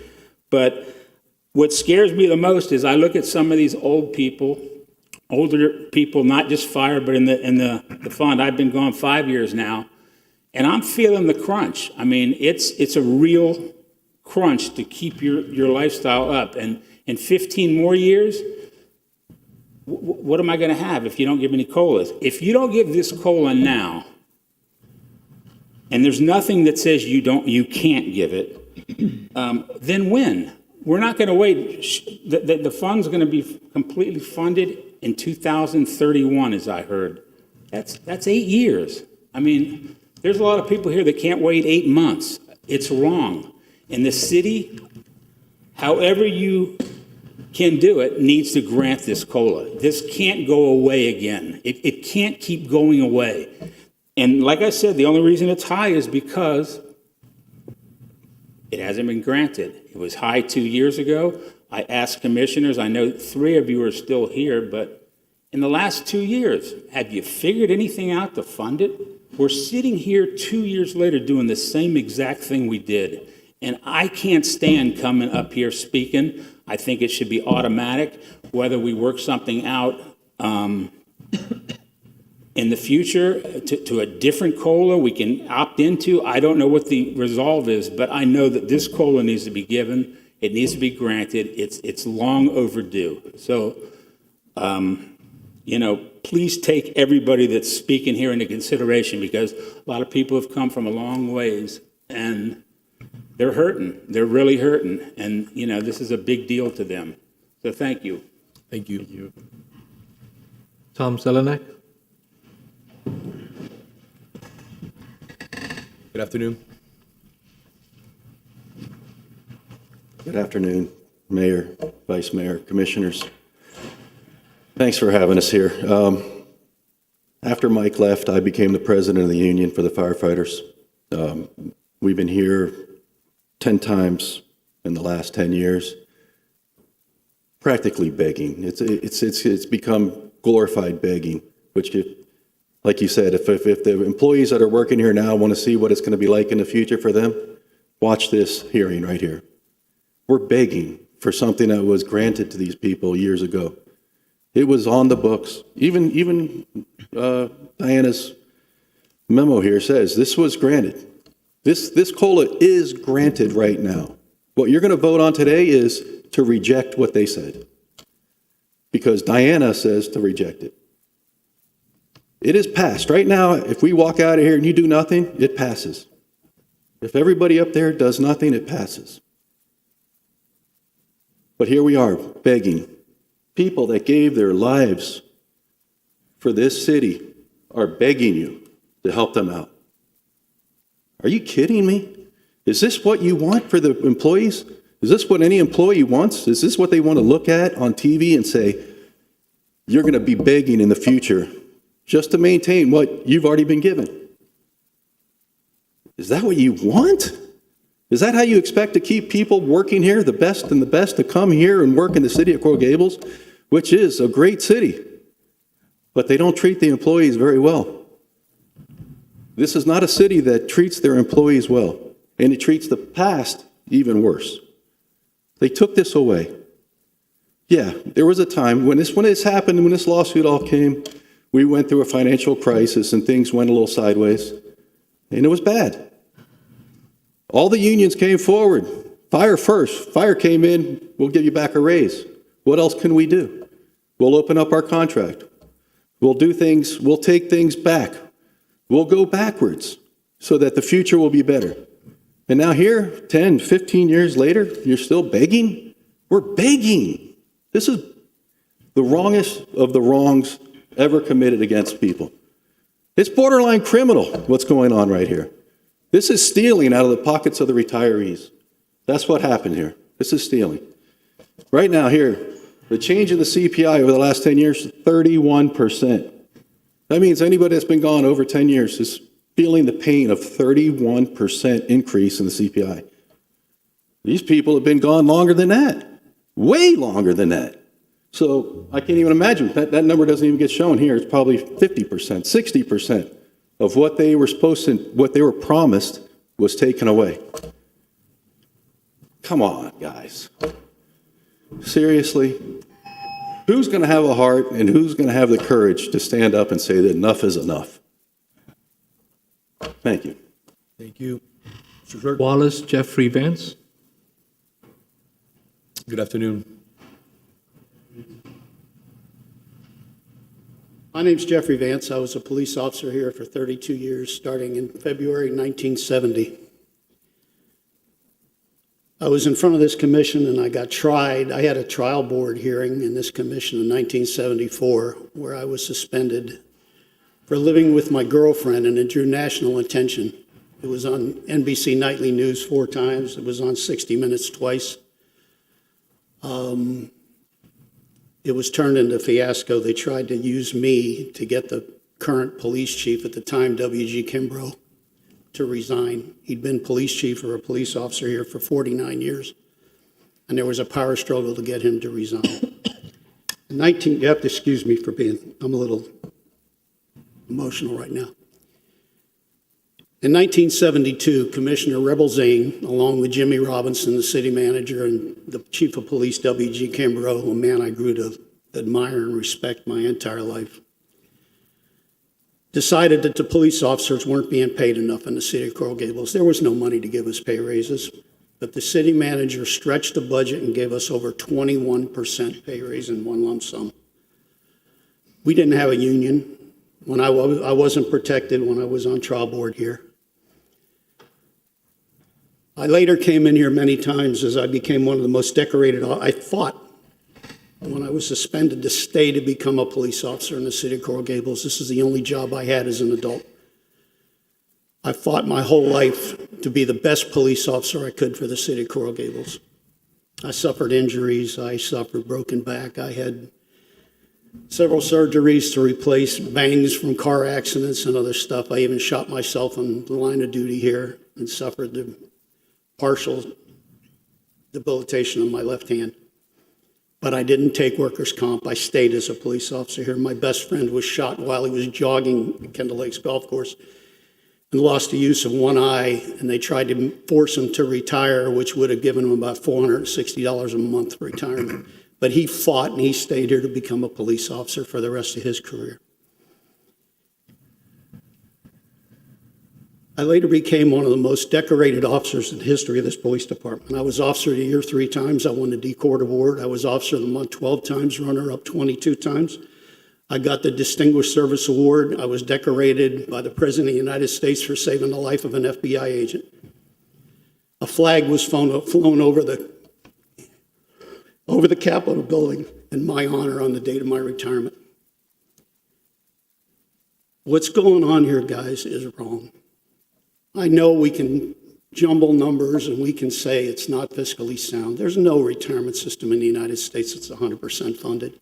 That's not even close. Every Dade County police officer had got a 3%, I'll be very, very short, a 3% pay raise for every year since I retired.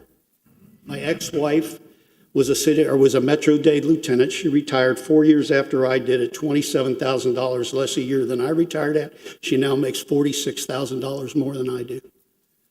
This just isn't right.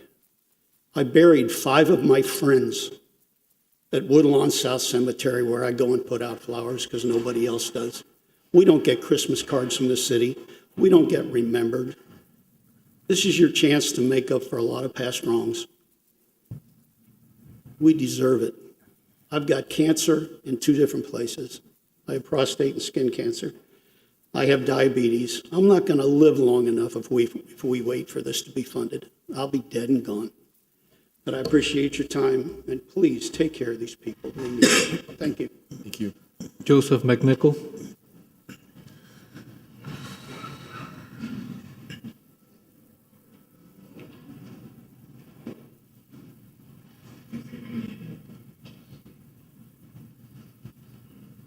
Good afternoon, Mayor, Vice Mayor, Commissioners. Thank you for the opportunity to address you on this today. I also served with the City of Coral Gables Police Department for 30 years, from 1982 until 2012, retiring as interim chief of police at the time. I'm appearing today not only for myself, but more importantly for the hundreds of other retired City of Coral Gables employees, many of which are older than myself, who are unable to appear to ask for your consideration to approve a cost of living allowance to retirement system beneficiaries in some amount or format. As was just presented, I reviewed the information presented by the Finance Department in the memo dated November 27th. We're all well aware of the actuarial status of the city's retirement system, and I do not dispute the city's or the system's unfunded actuarial accrued liability. And your ongoing commitment, all of you, your ongoing commitment to steadily decrease the amount of that unfunded liability is genuinely and greatly appreciated. But I would like to highlight and echo the point that's already been made, that being the increase in the Consumer Price Index since January 2014, 31%. I don't know how exactly this increase over the last 9 years compares to other similar historical time periods. But the compounding impacts of a significant increase such as this is the major reason why we're here, even with our full understanding of the ongoing fiscal challenges that you face of reducing that unfunded liability. In the now 98-year history of the city of Coral Gables, it has been our collective good fortune at all levels to serve an organization that enjoys a very well-deserved reputation for excellence in municipal governance, a reputation for excellence that the hundreds of retired employees in the system have made decades-long contributions to help sustain during our time of service. In the full spirit of this alternative dispute resolution process, the city's retired employees respectfully request that you consider the option of approving a reduced amount allowance in recognition of our contributions to the city we're all proud to have served. Thank you. Thank you, sir. Charles Faley. Good afternoon.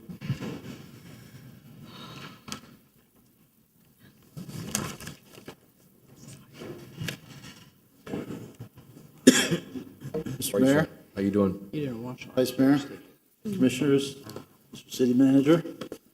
Go back a little ways, don't we? First, I want to thanks for the opportunity. Obviously, we don't often get a chance to talk to this board. I certainly haven't. I spent many a Tuesday in here, though, over the past many years. My name is Charlie Fadley. I'm a retired Assistant Chief of Police. I started in '74, retired in 2007. I spent 33 years I just loved my job, loved every minute of it. There were some moments, but generally speaking, I loved every minute. And by the way, my father preceded me for 38 years. So the Fadley family had 71 years of service to the city of Coral Gables. So that brings me to my original thoughts, which were to discuss the CPIU that has been ignored on several occasions and the state statutes that may, and I emphasize may, be interpreted to give the city an administrative avenue to avert COLA when it's clearly part of the agreement. But I'm not going to discuss those two details because they'll be discussed, and you've probably been bombarded with that ad nauseum, and probably more aware of it than I'll ever be. I'm not here to plead my own financial case, but those who came before me in retirement. Instead, I would like to talk to you, tell you a short story and possibly open your eyes some of the realities of the people that you're going to affect in the future. You're going to hear a lot about what and how. I want to tell you why this is something you need to do, need to search your soul for. First, the story. This is the God's truth. Most people wouldn't believe it, but I have to preface it that way. And then sometime in the 1990s, I was summoned to the finance director's office, more specifically the assistant finance director, Adolfo Sensores. When I got there, he was attending to something with one of his administrative staff, but on his desk was a check for $136 and change. And I recognized the name.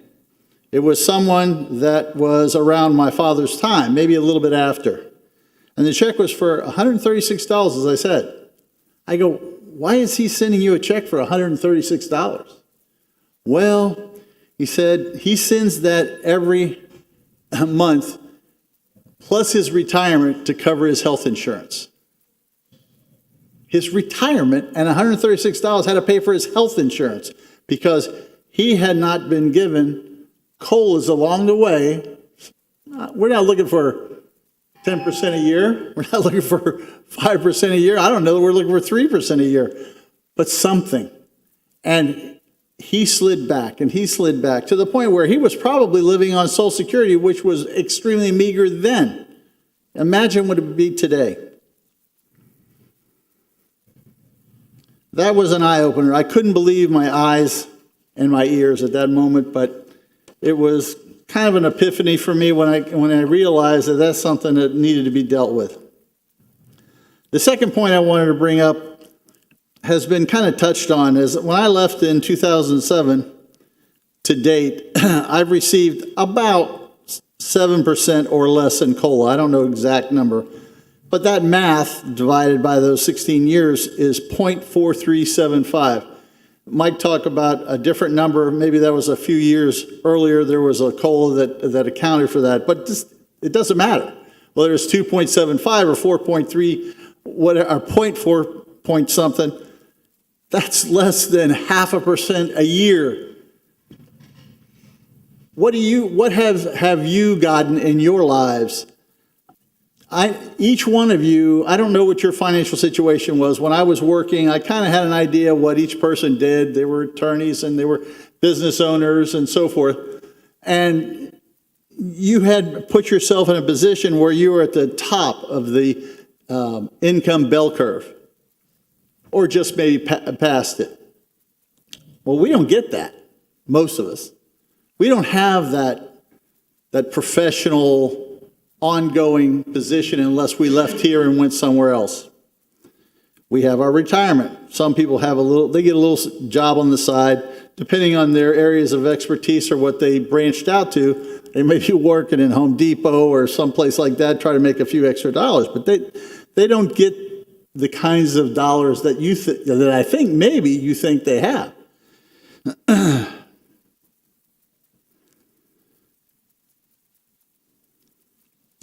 One of the things that I think is important is relevant, and it's missed here at your station, is simply that the people that came before you created this whole place from Merrick on. It didn't happen in a vacuum. There were productive young people. When I was younger, I'm 72 years old today, but I was SWAT, I was hostage negotiation, I was an SRO, I did this, I did that. There's a lot of things that I did. But all the people who worked with me, they had their story too. And they were a small piece. It's almost like, I forget, Jenga. You remove any one of those blocks, and this place would have crumpled. But most of you sit back and you try to do your best. I know you do. It's a monetary issue. You have a responsibility to the voters and the citizens of Coral Gables. We understand that. But you also have a responsibility to us. We built this house, figuratively and probably literally in some cases.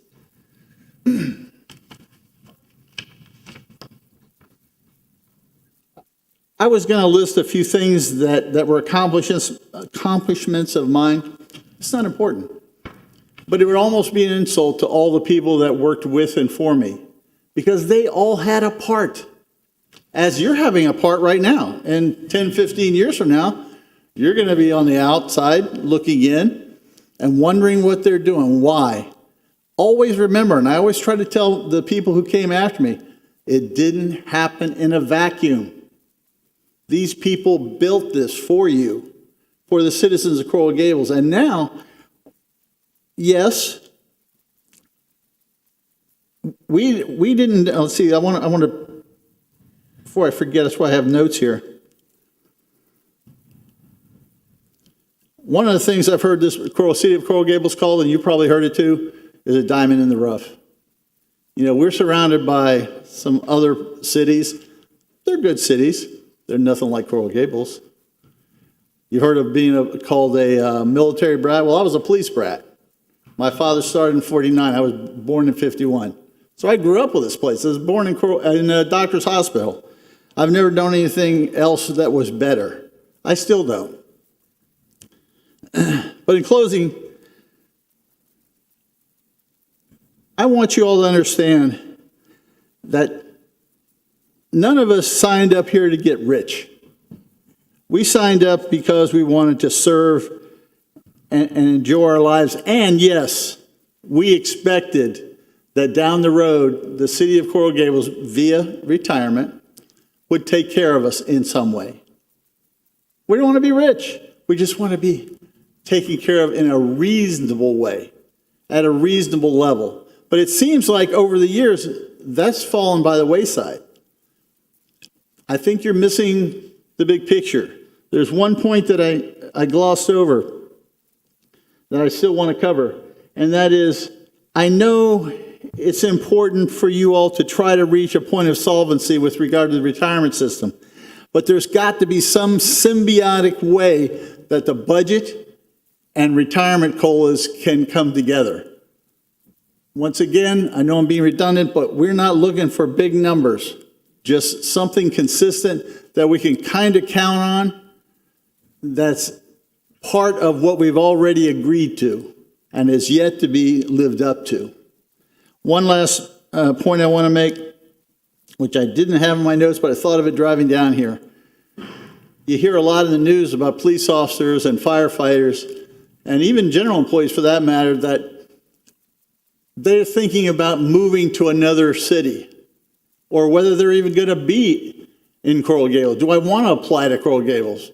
Well, indeed, retirement benefits like COLAs and like, obviously, pay are a big part of that.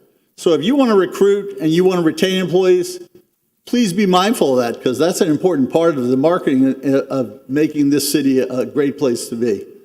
Thank you very much for your time. Thank you. Christopher Challenger.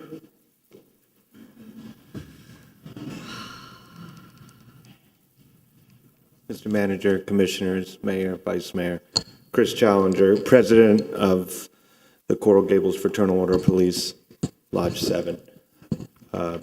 It's hard to follow a lot of these officers, some that I know, some that I don't know. It's their story. I hope it resonates with all of you, because it resonates with me. And part of being the president of the union, our team manages our health fund, our health trust.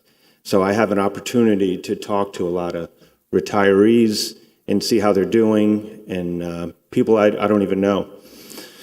And the consensus is they're all hurting. Every one of them is hurting. And I don't think it's a surprise to anybody up here, just looking at the consumer price index of 30% since the last COLA was issued. It's hitting current officers, never mind the retirees. But I noticed when, I don't know her name, when she came in, they toss a lot of numbers at you. It gets confusing. It's this, it's that. I think it's a lot simpler than it sounds. Our pension, and I'm on the retirement board, and I'm speaking on behalf of the union, not on the retirement board.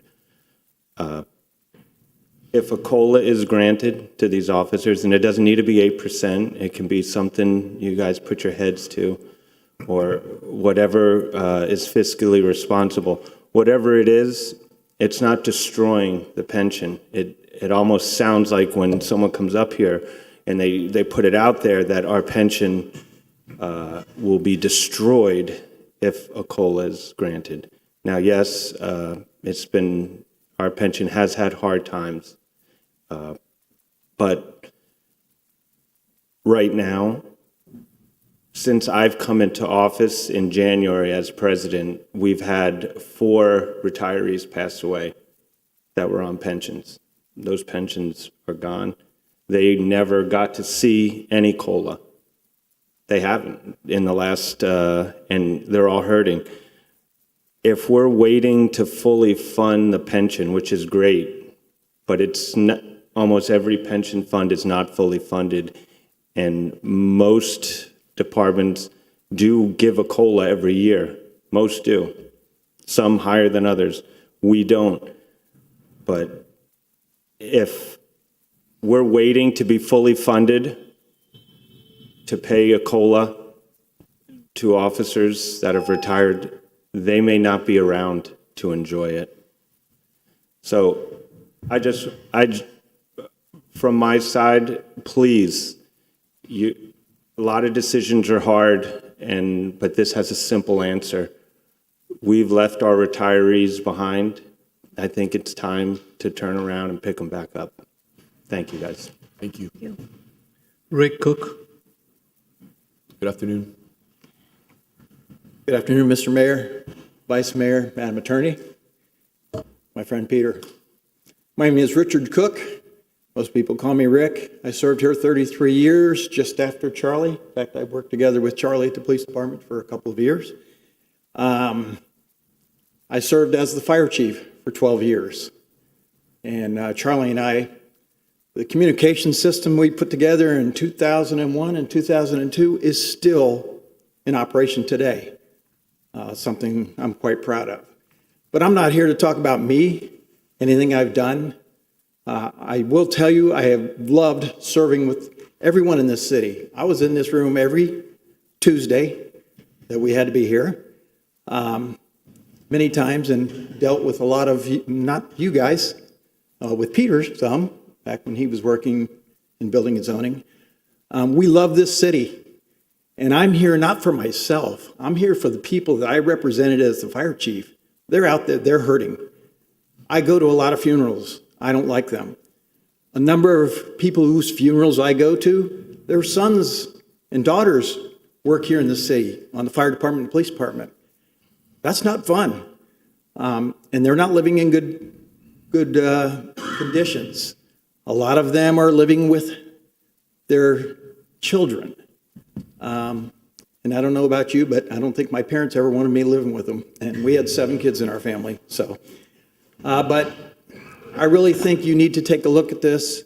I don't think anyone has sat down, put our heads together and said, how do we come to an agreement on this? How do we make this right going forward? How do we make it right for all the people that are working here? I can tell you, as a fire chief, I saw at least 30 people that I had penciled in to hire left for either Miami or Miami-Dade County generally. And I know that happens today. I taught for 9 years paramedics in a college. After I retired as fire chief, I was teaching. And they would always ask me, what's the best department? I had 2 answers. My first answer was, well, the first one that calls you is a pretty good one because you're looking for a job. But then I could not recommend the city of Coral Gables outright to these young men and women. A lot of them are now working, and I wrote letters for them because I was their instructor for 3 years. And I will tell you, that hurt me. That hurt me to do that. I have a son working in the city of Hollywood. I have a son working in Coral Gables, and I have a son working in Miami-Dade County. And it hurts to see the people that used to work here. I don't believe they're treated properly. And I think it's all of our faults. I'm not going to blame you guys at all, but I think we did not spend the time to get together and fix this before we got to this point where we got to come up here and speak. This shouldn't happen. I just want to thank you all, and I wish you would search deep in your hearts for what the right thing is to do for these people out there. Thank you very much. God bless you. Thank you, Chief. That's it, Mr. Mayor. Okay, let's close the public comment section. Madam City Attorney, will you reiterate the options at our disposal? Yes, Mayor. As I mentioned previously, if the commission does not take action today by a 4/5 vote, the 8% COLA determined by the retirement board will stand. The commission can take action by a 4/5 vote to reject that COLA determination or to reduce the COLA determination. Okay. As long as you base your decision, of course, on the factors that have been discussed that were presented by Ms. Rodriguez. So if we do not take action, what is the implication of the COLA in regards to the pension? So the 8% COLA would be a $26.7 million increase to the unfunded liability and a $3.6 million increase to our annual contribution each year. So I'm just going to be very brief on this front. When I started here 11 years ago almost, we were funded at 51%. And we started paying an additional 13th check, which was a move that I have to give credit to where credit is due. It was the previous elected officials that I had the privilege of serving with at that point that instituted that idea of wanting to ensure that we shore up the retirement for the individuals who have been working here in the city, because it was not shored up before. It was when you walk into a situation and it's 51% funded and you're the second lowest funded pension in the state of Florida, I'm not going to turn my back on the employees. over the last 10 years, as everybody knows, we've escalated to where we are today. We're on a 13 check. We're giving over $9 million a year, which is a very significant number. I think the first time that we gave a 13 check, it was $500,000. Just correct me if I'm wrong. I want to make sure I'm right on that. It was approximately that. Okay. So that's a big chunk of money that we as elected officials in the city have been making sure are sent to the pension. And I think we did the right thing, especially as we rode a bull market up. And I think getting to 75% was a feat in itself. I personally today cannot vote for an 8% increase. You're talking about almost $27 million. It's a huge number. I think we'd be cutting our nose in spite of our face. I think we'd be in a situation where there's nothing more that I'd love to do is to grant this COLA. Nothing more. I understand the concern, especially when you talk about over the last 9 years, a 31% increase in the CPI. It's brutal. That's undeniable. But I also have to stand here and understand a little bit about what we're dealing with across the board in regards to pension negotiations, in regards to the city, finances, a litany of different things. Those are things that I cannot even consider when making a decision. But this is a huge number that I want to understand what my colleagues, what their opinions are in regards to this issue, and whether they're willing to take a step back in regards to how much we've come in funding the unfunded. Because at the end of the day, the steps that we've taken over the last 10 years are not just for you, they're for your families. They're for your significant others. When you're gone, and I hate to say that, but I want to make sure that pension is funded to a point where we're not insolvent. And while that may sound, how could Coral Gables be insolvent? When I walked in here and I was really got an understanding of what 51% funded is, nobody in their right mind would run their own personal finances like that. Nobody would. So I'd like to understand a little bit about where my colleagues stand on this issue. It's a big number. It's an 8%. It's $27 million. It's a $3 million additional payment a year. It's a big, significant number outside of the $27 million. So I'd like to understand a little bit about where everybody's heads are at. Madam Vice Mayor? I understand this more than many of you would understand. Because I have a sister who is permanently disabled, and she survives on Social Security check, disability check, and gets those tiny increases every year. And without the help of her family, she couldn't buy the groceries. There are sacrifices that can be made by this commission to help, but to increase our annual contribution by $3.6 million on top of pay increases that we've been addressing that are desperately needed by our current employees is not feasible. But what I am going to suggest to my fellow commission members, if you have the courage to do so, is look introspectively to find the money, to do a lump sum payment. We've talked about this for years. We have a budget season starting in February. There are sacrifices that can be made, and you can start with yourselves. You can rescind your salary increase and start with yourselves. Because I don't know how you can sit here and deny a COLA increase or even a lump sum payment to these folks with the increases you have taken. So let's start with that.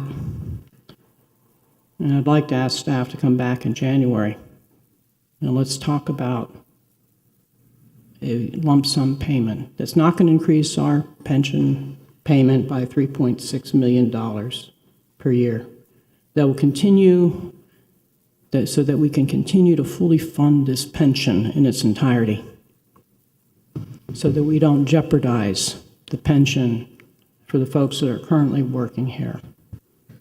And we can maximize so it is paid by 2031 and not adding to this period of time so it turns into 2050 to 2070. and not rob from the pension to try to put in amenities in our city. It's $3.6 million is a huge increase in liability for the city. So yes, I'm a no vote on this, but I am a yes vote for a lump sum payment. We'll have to address this hopefully in January. Commissioner Menendez? So, Vice Mayor, I'll defer to Christina. Mayor, may I just address one point? Yeah, of course. Vice Mayor, so any decision to grant a lump sum payment has to be done as part of this process that was set forth in the settlement agreement and in our ordinance. And so if there is a decision to grant the lump sum payment, it should be done during this hearing. I'd like to hear staff's recommendations on that. But I'm not, and I ask my fellow colleagues to start by finding that money by reducing your salaries. So I can certainly go over the estimates, if that's what you're asking, or if you want to move. Okay. So within the memo that was provided to you, the last page provides for estimates of lump sum lump sum payments. This would be a one-time payment. And so the estimates start at $100 payment. One time would be approximately $77,000. And it goes down to $3,250, which would be $2.5 million. Somewhere in the middle, which would be about a $1,200 one-time payment to the 770 members that are the class, the opt-ins, and the gap members, right? So this would only apply to those members. It would not apply to all of our 948 retirees. So a $1,200 lump sum payment would be just under $1 million for approximately $933,000. I can go through the list if you'd like, or if there's a specific number that you'd like me to look at. Commissioner Menendez? If it's okay with my Commissioner Fernandez and Castro, I would like them to speak before me. I'd like to hear what they have to say. Sure.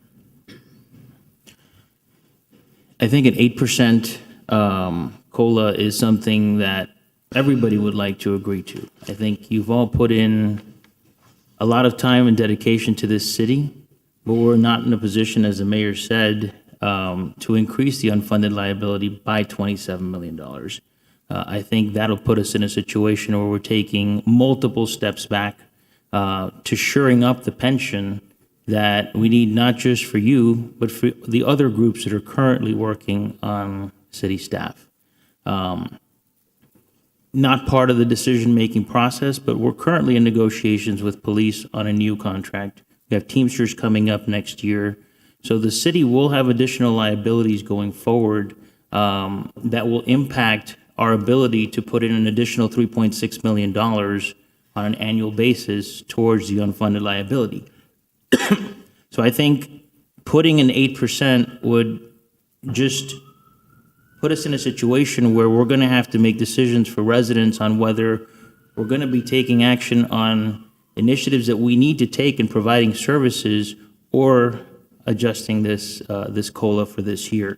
So as much as I hate to say it, I have to be a no today just because financially we are not in a position today, and not because of the decisions made by this commission, by decisions that took place in the past, financial situations that put the pension at the 51%. And like the mayor said, it was thanks to the leadership of prior commissions that we've gotten ourselves to the 74% funded that we are today. But I was the first one to raise that question, one of my first commission meetings, about what impacts reducing the amount of the extra payment would have on the pension. And the answer that I got from multiple fronts was could be a bad decision. So I don't think that we can put ourselves in a situation where we continue to take money out of the pension, because going forward, we won't have a pension to look up to. So the folks who are currently working for the city will not have access to a pension if we continue to take money out. Commissioner Castro? Yeah, I think this is time sensitive, right? And I don't think we should be waiting for 2030 something to be fully funded to actually do something about it, because as I just said, it's time sensitive.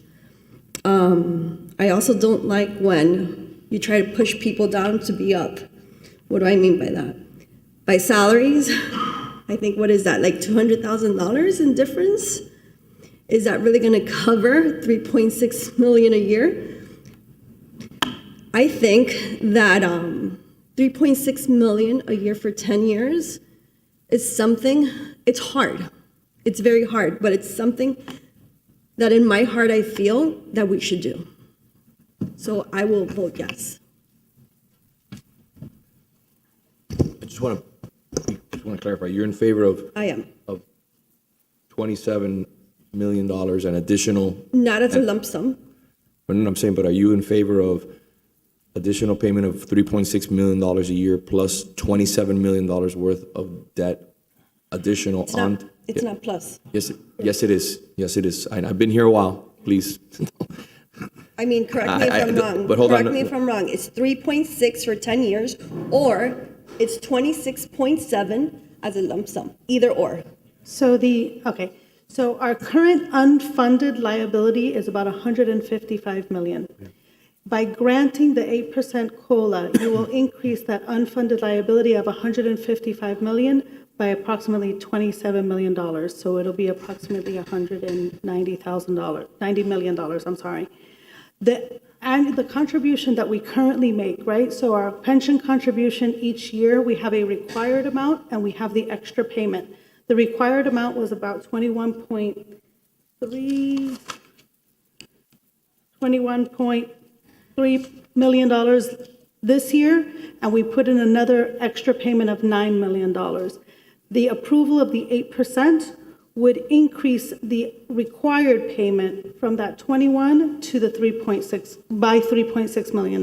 So it'll increase it to about 25 million, which would, unless we find additional funds within the city to cover that, would require us to reduce our additional payment to the pension next year. And I am okay with that. Okay. I just wanted to make sure that I explained it I am in a okay manner with that that. everybody. So even if that requires us having to raise taxes, you're okay with it? No, don't put words into my mouth. I never said raise taxes, okay? I'm saying we can reduce the extra payment to be able to cover the 3.6. But you do understand that Listen, I'm not an idiot. Of course I understand. But you understand the point of the extra payment, what it's done over the last 10 years. It has gotten us to 75% in an expeditious fashion. By paying down as much as we possibly can, we could have used that money for a litany of other things in the city, whatever that may be. Venetian pool, sidewalks, more public safety, whatever it may be. But at the end of the day, we chose to invest in the retirement of our employees. And if I may address something what the gentleman said about more flowers, again, we are the city beautiful. If you're talking about art in public places, that money doesn't come from the general fund. That money comes from fees that are paid in the permitting process by developments that come up in the city for 1%. They're not paid by tax dollars. So I appreciate that. Thank you. My point is that spending $27 million and over $3.6 million additional a year, there's very limited ways to get that money. You can either fund it, overfund the pension less, or you can take away from capital projects, which are already going to be significantly reduced, as we all are aware, or you can raise taxes. Those are the only three options that we have. There's very limited other options. And if somebody else has another option, I'm more than willing to listen to it. But we all know we're on the same position. The other option is to reduce the extra payment. That's what I said, is one of those three options. But you're also hurting yourself in a market that's swinging upwards. You want to take advantage of that momentum. And that's why we're paying extra every single year to pay it down. Trust me, I would have rather used that money to buy parks or use that money to fix sidewalks or to do other things that I think are incredibly important, provide better equipment for police and fire. We've invested in infrastructure, pay down debt, but we chose to prioritize the pension, which is important, and we've done it for the last 11 years. So Yeah, I understand the fiscal impact, but I also understand that all of these people are our people too. I understand that too, trust me. And that's why every single year I made sure along everyone who's been here before me has made sure to prioritize and spend millions and millions and millions of dollars on ensuring that their pensions are shored up. Because when I walked in here, it was 51% funded. And that was, again, not an easy pill to swallow. And we could have gone a different direction. We could have left it the way it was, and we would be in a much worse position than we are today. but we didn't do that. We did the right thing. And when the manager sat down with the vice mayor and commissioner and myself in separate meetings and said, what do you think about taking this from, Mr. Manager, correct me if I'm wrong, 3 years ago, from 5 million to 6 million to 7 million, and this year to 9 million, we always said yes. Find the money, figure it out, spend less on capital, spend less on beautification, spend the money on our retirees and making sure the pension was taken care of. So, Commissioner, yes, sir. I understand the impact of the 8%. We've been working very hard to bring down the unfunded liability. I know this vote on the 8% is basically a thumbs up or a thumbs down. But I also know the impact that prior administrations, for whatever reasons, have had an impact on our retirees. We've always presented ourselves as a body that looks for solutions. And I'm here to work towards a solution. Though at 8%, I'm not comfortable with it because of the impact, and it's not, in my opinion, it's something that's truly been studied well enough to truly know how it would affect the city. But I am open to looking for a number a little bit lower than 8, perhaps 2% as a step in the right direction. I'm open to that for a discussion. But I know the initial vote is an up or down on the 8%. But I'm open for a lower number to see if that moves the needle in a positive way after so many years of really, it's not anyone here. It's just the way it's been. It's for discussion and for solutions. That's all I'll say. 2 points to dovetail on Commissioner Menendez's comments. So if we're going to vote up or down on the 8% right now, then we can have a discussion after on the lump sum opportunity. As long as it's part of this process in this hearing, we can do that, yes. So I need someone to make a motion in regards to the 8%. And I would like for the city attorney to, again, I know I'm asking for a second time, to reiterate what the vote has to be to move in the direction that the commission is contemplating. So if there's no action by 4/5, the 8% COLA will stand. If there is a motion to reject the COLA determined by the retirement board, and that is approved by 4/5 vote, then there will be no COLA at 8%. And you all could still, as part of this process, consider either, a reduced COLA or some other, reduced compensation. Okay. So I need a motion from someone on the commission. As painful as it is, I'm going to move to decline the 8% COLA. They deserve it. I agree to deserve it. I need a second. This does not close the process for a lump sum discussion, correct? As long as it's done as part of this hearing, correct. All right, I will second. Commissioner Fernandez? So we are voting We're for. voting to decline, so So therefore, a vote of yes is to deny. That's correct. All right, yes. Commissioner Menendez? Yes, and let's continue the discussion. Vice Mayor Anderson? yes. Commissioner Castro? No. Mayor Lago? Yes. All right, moving on to the next part of the discussion, which is the lump sum opportunities that have been discussed in the commission. So what I'd recommend, if we may, can you do us a favor? Can you give us maybe 10 or 15 minutes so we can have to look at numbers and see what is it appropriate that we can have a conversation? Maybe we can be in our offices and then you can come and visit us one by one briefly, spend 2 or 3 minutes with us, kind of see where we feel comfortable. on that front. Mr. Manager? you prefer. Yes, Mayor. Mr. Manager, is that fine or no? Of course. Okay. I'd appreciate that. Take a 15-minute break.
Ms. Rodriguez, will you please join us?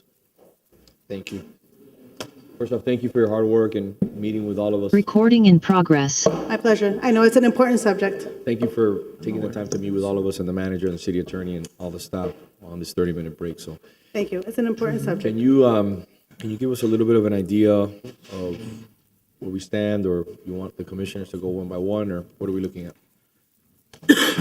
So as we discussed, the item was voted, and so the options, and Christina can correct me if I'm wrong, the options would be to vote on a reduced COLA or lump sum. The vote would require a 4/5. Correct. In order to pass. And so I've reviewed with each of you the estimates that we provided of lower percentages of COLAs or lump sum amounts in those estimates. And so I'll turn it back to you. So my guess is this may take a series of motions and votes to see where we end up. But like I said, I'm looking for solutions. I think we all are. So I guess I'll go first with a motion and see where we go with that. I make a motion on a 2% COLA percentage. And Madam City Attorney, you said it's a 4/5? Correct, because it's still part of this process, this alternative dispute resolution process. So I'll start the ball rolling with that, with a 2% COLA percentage. That's my motion. We have a second before we open it up to conversation? And that would be requiring a increased contribution of $6.681 million, actually $82 million into the pension. But is that a lump sum? Is that a lump sum, or? That would increase the unfunded liability by about $6.7 million, and that would increase our required payment by just under $900,000. Yeah. So let me just be very quick. I won't support that. I'll support a lump sum payment. I can't, after making so much gains, put ourselves in a position where we set ourselves back. So I'm willing to entertain a lump sum payment if we can go that route. If my colleagues are interested in that. That is a lump sum payment. I'm willing to do a lump No, it's not. sum, but not a Pensionable portion. increase in the COLA. We need to start somewhere. We've been talking about it for years, about doing a lump sum and start pecking away at this, but to require these types of increases in our unfunded liability, is just not sustainable. So I looked at the numbers. I don't think the 13th check would help the individuals who most need it. Those who are having disability aren't getting as large a payment as others. So I, too, am in favor of a lump sum. I would make a motion for a lump sum in the amount of $2,500, which is an implication of $1.942 million on the unfunded liability, which comes out, which staff has assured me can currently be made because that payment still has not been made to the pension. From the extra payment, I just Correct, want from to, and the I'll extra defer to payment. Paula on the, but it hasn't so- been assigned. So when we look at our recommendation, we look at the implication based on the city's policy to get to 100% fully funded on the pension plan. And so the lump sum, and we'll use the $2,500 that you're proposing, that lump sum payment would either be an addition to our pension plan of $1.9 million to the unfunded liability, and would increase our required contribution by about $260,000. My recommendation to not impact the pension fund in the manner that a percentage COLA would be to pay that amount. We have the $9 million, the $9.3 million that we budgeted for the extra payment this fiscal year that we've already sent to the pension plan, and we assigned those out. So we would recommend that we have assigned almost all of that out already. We could use the portion that we have not assigned to pay off that $1.9 million and not impact the plan additionally by the $1.9 million, but there would still be an impact, right? We would not have the full effect of the $9 million extra payment that we planned for this year. And so we would reduce that by about $2 million to not further impact the plan. So, And additionally, we did review the numbers. This would still have a larger extra payment this year than last fiscal year. Last fiscal year's extra payment was 6.9 million. This would put this year's at approximately 7.3. It would be, I still think it would be slightly less, but I think we had about 7.6, 7.7. 7.6. So we would still be making an additional payment that's higher than our previous year. always an impact, right? So I want to be clear because just for your purposes, it is an impact. It's just not as big of an impact as the other options. So I would recommend, and I ask my colleagues to meet me halfway, is I'm willing to do a lump sum, one-time payment, but to do it where we put $1 million towards that one lump sum, not the 2 million, so we can ensure that we have as much money as possible to continue to shore up the employees' pensions. So that would, But we meet basically halfway. Mhm. We meet halfway, we continue to allocate that money that's left over to the pension. We don't use it for anything else. Just take, I think it was about $100 a month or $1,200 right, one-time so payment. $1,200 would Yes. get you would cost 930,000, 133,000. 1,500 would be 1,100, $1.1 million. If you wanted to be exactly $1 million, we could probably put you somewhere in the middle. So But I'm I don't asking know that I my can get the colleagues, and I'm putting it out there, to consider that. I think that, again, it's a position that we haven't taken in the city in a decade, and I think it's a good number. Is it what everybody wants? No, but it's something, and then the rest of the money continues to go to the pension, to continue to pay down the pension. I'm supportive of putting, the 1 million in, and Mayor, we have to slice the baby here somewhere between 932, 400, and 1.165. What would be a 1 million? Do you have a figure for us? I don't have a figure for exactly 1 million. 1,250 would be 971. Maybe $1,300. 1,300. Yeah, maybe 13. So that's like $100 and something more a month, One time, yes. once. We'll be back I here mean- next year, I'm sure. Before we move on, I have a procedural question. There were two motions made.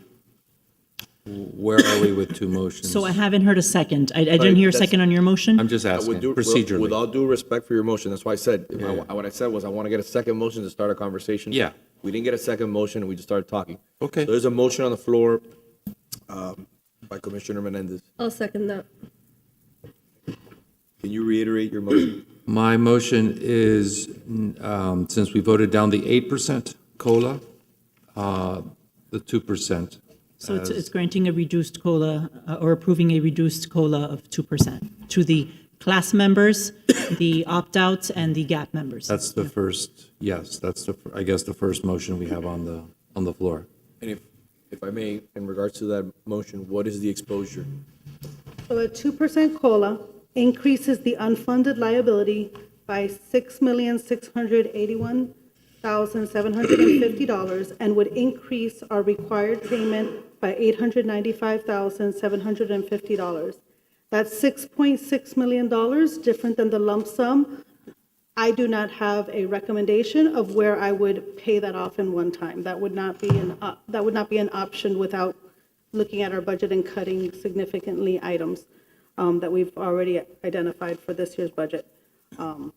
So that, I don't have an option. I would have to say, if you did that, you would have to absorb it in the pension plan, and in next budget process, we will have to see how that impacts our budget, our funding of the pension plan. I have a quick question.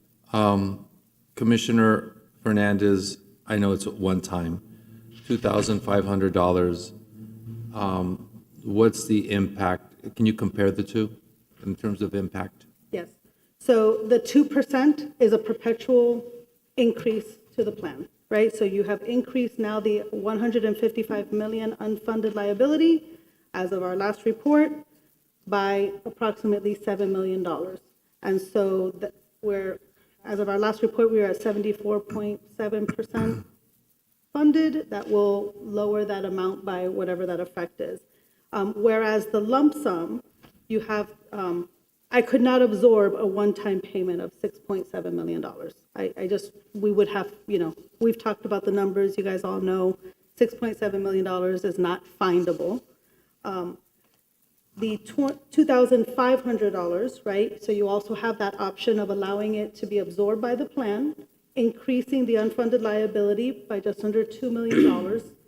Our annual contribution next year would go up by about $300,000. However, only because of timing, we have a portion of our extra payment that we have not, right? So we've talked about it before. It's a bunch of little plans that we pay off. We try to get the biggest bang for our buck as we apply that extra payment. We're waiting for the last market valuation to come out to apply. So we have just enough from the extra payment that we would recommend paying it off, paying off that $1.9 million so that we could not, so that we would not see an increase to that plan, and we would just give the lump sum and not have to worry about the debt that it created. There is an impact to the plan. The impact is, instead of paying off $9 million of our debt, we're only paying off about $7 million. So there's still an impact, but not as significant as giving a COLA. Commissioner, if I may, just Of want to course. talk about what you're stating. So I'm asking you to please consider the $1,300 or so in one-time payment. It's a starting point. We haven't done this in 10, 11 years. I can't remember the last time that we granted a COLA. Starting point. I think we need to be very careful. We made a lot of progress. You kind of see where markets are, shaky up and down, interest rates. I want to make sure that we continue to shore up the pension plan, that we give this $1,300 and that we don't put any additional pension debt on the city, and that we lose ground on what we made. I don't have an issue giving a portion of the 13th check to show respect to our employees, our past employees, but I want to make sure that you're talking about potentially $9 million, correct? Additional unfunded liability put onto, or is it $6 million? 6 months. 6 million. So I just want to be very careful. I know we want to be as giving as possible, but I think that we can meet somewhere in the middle and potentially do a one-time payment, which will not put the city in any further debt. Right, and I'm sure we'll be back here again next year. Yes. And we can hopefully do very well in the market, and hopefully our city is as robust as it was this past year. I'm not as optimistic because, markets fluctuate, and it's just part of the process. So I don't think we're going to see the same type of increases that we did last year.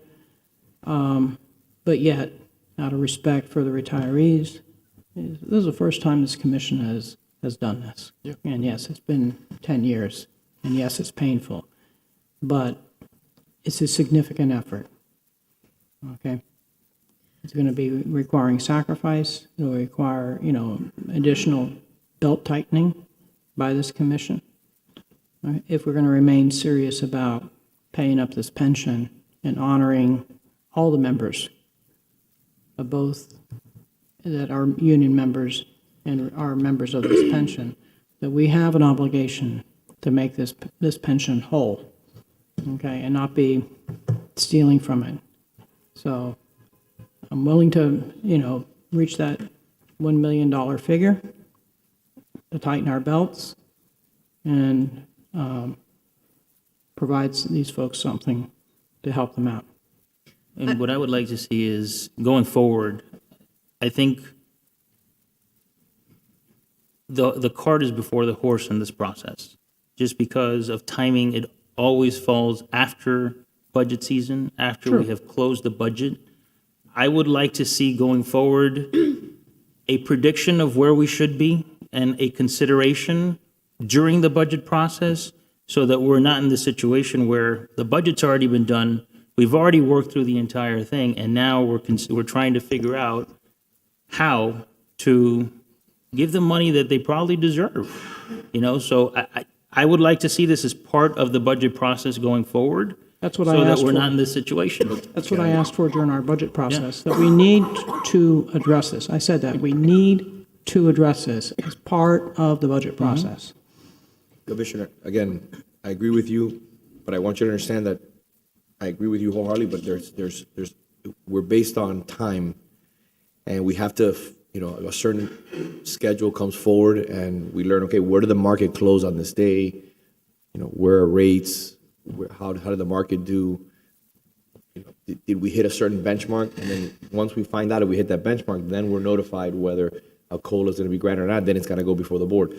But if I could forecast 3 or 4 months before and say, hey, listen, it's looking like we're going to have to do it, but Paula, so does everybody in this room. You've seen a market drop 1,000 points, 1,200 points in a day, wiping out 2 or 3 percentage points of gains, which could potentially dictate whether a COLA is to be granted or not. So, I mean, I would love to know this 4 months in advance, put the horse in front, and then attack it. But I think that we're left with no other option but to wait till what day exactly? So we don't get this information until sometime at the end of October, November? October 18th. And why do we get it October 18th? I don't know how much information I could get you during the budget process, right? Because the budget process is really, we start in February, right? But I think that we can certainly include in our discussions as we develop the budget. A forecast? Maybe not a forecast, but should you be in this position, how much would you like to allocate to potentially make a decision if you had to? I don't know that you would be able to allocate. Even if I could have told you 6 months ago that we were going to have an 8% COLA, Changes. that you would have been able to set aside the funds for that 8% COLA. But we can certainly discuss during the budget process, through the manager, of course, what mechanism this commission can to set aside funds should you want to make some decision when this report comes out. I personally would, appreciate that, because right now, I think a question was asked, can we defer this? And they said, no, legally, the clock is ticking, the cliff is ahead, you have to decide what you're going to do. And it's hard to come up with really great solutions. We have good solutions, not great solutions, because you don't have time. And I hate to always, harp on it, but I'll say, right? So we can have a mechanism and we can have a set aside, but it will be prioritized with all those other priorities. Our fiscal year ends October 1st. Okay. Yep. So, Right, but we can reserve money in the next budget process for this, so that we have, If we're not close, having to though. scramble. Right. Yes, A and we can contingency. discuss how much that, right? I think that $1,200 is disrespectful and insulting. I won't even agree to that. I won't. So we have one motion, I believe, Mayor, in a second, and then I guess so, depending on how this vote goes, and follow-up vote on another. Clerk, Mr. Clerk, is there no other further discussion? So just to remind everyone, the motion is to approve a reduced COLA of 2% for the class members, the opt-outs, and the GAP retirees. So it's not all retirees, it's just the members of the class that's why we're here for this process, the 2%. How much would that cost us a year, plus how much would be going to the unfunded? Right, so the 2% is 6.7, I just put my paper away, I don't know why I did that. Thank you. 6.7 million and an additional increase to the additional payment of $895,750. For how long? So that's amortized over 10 years, but that is our new base. Okay. So if that's the motion and the second, Mr. Clerk? Commissioner Menendez? Yes. Vice Mayor Anderson? No. Commissioner Castro? Yes. Commissioner Fernandez?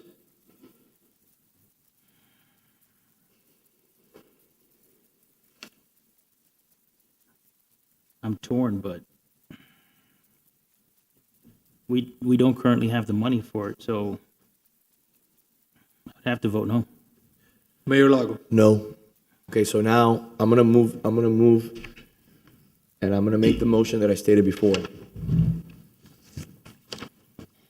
The $1 million non-pensionable, one-time payment, lump sum, So I think it'd be better if we specify the amount of the lump sum. I know may not be exactly 1 million, so Paula more or less would, So you could probably do 13, you could probably, if you $1 really, million. if you don't want to be over $1 million, I'd stay with 13. If you don't mind a little cushion above the $1 million, maybe 1,400, and then we'll find the difference of the $1 million if that's. That's fine. Okay. Paula, to find the money for $2 million, are you willing to meet us at least there? I think I'm making the motion, and I think it's appropriate. I think to me, meeting Commissioner Fernandez, he brought a motion. I said I'm willing to meet at this point. This is something that I hopefully will build consensus among the commission. Something that hasn't been done in 10 years. While some may think it's not a lot, I think it's a significant move in the right direction. And I would personally accept this move. It may not be $6.5 million of pension debt, but at the end of the day, it continues moving forward. The amount of money, we continue to set records in regards to how much we're investing in our pension to pay down our unfunded liabilities, and it also gives something back during the Christmas season to our retirees. So that's my motion. So that's for a payment of how much? $1 million. Well, it's 1 million, is that 1,350, is it Like 1,400? Calculating, I think. okay, so it's a, Divided by, 1,400. it's a one-time lump sum payment of. it's actually not that complicated of math, I'm sorry. It's actually like 1,300. Okay. Right. 1,300. 1287. Yeah. But if you want to do the 1,400. A month. Per month. Oh. So we're gonna move forward. We're gonna move forward. So I have a motion. So I have a motion. So, sir, please, we do have rules of decorum, and please. You are all in the lead, really. You want us to sit here like we're getting something. Think about what you just said. So I have a motion on the floor. I hear you. We could go back. We till can't have next this year. back and forth. This can't happen this way. I'm sorry. We do have rules of decorum. We can't have this back and forth right now. So We're trying to clarify the motion. 1,400 would be $1,087,000. Perfect. Done. Okay, so Mayor, if I can just clarify and correct me if I'm wrong, your motion is a one-time lump sum payment in the amount of $1,400 to the class members, the GAP members, and the opt-out members. I'll second it. Mr. Clerk, unless we have any further conversation or questions from the commission. Vice Mayor Anderson, Yes. Commissioner Castro, No. Commissioner Fernandez. If this is the only option we have on the table and it'll get something going this year, I'll vote in favor of it. I will still stand by my 2,500. I think that's reasonable. So I'll vote yes on this, just in an effort to try to get something done. Commissioner Menendez. I was comfortable with the earlier number, higher number. I wish we could get to a higher, at least I wish I could get to a higher number, lump too. sum number. I wish we could get to a higher Because number, quite too. honestly, I agree with Commissioner Castro. The folks that need it the most get the $1,300 check. And in today's economy, that sort of disappears like cotton candy in your mouth. So, $1,400. So you're. yeah, Motion. I'm voting no. Mayor Lago. Yes. So I'll make my motion again for the 2,500. And I'll second it. What is the exposure in regards to 2,500? So 2,500 would be a $1,942,500 either increase to the unfunded liability or one-time payment, reducing our extra payment this fiscal year. And again, this would still have us paying more. Our additional payment is still higher than our previous year. So we are still paying more towards the pension this year than we did in the prior fiscal year.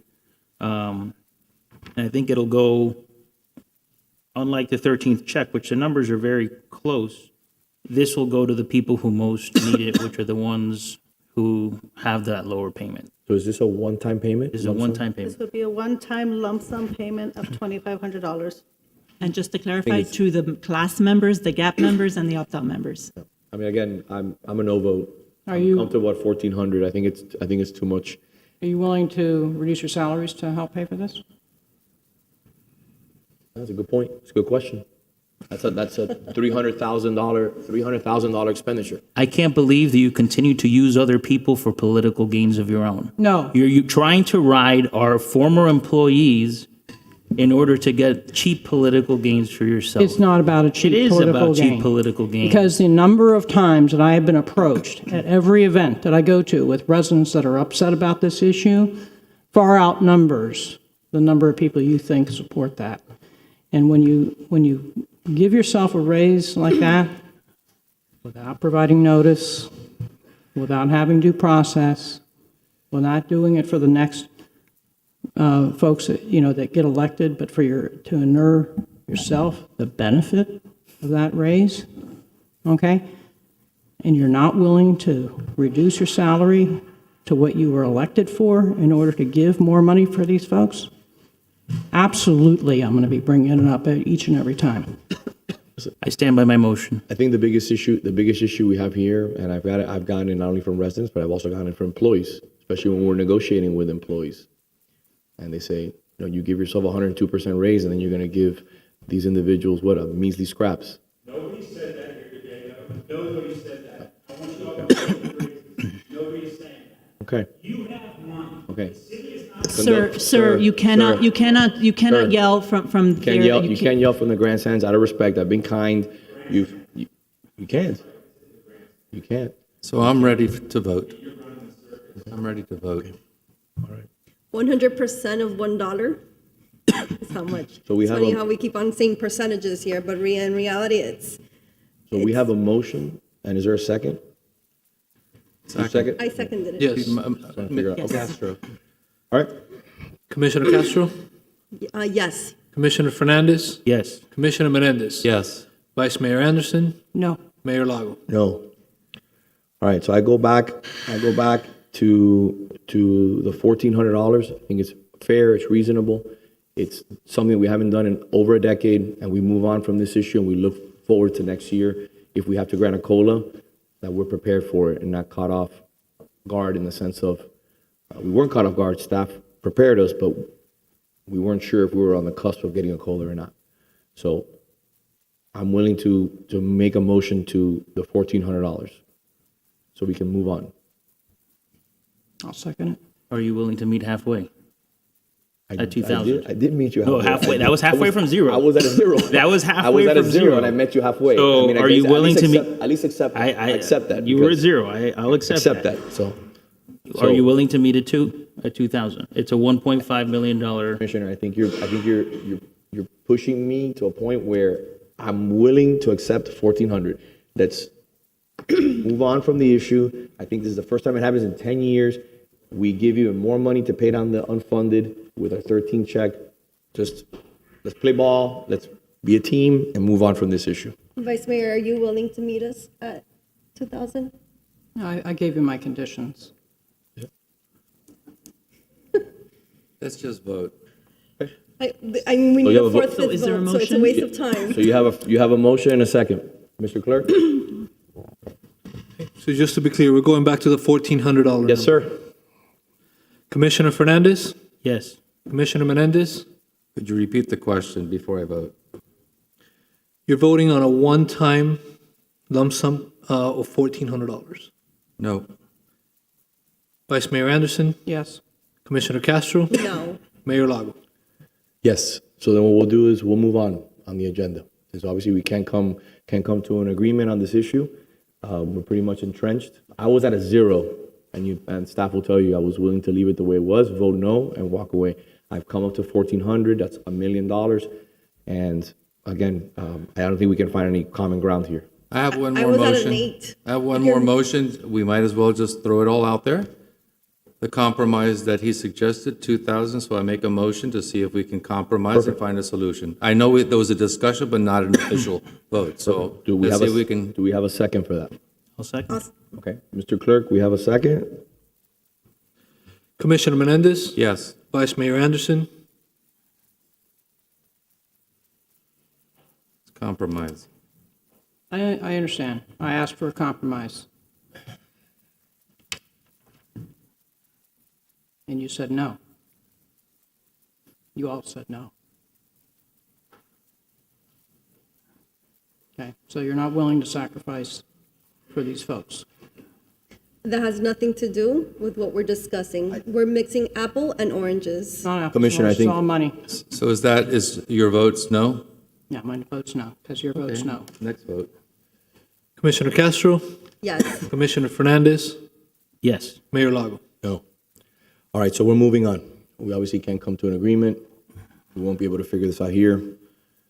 We move on, okay? I Sorry. just want to, Sorry about that. Thank you. Christina. All right, moving on to item F2. I'm sorry.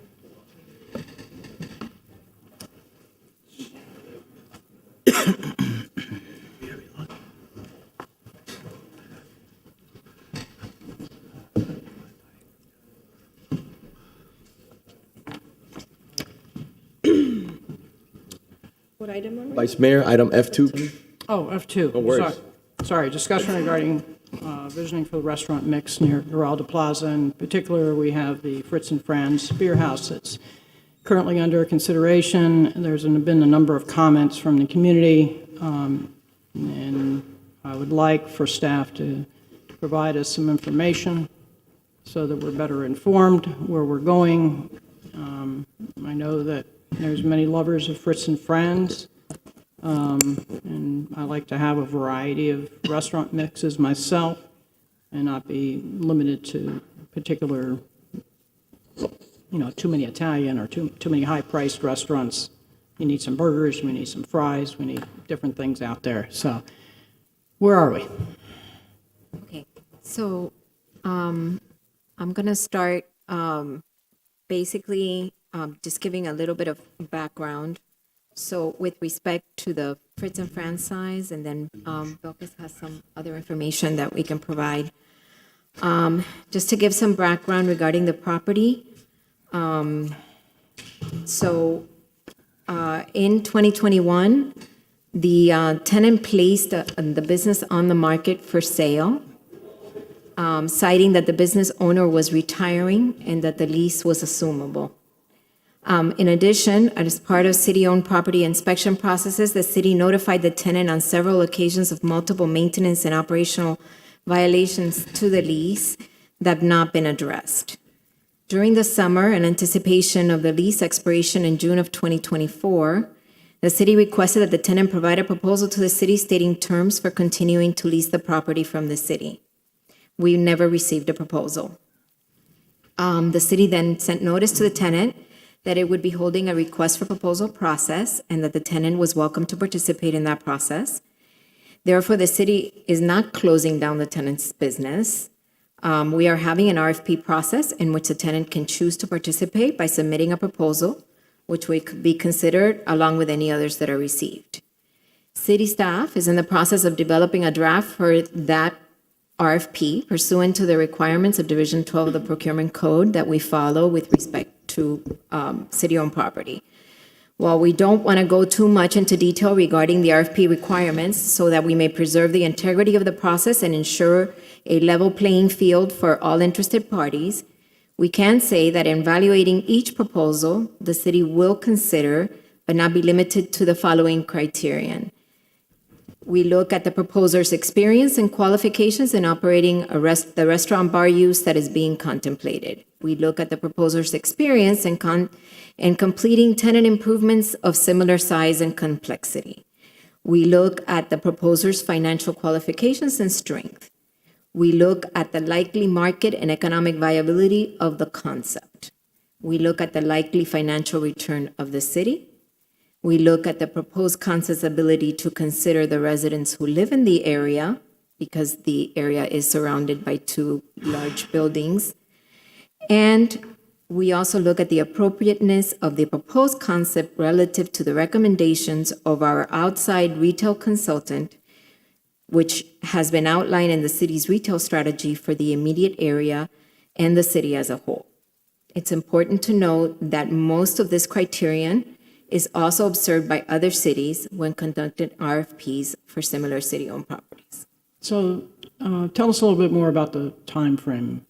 When you plan on putting out the criteria, when do you expect responses back, and how are we handling the current tenant in the meantime so that they can continue operations? The tenant can continue operations. Their lease is not up until June of next year.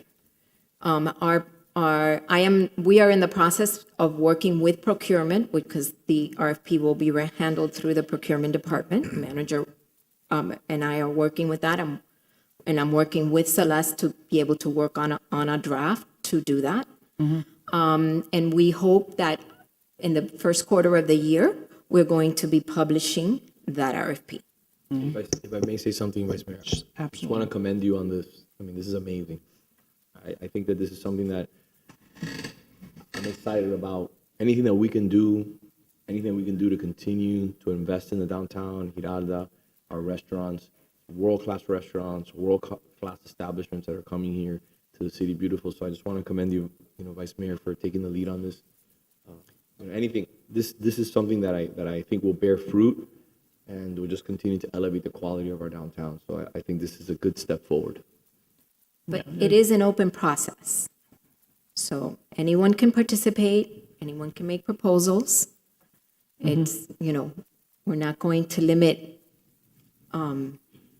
menus or concepts or anything of that nature. We are going to look at the things that we do need to look at, that experience, viability, financial liability, right? The fiduciary responsibility that we have to make sure that the city gets a good return. We need to consider the residents in the area for whatever concept comes, and the recommendations of our retail consultant. It's what we do with everything that we put out. So I'm sure I'm not the only one that's been reached out to by the fans of Fritz and Franz. So it's, It is important to note that the tenant can participate and put forward a proposal. It's what we've asked. Yeah, and I hope they do. So that was the purpose of this, to give us all an update and have staff provide us some information. Thank you. That's it. Thank you, Vice Mayor. Actually, I have a question. Okay. So, I think we've all been reached out by folks and residents and fans of Fritz and Franz. I guess the milestones that we want to reach when we send this out for bid, those goals couldn't have been met directly with Fritz and Franz, certain benchmarks, instead of having to basically set aside years of people flocking to that area traditionally enjoying it. Wasn't there a way to perhaps negotiate with them in a way that you can reach the benchmarks without having to send it out publicly? Commissioner, during the summer, we reached out and asked him to submit a proposal. He did not. Like You I can said, ask, but you can ask, but if you don't receive, we don't know why they didn't respond, but they didn't respond. all right. Well, like I said, it's, And it's important to note that the restaurant was put up for sale in 2021, stating that the business owner was retiring. Yes, I didn't know that. And I don't think a lot of people in this community know that. And I have a lot of respect for that gentleman. He's always been very kind. But again, I think it goes back to some of the conversations that we've had in the past about being fiduciaries. We've had situations in the past where certain restaurants haven't paid and we've lost hundreds of thousands of dollars. And there's nothing more that I want is to give him an extension of his lease, trust me. And I've thought about a few things that concern me. Everybody laughs about, winter's coming and the whole thing and the down economy. It's okay. fine.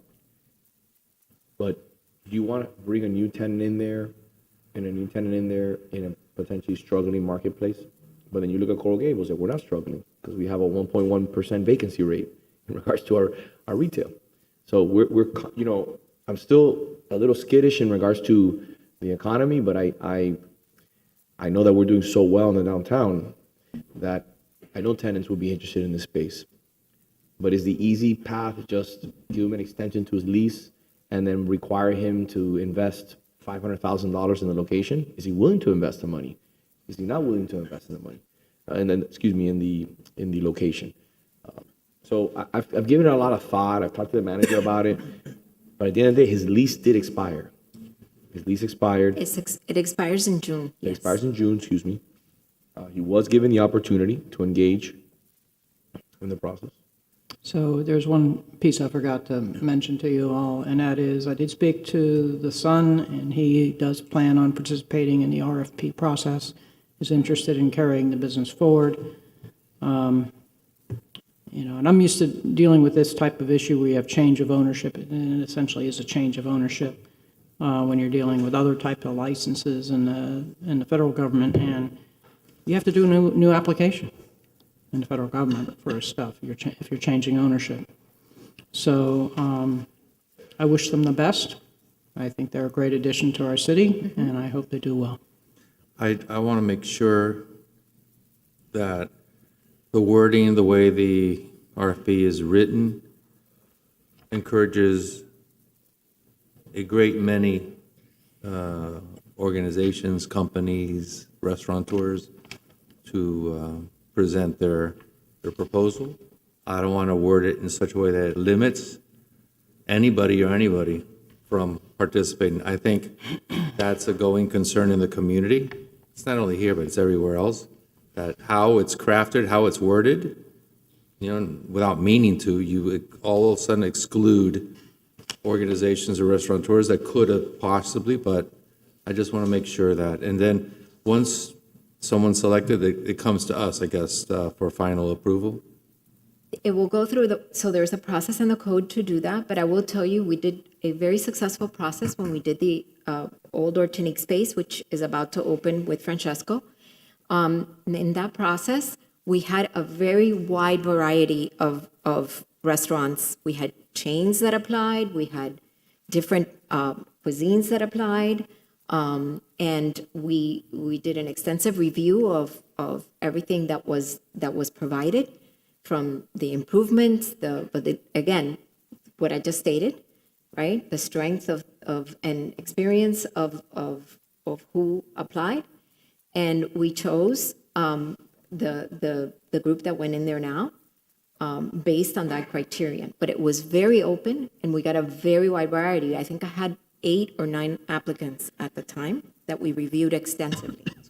So it is what we hope. We hope to have exactly. as many as possible. It's sort of iconic, Fritz and Trans, and there's going to be a lot more interest or attention to how things go forward. I just want to make sure that we protect ourselves, but also protect the process. That's my point. And I also think the site is a very special site. Yeah. Because of the terrace. And looking into it, I remember, I'm just putting it out there, you know, we've had, not a lot, but we've had resident emails in the past about noise. So that's something just to keep in the back of your mind. I'm not saying that I don't want a sports bar there, not saying that I don't want to celebrate FIFA 2026 there. Not what I'm saying. I'm saying just keep that in mind that, you know, what are we going to be looking for in that area? Because I've fielded emails in the past decade about the noise, especially at night during the night games. There are certain properties that the city has that we include that language. Yeah. That's Okay. one of them. The country club is another one. They're inside neighborhoods. We need to be sensitive to the fact that we have residents. Are we going to be changing what's allowed on that property? But because if somebody, like the mayor said, wants to show a FIFA game or an Inter Miami game, I'm just saying hypothetical. I just want to make sure that Those things in the past, as I've been aware, are handled through the special events committee. I just want to put handcuffs on. And I also think, Commissioner, that we have to also consider that we are in a downtown. Yeah. And so we really want the downtown to be vibrant and have activities in that plaza as well. That's what I They have wanna- to be, it should take residents into consideration, but it is a working downtown. We need it to be vibrant. Yeah, most, for those who were around until Houston's and Barnes and Noble and Starbucks, downtown was dead in the evenings. When Barnes and Noble opened or Starbucks, I saw elected officials for the first time at night. I thought nobody came out at night. We can't go back to those days. No. So we just got to move forward. Like you said, a vibrant downtown, but take into consideration, So Commissioner, just want to ask, did everybody eat? Or do we like to take a lunch break? Do you want to do a lunch break? Okay. Cool. You want to do a 20-minute lunch break and come back at 4 o'clock? I ate. I didn't wait for you guys. Okay. Exactly. Sorry? I needed brain power. Yeah. You need lunch break or? I'm worried that Commissioner. Yeah, we had a Fernandez prior has to- commitment. We had moved this meeting date because of Vice Mayor Anderson, with a caveat that we needed to finish this meeting earlier. I'm fine. I can hold on. Why don't we take a 10-minute break so the commissioner can eat something quickly, and then we'll come back and we'll address, look, we'll be back in 10 minutes, 15 minutes, 5 minutes to 4, we'll be back, and then we'll start with F3.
You ready?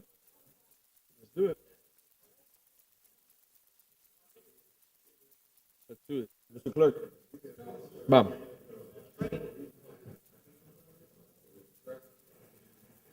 F3, Madam Vice Mayor. I spilled some liquids on my agenda. Oh, yes. So I really asked staff to do research, and someone decided to add it to the agenda because they wanted to do a formal presentation to us all, right? Hydrogen production. Green hydrogen, solar panels, wind. Oh, you have to produce it with green energy as opposed to burning coal or oil, et cetera. So, Yeah, Ron. so right now with hydrogen production, there's three different types. They have gray hydrogen, which is produced through fossil fuels. You have green hydrogen, which is produced through renewable energy, mainly wind and solar. And then you have blue hydrogen, which is produced by fossil fuels, but involves carbon sequestration. Talking about today is green hydrogen. There's a lot of federal incentives coming down and tax incentives trying to incentivize the production of more green hydrogen. Again, hydrogen in general is still such a small percentage of our overall energy production. It's 0.03%, yeah, of our energy production in the U.S. So this is still very early on in the stage, but there is a lot of federal incentives coming down. Tax incentives up to $3 per kilogram. If it's fully renewable, it's on a scale. So we were just looking at what the federal incentives are out there for the production of green hydrogen. And then the Vice Mayor also requested looking into what federal incentives are currently out there for solar as well, which there is the 30% tax credit, which now local governments can accept as part of that updated rules. So we were doing a bunch of research related to, all the financial incentives and grants and stuff that are out there for that. So I did ask about, can we put solar panels on Fire Station 2 and more of our facilities? Can we take advantage of the federal tax credits for that? And is this money that we would receive? It's not like a tax write-off that you have to have a tax return for. And We do qualify then in the advertisements, I hear also that FP&L is Correct. doing green hydrogen. They started a pilot program October, just a couple months ago. So I was trying to get more information on that, but it's over in Okeechobee County in northern Florida. They're starting a small pilot on green hydrogen. Well, Madam Vice Mayor, we've been talking for a few years now about maybe a year and a half, 2 years. We've been talking about Burger Bob's possibly having. Yes. So as far as facilities goes, we've really looked at three main ones so far. I'd say the earliest one would be the diner. We are waiting to hear on the ECGB funding from the federal government. We are allocated a certain amount of money based on our population. It's right around $77,000. So we were part of some of the requirements the federal government wanted to see with that was renewable energy. So we thought, in talking with the manager and with Public Works, a perfect fit would be putting solar panels on the diner. And the diner is being designed to be solar ready. So we can come back later on and put those panels on once we're able to get access to that funding. I did put in a pre-application, working with the finance team, we did put in a pre-application for that, indicating that project. So now we're going to be going through, by April, we need to submit for the voucher program. So that's what we're working on right now and putting that paperwork in to be able to request the voucher through that ECGB funding. We've also looked at, obviously, the mobility hub, has solar panels in its current design. And we've also looked at the Public Works facility out on 72nd Avenue as a potential for solar. So is there a limit on how much solar panel ECCEG funding that we can obtain as a municipality? So yes, it is based on population. So based on our population, the amount that we're allocated is $77,000. It's right around $77,000. We're asking for that, and obviously that entire amount. And again, going through the paperwork process to be able to get access to that funding. Is that per year or No, it's a total? one-time. It's a one-time. It's a one-time. Yeah, it's a one-time cost. Any questions, anybody? Listen, to me, I'm interested. I wrote that memo that I sent to the commission, kind of clarifying a little bit more. We had talked about hydrogen power, Yeah. and I think this is anything that we can do that can save us money in the long run. Remember when we started talking about increasing our fleet, like 7, 8 years ago, Yeah. and how that's bear fruit. and getting all the electric charging stations and everything in line. So to me, anything we can find that can lower our carbon footprint and just do different things out of the box. Yeah. And especially on the transportation sector, just to remind you all, when we do our community-wide greenhouse gas emissions inventories, transportation is our largest sector contributing to our greenhouse gas emissions. So that's why we're definitely, Kevin and I have been meeting with a bunch of different, companies and so on and so forth, just learning what's out there in the market to try to see if there's, other alternatives to fossil fuels that we can use within our transportation, and the importance of why we've been electrifying our fleet and so on and so forth. I think the one thing I would just point out is that with the funding that's now available, some of these alternatives are going to be coming to us with proposals. And we've already met with the first hydrogen group that wants to come in and show us a proof of concept. And we fully anticipate within the next year or so there will be more groups that come in to show us or to convince us that there's a proof of concept that we should attempt. And we're very interested in looking at these. We want to make sure, sort of like Zeta was talking about, they need to prove to us that they're proposing something that actually could succeed. But we do believe hydrogen in the long run is something that's going to be part of the landscape. But right now, there are very few places in the U.S. that produce hydrogen for use. So that needs to come up. Ask for a clarification. When you said there's a cap of $77,000, is that for solar panels? That's for solar panel. But if we have other things, whether it's hydrogen or... We would have to look at other forms, like there's like a grant for low or no emissions vehicles or something like that we can go through with the federal government. So there are other alternatives. Again, there are a lot of opportunities out there, and I know working with Elsie and working with finance, we're always looking at grant opportunities and seeing which ones are a good fit for us to apply for. Like we've applied for the community infrastructure, over $2 million for adding more EV infrastructure to the city. So we are putting applications to be able to apply for some of these when federal funding is available and we qualify. So you'll have an update for us when? I mean, for the ECGB, I should have an update. I mean, again, the application isn't due till April, so I don't know if they're going to be allocating prior to that. I'll work with Elsie, and we were planning on putting it in sometime this month or maybe early next year, to be able to submit that in time to meet the deadlines. Okay. Yeah. Perfect. That's it. Thank you. Thank you very much. No problem.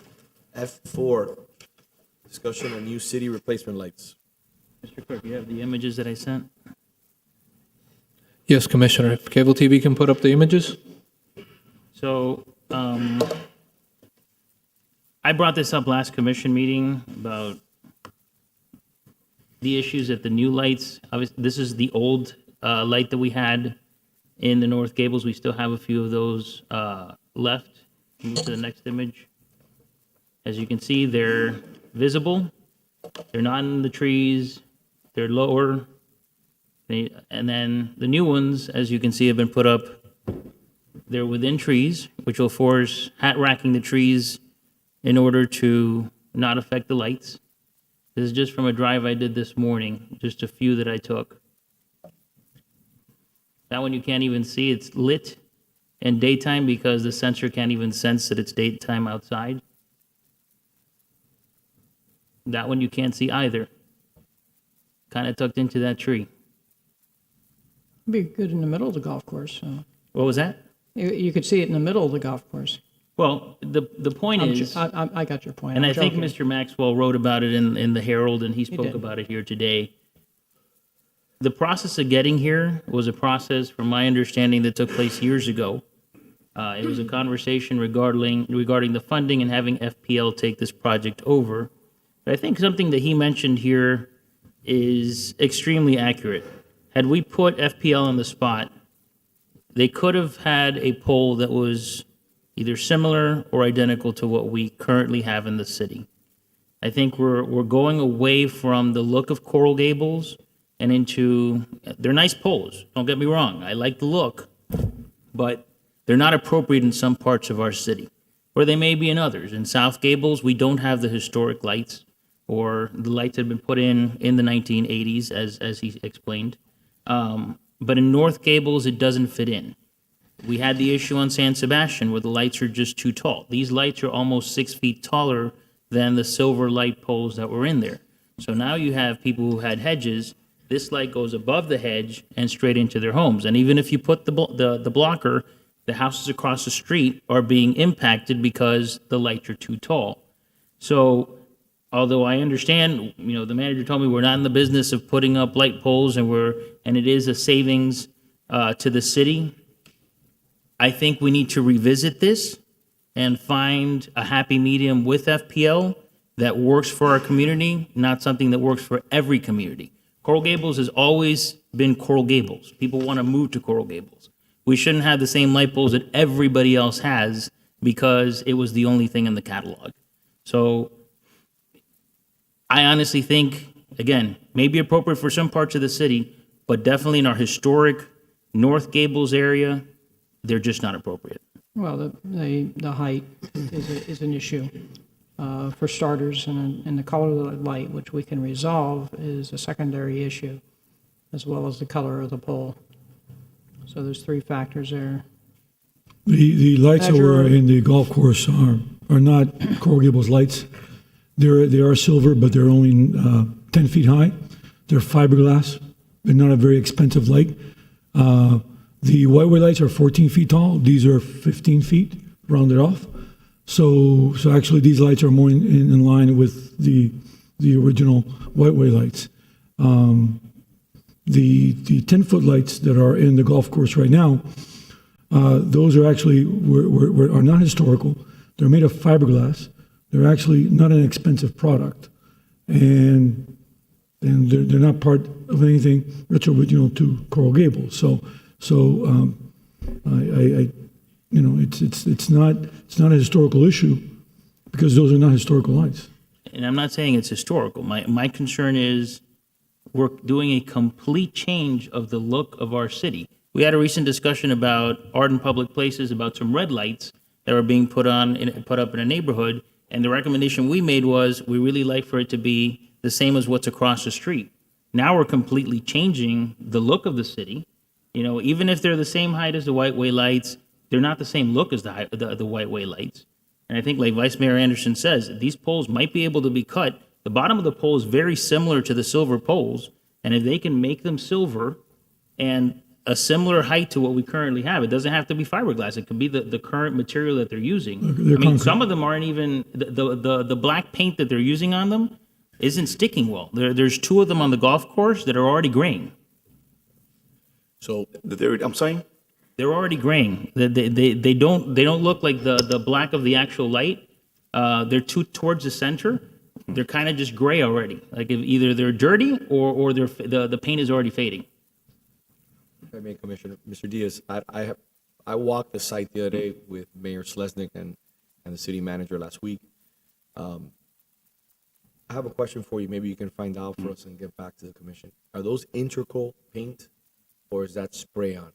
I'll find out. I don't have the answer to that. It's a concrete pole. It's a Correct, concrete yes. pole. I want to know if that's integral inside the actual concrete. It's mixed into it, or which I have a feeling it is. Because it'll weather better.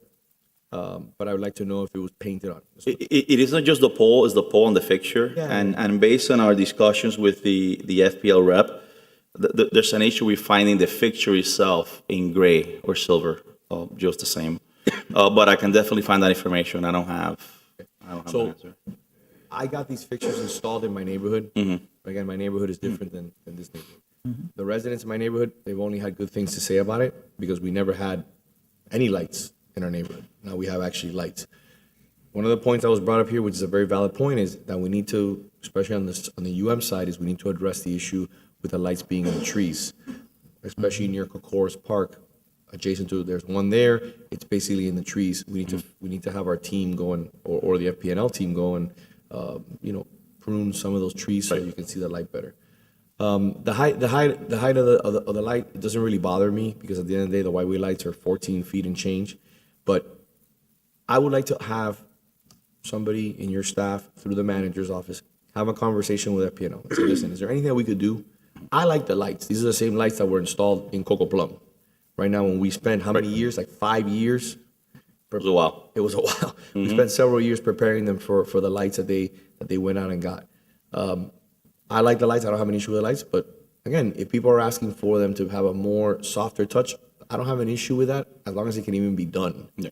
The problem is that they to change those lights would be $2.5 million, which is a cost that FPNL assumed. And not only that, besides that significant number, it's the fact that we don't have the infrastructure. If God forbid a hurricane were to come and there will be an issue, all those lights will go down. FPNL is the one that'd be responsible for making sure that they're maintained, that they're put back in working order. So I just want to find out what options do we have to meet this resident request. And Mayor, if I may say, one of the reasons the white lights, the restoration was so expensive is because we had to re-electrify everything. Yes. We're under a national electrical code. Utilities are under the National Electrical Safety Code. And they're allowed to do quite a number of things that we're not allowed to do. We would have to provide disconnects, meters, totally different electrification techniques. So if we take something over for FPNL, it's not just putting new lights in, it's doing everything new.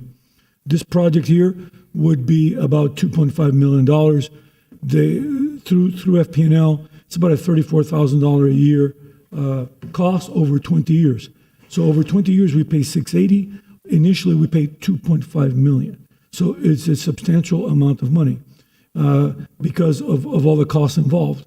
So we can't just take over. In addition to that, FPNL maintains it, and it's an FPL responsibility. So if a hurricane wipes out all the lights, it's FPNL's responsibility to put them back. So we just do not have the ability to do what a utility does. We don't have the legal authority to do that kind of work because we fall under a completely different code, and we also are trying to minimize our liability in case of a major hurricane where we will lose all these lights. We're not in the pole business, and the FPNL is. And I understand that. I don't think my concern is not about finding a path forward with FPL. I just think that the path forward with FPL needs to be a path where everybody's happy. FPL, but also the city of Coral Gables. And Mayor, what I was trying to explain about the height is really about the trees. And Vice Mayor Anderson can attest to this. There's certain branches in those trees that cannot be cut because it'll compromise the integrity of the tree. Any tree branch that's over 2 inches in diameter, if you cut it, could compromise the integrity of that tree because it could hurt the tree permanently. So a lot of those branches that these light poles are in are very thick branches, as you saw in those photos. And if you drive down North Greenway and South Greenway, you'll notice a lot of those branches, like the one right there, that's a good 6 or 7 inches in diameter, the branch that's behind. And now you're compromising that tree because most of the tree canopy on this side comes from that one branch.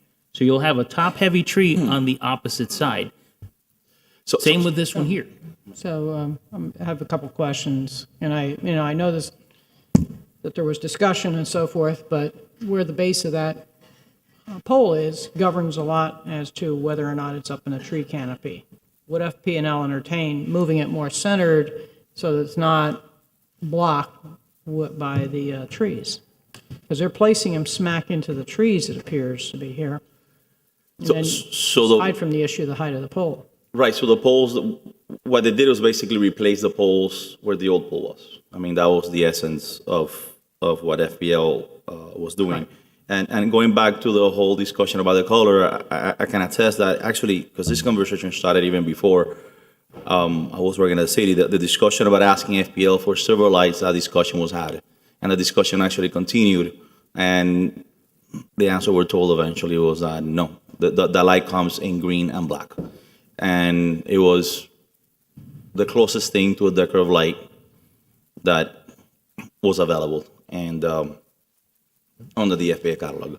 So that's what I like. So as far as, we can certainly go back to the FPL and ask about the integrity of the color on the pole and all that information. But I will say that we did ask originally, do you have a silver light? Can you bring a civil light? And at first it was, well, I don't know, let's see, maybe. And then eventually the answer was, Actually, we did not just ask. This happened 4 or 5 years ago. We were very adamant about that, but they did, they did not have a silver light component in their tariff. And so it wasn't that the discussion wasn't had. And this decision goes back about 4 or 5 years. And this new tariff is something that saved the city quite a bit of money and also removed a lot of liability from the city should we have a major hurricane. So I'm going to go back to my original question, and that is, especially where those poles are like right up into the core canopy of the tree, can they move them 10 feet? If they moved it 10 feet away, you'd still get, the light would actually shed better than being blocked by tree trunk and other branches, even if it was wise to trim that branch. It's blocking the light. We can talk to FPNL about that. I'm sure they've done some photometrics on it because the tree's on one side but not on the other. Right. So you have coverage on either side.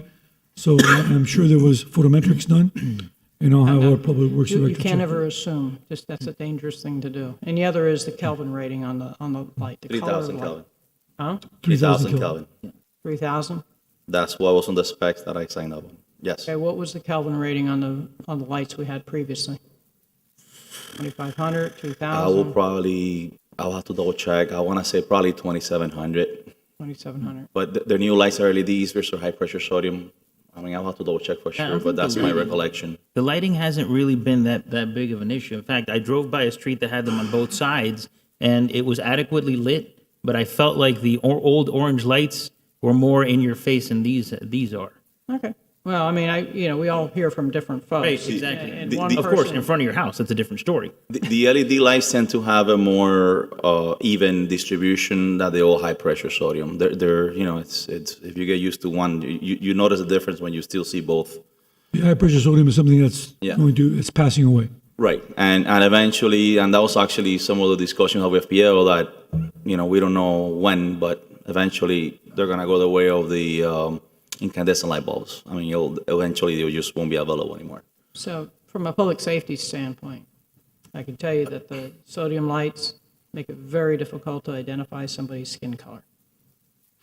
Okay? So moving to LED will make, descriptions or identifications of subjects much more accurate. Clothing color, everything. The That is color- correct, Mayor. It provides you much higher visual fidelity. Yeah, because the color of the light that's hitting an object will affect what the color of a painting is, or this surface here. So, yeah, I noticed that many years ago, but of course I took the physics of art and not typical physics when I went to college, so I understood that concept early on. So that's my concern about any suggestion that some folks have made to stay with sodium vapor. Aside from the energy impact, it's that color distortion that's going to be a problem for enforcement purposes. So, trying to close it out because we have a lot of things on the agenda. What is the will of the commission? I think he still had. No, mine's just based on what everybody's saying. So my 2 points is, the concern of the community on these changes is, Jesus, it's prevalent, and I still think that.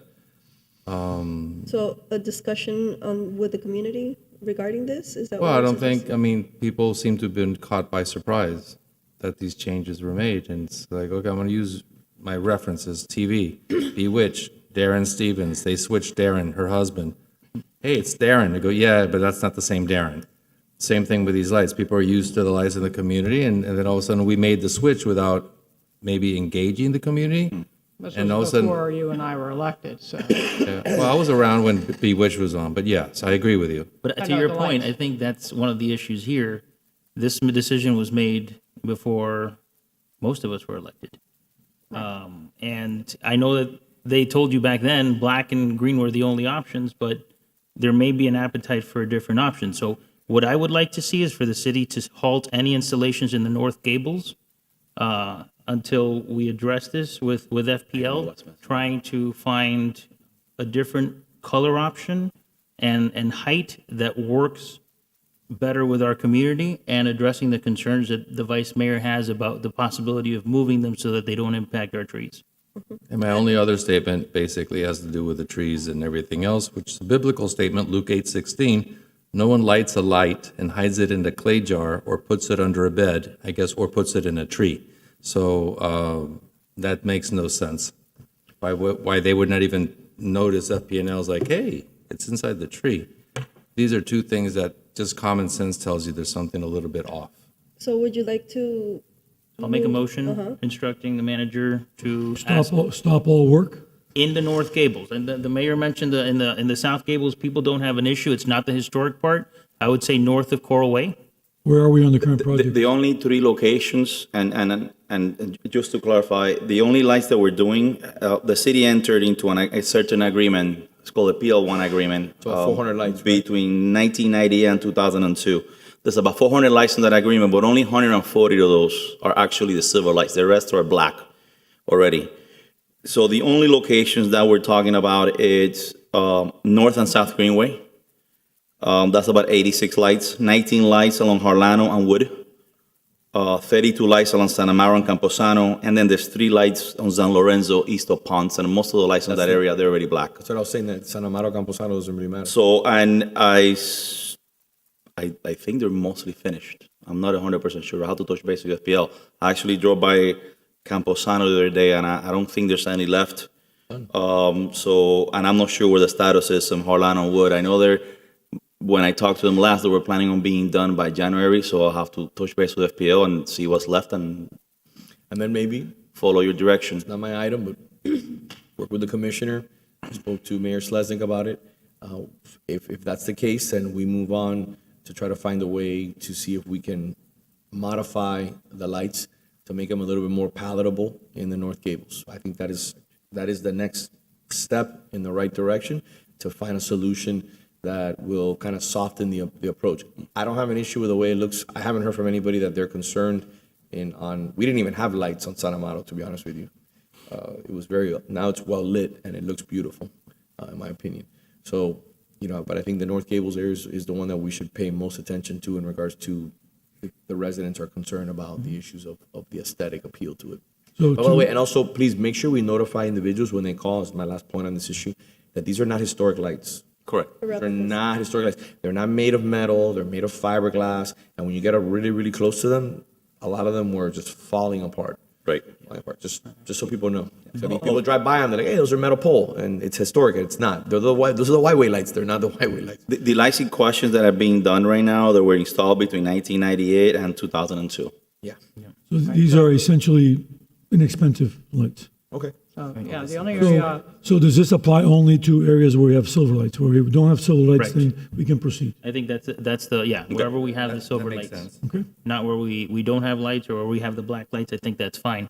It's where we have the silver lights. yeah, the areas that I've heard concern were around the golf course. Right. When you're talking Granada, people have such bigger yards, big wide street. I've heard no concern about placing. But you still have the tree canopy issue there, and they still still haven't do. gotten into that area. They haven't started, or at least as of this morning, they hadn't. All right. So there's direction. Is it good, Mr. Manager? Yes. All right. We'll get on the phone with FPL. Can you take a vote? I have no issue. Vote on it? If you'd like a resolution, you can make a motion, but the manager seems to. Everybody seems to be in support. I'll second it. Oh. Do we need a I mean, motion? He did do it. He did. All in favor? Aye. Thank you. And just to be clear, this only applies to where there's silver lights? Silver lights. And any other area new or where there are non-silver lights, That's we fine. can proceed. Okay. Moving on to item F5, Madam Vice Mayor.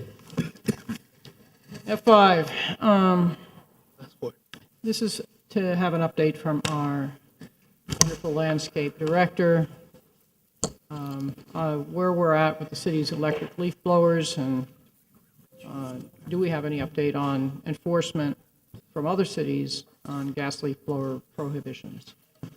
Good evening, Mayor, Vice Mayor, Commission. I have a PowerPoint, if you want to pull it up.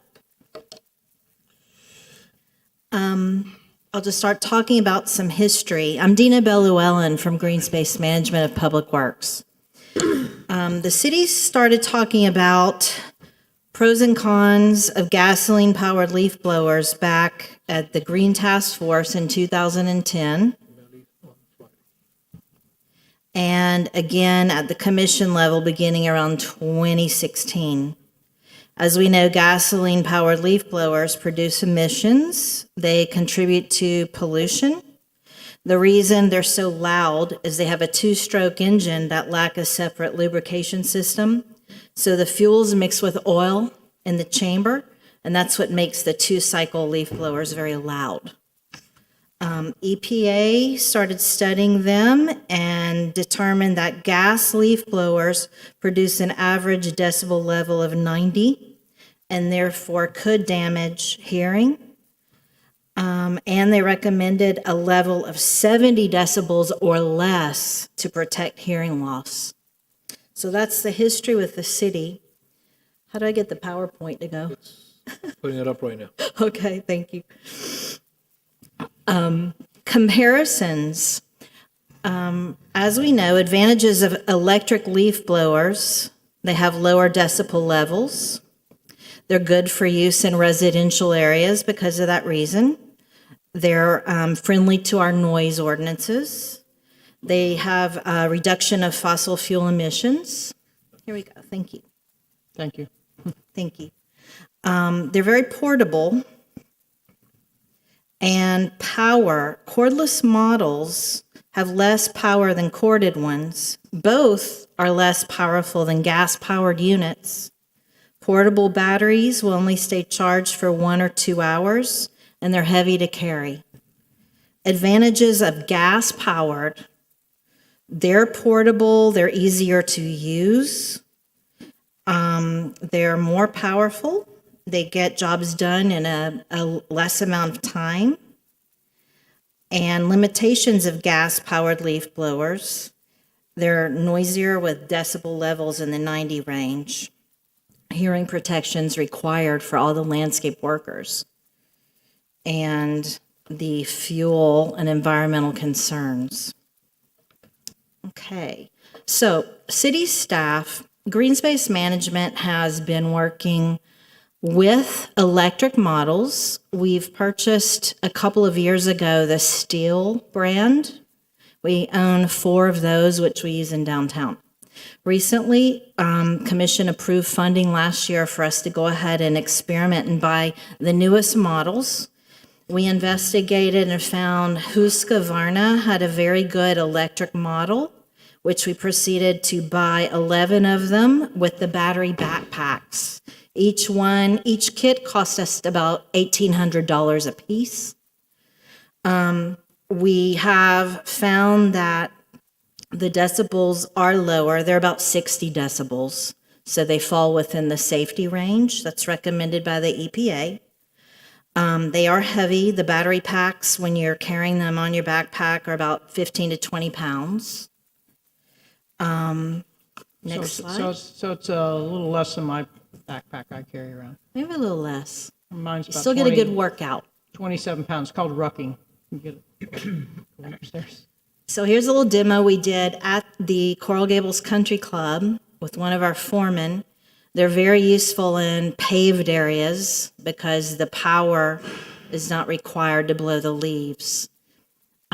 This does have sound. Billy, can we turn the sound up on it? I don't want to hurt your ears, but it'll give you a demo of what it sounds like.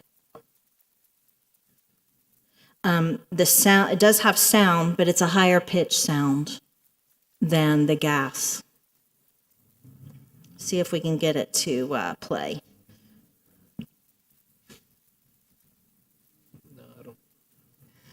You think you can't get the sound up? Okay, I'll keep talking. So talking to staff in community recreation and also our landscape contractor, we know that new resources will be required to go fully electric with the blowers. We're going to need to purchase about 21 more rapid charge converters for the trucks. These are $1,800 per kit. We're going to need to buy replacement batteries. Those are going to be about $1,000 a piece. Our battery will last 4 to 5 years, we hope. So initially, to get us set up, it's another $60,000 just to get the equipment going. The landscape contractor, we consulted with him, and to keep our landscape maintenance at a cycle of doing a site once every 2 weeks is what we have the contractors working on. We mow grass and weed and clean virtually every 2 weeks on our approximately 400 sites in green space. We think he might need to hire 2 to 3 more staff members and fully replace his fleet of gas blowers. Of course, these costs are going to be passed down to our landscape maintenance contract at renewal, maybe $170,000 to $180,000 extra is what he anticipates. Okay, action from other municipalities. Before you get there, I just had a quick question about the rapid charge converters. Those are powered by or plugged in to the cigarette lighter of the vehicle? Yes, and what they'll help us with is the batteries will last about 2 hours out in the field. So imagine trying to do the Alhambra median. You know, you don't want to blow for 2 hours and then have to drive all the way back to Public Works to charge them and then come back. So if every truck was equipped with the rapid charger unit in the truck, and it had a replacement battery on the truck, we can keep going constantly for the whole workday.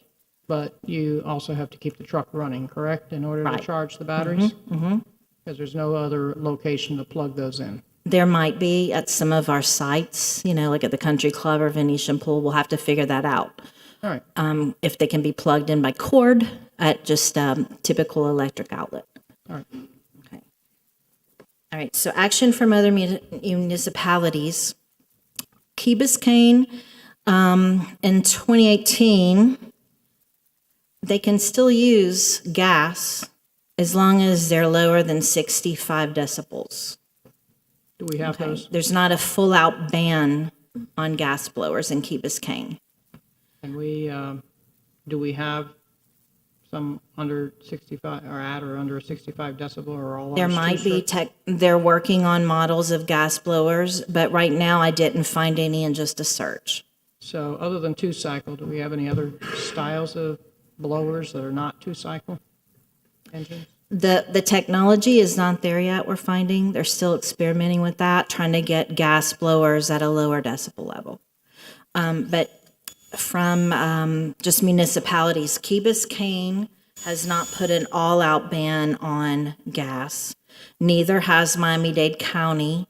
The latest ordinance in 2022, last year, said it's illegal to run a leaf blower between certain hours, but they will allow you to use them during the hours that are allowed. Pinecrest does have an all-out ban on gas-powered blowers that took effect January 2023. And they've banned any electric blower higher than 65 decibels. Miami Beach passed in January of 2022 a full-out ban. City of South Miami adopted on second readings just September of this year. They do allow gas blowers still, but they encourage any blower lower than 65 decibels. So here we're talking about enforcement.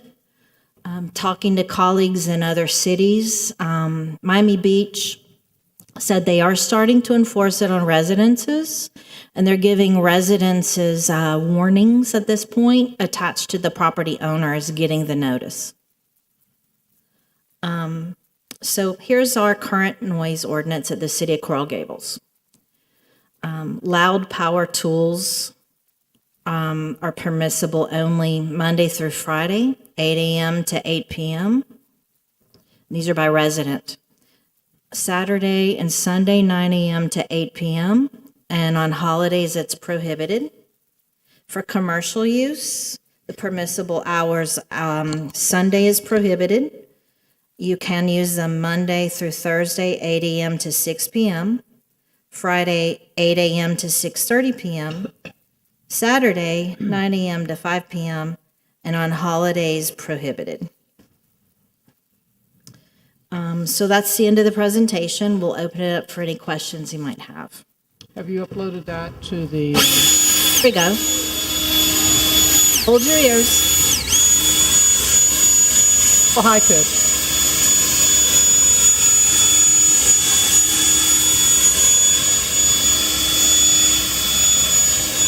Another 20 minutes talking Thank you, about Billy. leaf blowers. Exact same information that was presented by the city attorney's office a couple months ago. No, it was more than a couple months ago. Back in the summer, you said you were going to bring it back in October.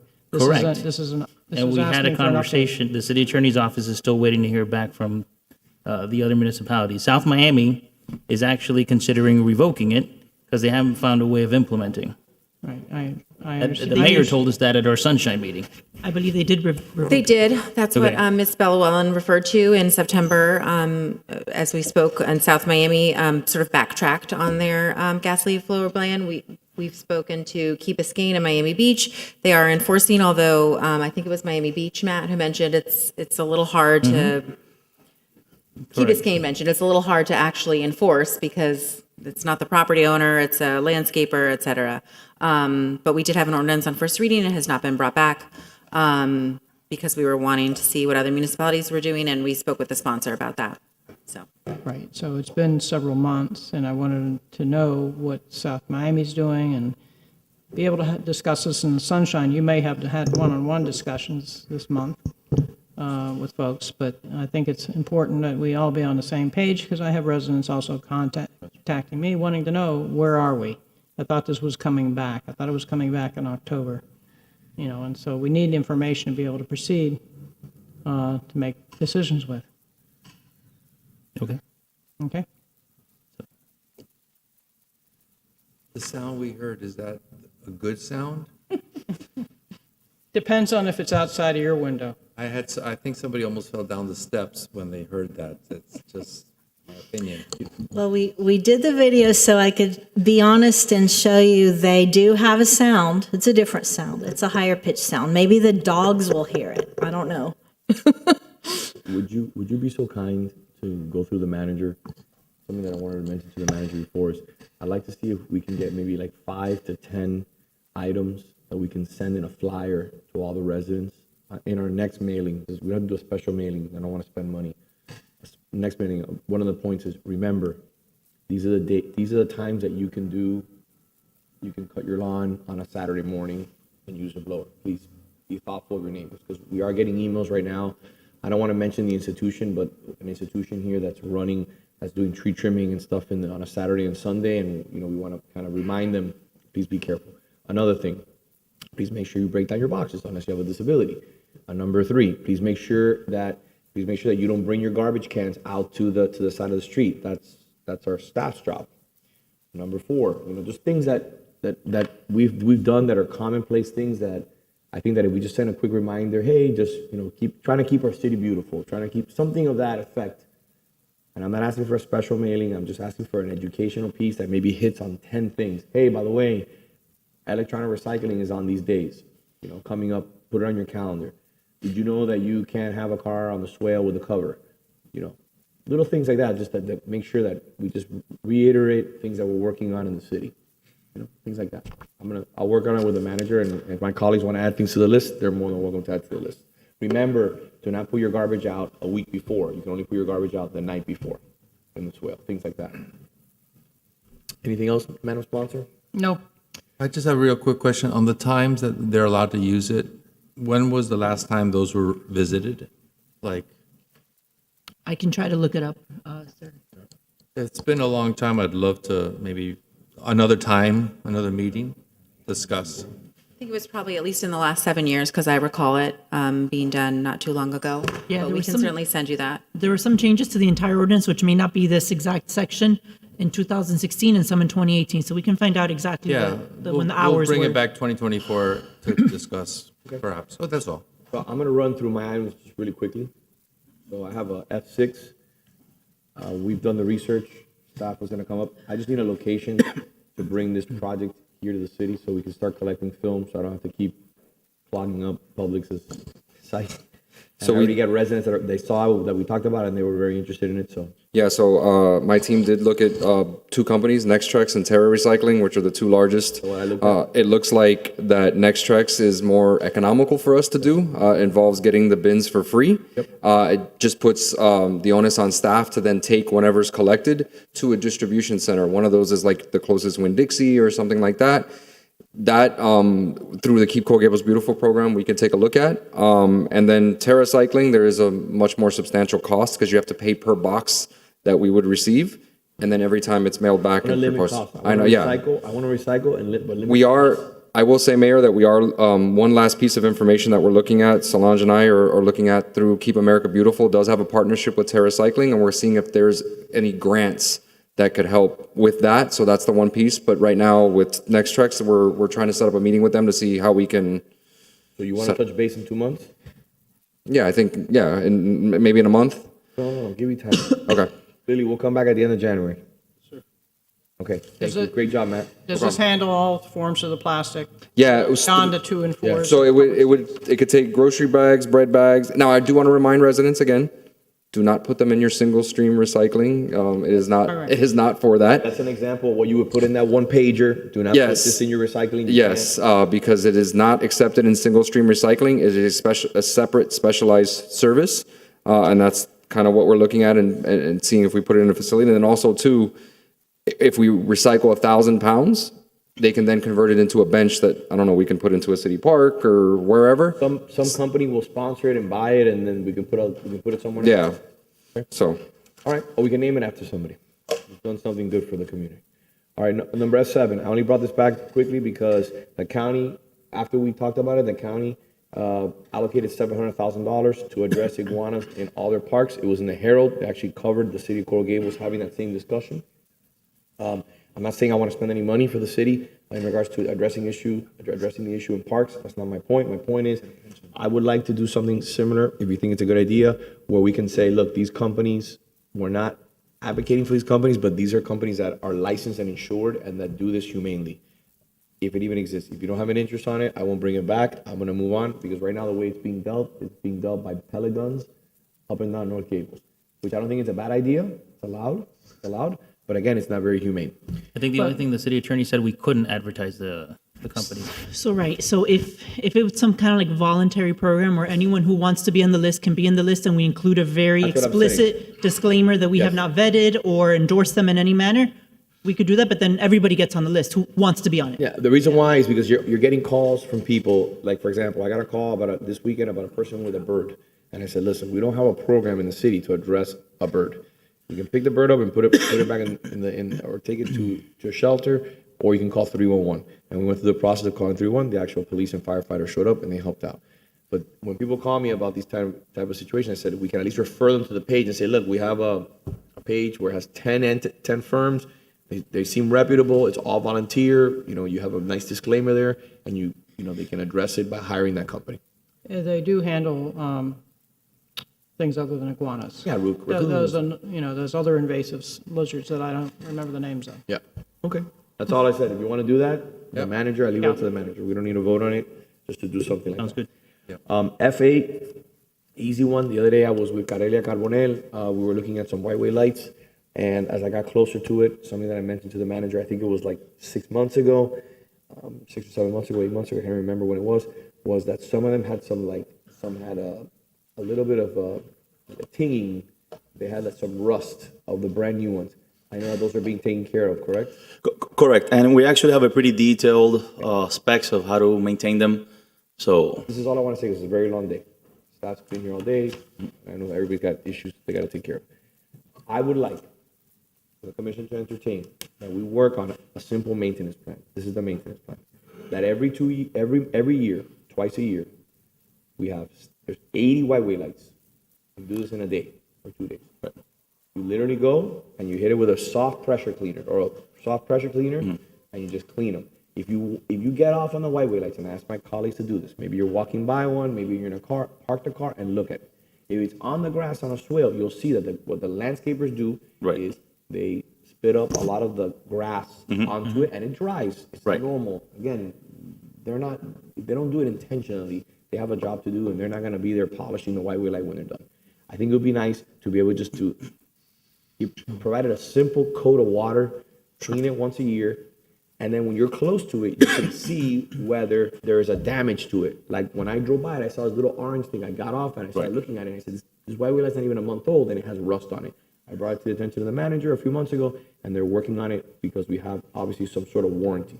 So these are things that give us at least some eyes and ears every 6 months on the whiteway light, and it's not gonna cost anything, and it's not gonna cost that much time either. What do you think? Sounds like a plan. Can we work on? Absolutely. Can we work on a maintenance plan, bring it back to the commission for their approval in January? Sure. Semi-annual, Mr. Mayor. semi-annual maintenance. Semi-annual. The possibility of maybe doing a small garden bed around it, so that could protect a little bit more, just consider that and bring that to us. We can maybe put some stones around them. We could talk to Maybe Dina. or maybe something that, my point is that 3 years ago, we took money from the art in public places, which is because this is art, in my opinion. And we had to finagle a way to get this done. Right. And we invested a lot of money in getting this project done, okay? So I want to make sure that we, just by hitting it with a simple pressure washer and maybe putting a little barrier around it, that's not something that aesthetically affects it, I think it'll go a long way in preserving it for decades. Trust me, decades. Okay? Thank you, Hermes. We'll do it and then we'll bring it up in January. Something simple. Second meeting. Listen, just like a 1-2 pager slide Absolutely. presentation. Nothing crazy. Something simple. Don't go too crazy. All right, Madam Vice Mayor, this is your F9 together. Well, F9, I think Dina's already said she's going to be taking care of this. Got our SFM, is it going to be doing it? Yes, at Merrick House, it's our green space staff that maintains the garden.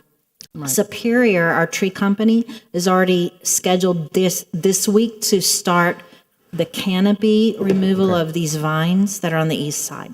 Okay. They have to get up there with a bucket truck and really get into the canopies. Yeah, and then follow up with the areas across the street and down on Coral Way. They also have. Fuel Park area. Right. Awesome.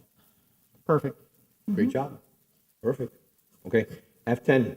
Thank you, Dina. We're trying to run through these as quickly as possible, so. Hi, good afternoon. Have a quick little PowerPoint. So this is a quick update on Keep Coral Gables Beautiful. We had a cleanup last week. It was amazing. I want you to tell them a little bit about the event, how many people we had, how many students were involved, how much garbage we picked up. It was awesome. Yeah, we'll run through. Solange is going to bring up just 4 quick slides that just show 2 of our recent events and one that we wanted to advertise that's happening right now. So Solange, you want to start? Madam, and remind me to introduce you to a young lady who has a lot of high school students that want to also get involved for a credit. And then I have another sponsor for the event. Besides myself, I'll sponsor it again personally, but we have another person who'll sponsor it. Perfect. So we have way too many events to go over, so we are going to keep it to just those 2, but a quick snapshot of Keep Coral Gables Beautiful as a whole since the program began in 2021. We have conducted and completed 133 events or programs throughout these 3 years with close to 25,000 volunteers and participants, and have collected, diverted, and recycled a little over 285 tons of litter, household hazardous waste, electronics that have been either diverted or recycled properly. The first event we wanted to highlight was the Business Recycling Drive-Thru. This was the 2nd annual Business Recycling Drive-Thru that we held on Saturday, December 2nd. This one is geared towards just our businesses in Coral Gables to give them a chance to come out to recycle any of their electronics, appliances, things like that, and shred any paper shredding. We also partnered with Suited for Success, that is a nonprofit chamber member, for professional clothing donations. They're an organization that helps prepare the less fortunate to go off to job interviews. They do classes and things, and they also help them properly dress. So they partnered with us for the clothing donation portion. We had 26 businesses drive by to drop off material, including the vice mayor. So thank you for coming and dropping off. And the mayor who participated as well, as seen here in the picture. We collected over 1,050 pounds of electronic recycling, about 15 pounds of clothing, and we're still waiting on the shredding numbers, but we did see several law firms come out to drop off boxes of materials to be shredded on site. So we're looking forward to increasing the participation of this event. It is still only the second year that we hosted, so it's still fresh and new in people's minds, but we're looking forward to seeing the event grow. So, as the mayor alluded to, on December 4th, we had our latest holiday downtown cleanup. It was really, really successful. That's our second largest event to date. We had 47 volunteers that came out, collected over 209 pounds of litter. I want to thank the Chamber for their continued partnership on this event. Everyone that came out, we had a bunch of students come out. Thank you to the mayor who donated monetary to give out for the awards for the most collected. Just anecdotally, this is the first time I've actually had an opportunity, because usually I'm administrative on the administrative side helping set up the event. You can't win the awards though. Huh? You can't win I did not. No, but my daughter, my oldest daughter, and I went out and collected. And I'm telling you, as we were out there collecting, I had 3 businesses see us walk by with the vests on and pull us in and just ask, what's going on? Like, this is great that you guys are doing this. So like the community's noticing. Obviously, we're getting a lot of community participation, but the businesses are noticing too how much cleaner our downtown is through these events and other measures we've done. So I just wanted to share that, because it was great to hear directly from the businesses. They were inviting us in for water. Do you need water? Do you need anything? So like, it was great to see the businesses, really engaged in this and really excited about when we have these. So again, thank you to everyone that came out. It was another great turnout. Everyone was super excited. And then after we finished the cleanup, we all went to Cayo Taco, who... Yes, I wanted to say thank you also to Cayo Taco for hosting us again. They've hosted us several times for the post-event gathering. And to Baptist Health South Florida, who is the continuous sponsor through the Chamber for those light bites and refreshments that we have for our volunteers at the end of the event. This was the last downtown community cleanup of the year. We are going to be working on setting the dates for the 2024 cleanups, since we host these more or less on a quarterly basis. And I was really excited to see that it was our second largest, because usually December we have lower turnout since it's darker quicker. So for it being our second largest turnout, we were really excited to see this grow, and that we're continuously seeing more businesses come out with their employees to participate in these, which was the goal of these downtown community cleanups, to bring the businesses and also to come out and help clean up, to see what their surroundings are and helping us to keep the city beautiful. And student volunteers coming out, and we give volunteer hours for all of the events that they come out and do. So Listen, thank you so much. Thank you to you guys. Incredible job. Beautiful job. As always, you started this. It's amazing. Yeah. Thank you to Baptist and Coyo and everyone who's involved, all the staff. You guys deserve all the credit. The Chamber, Mark Trowbridge, Belkis. I know Belkis was there also. Yeah. Yes. Did I miss anybody? Anybody from staff? Just Did I my miss? Diego and Nicole from my team, who Yes. helped the legwork Amazing. putting that Amazing. together. I just want to say thank you. I look forward to the next one next year. Okay. And then real quick, just last but certainly not least, we have another program going on right now. We're doing Christmas tree recycling again.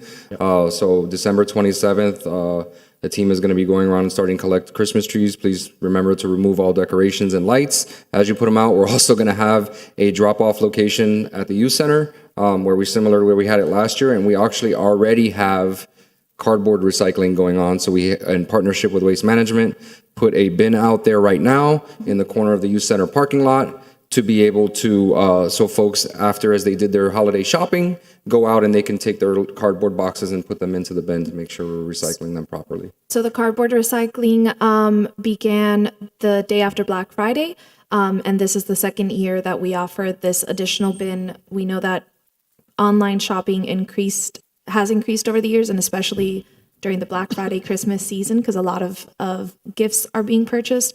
So this is to help our residents to make sure that they're recycling their cardboard correctly. If they don't have enough space at home, they can take the excess cardboard over to this bin. And just a reminder too, what we do with the Christmas trees, we end up mulching them and then using them in our green spaces throughout the city in partnership with Green Space Management. So making sure they're going into that circular use, being put back and helping cover our ground cover throughout the city. Love it. Great work. Thank you. Thank you. Thank you.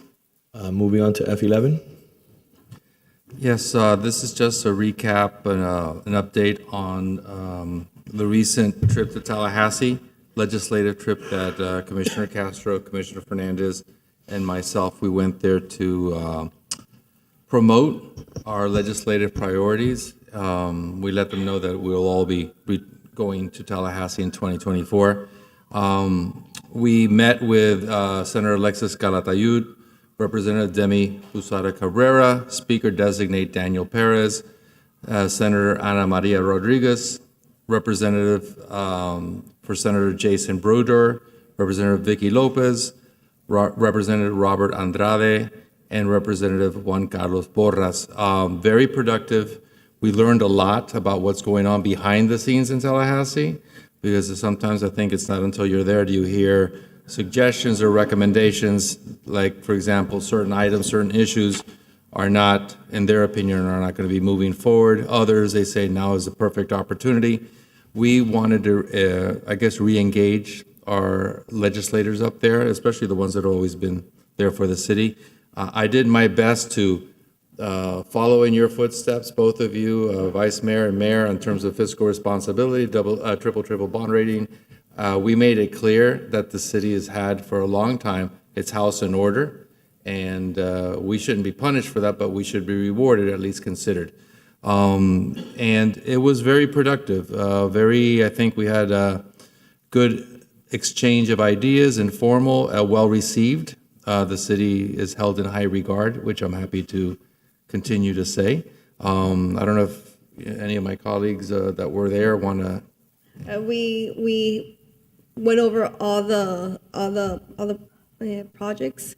The first two were a little hard. City Hall, they're not very enthusiastic, especially when the title is City Hall. But they did tell us about we're actually working on bringing some money back from FEMA. So hopefully we'll bring that money back before this is even accomplished. And as far as EVs, there was a grant available, and I think we're looking into that too. And I think all the rest, hopefully, God willing, we will get. So I'm very happy about that. Yeah, I think it was very productive. The hardening of City Hall, they did say it was going to be a tough ask. And the EVs, Commissioner Eileen Higgins of Miami-Dade County told us of a federal grant that we would have probably qualified for. We didn't apply for it, but she is committed to getting us the information for next year. The county got about $25 million for that grant. So she thought it would be an easy get for us going forward. And we did have some meetings. The speaker designate was a great opportunity, literally just on the street, but we were able to run into him, and he told us that anything that he can do to help Coral Gables, he will do it. So great to continue to build on the relationships that prior commissions have built up there. We did really good as a team, and I have to say that. I also want to thank Marta Pantin for helping us out in our meetings. Marta also gave helpful insight on some of the priorities and things that we're working on. Obviously, she has a lot of experience in this. And also for just making sure that all the pieces are in place so that we have the opportunity to represent the city to the best of our ability. So thank you, Marta, for that.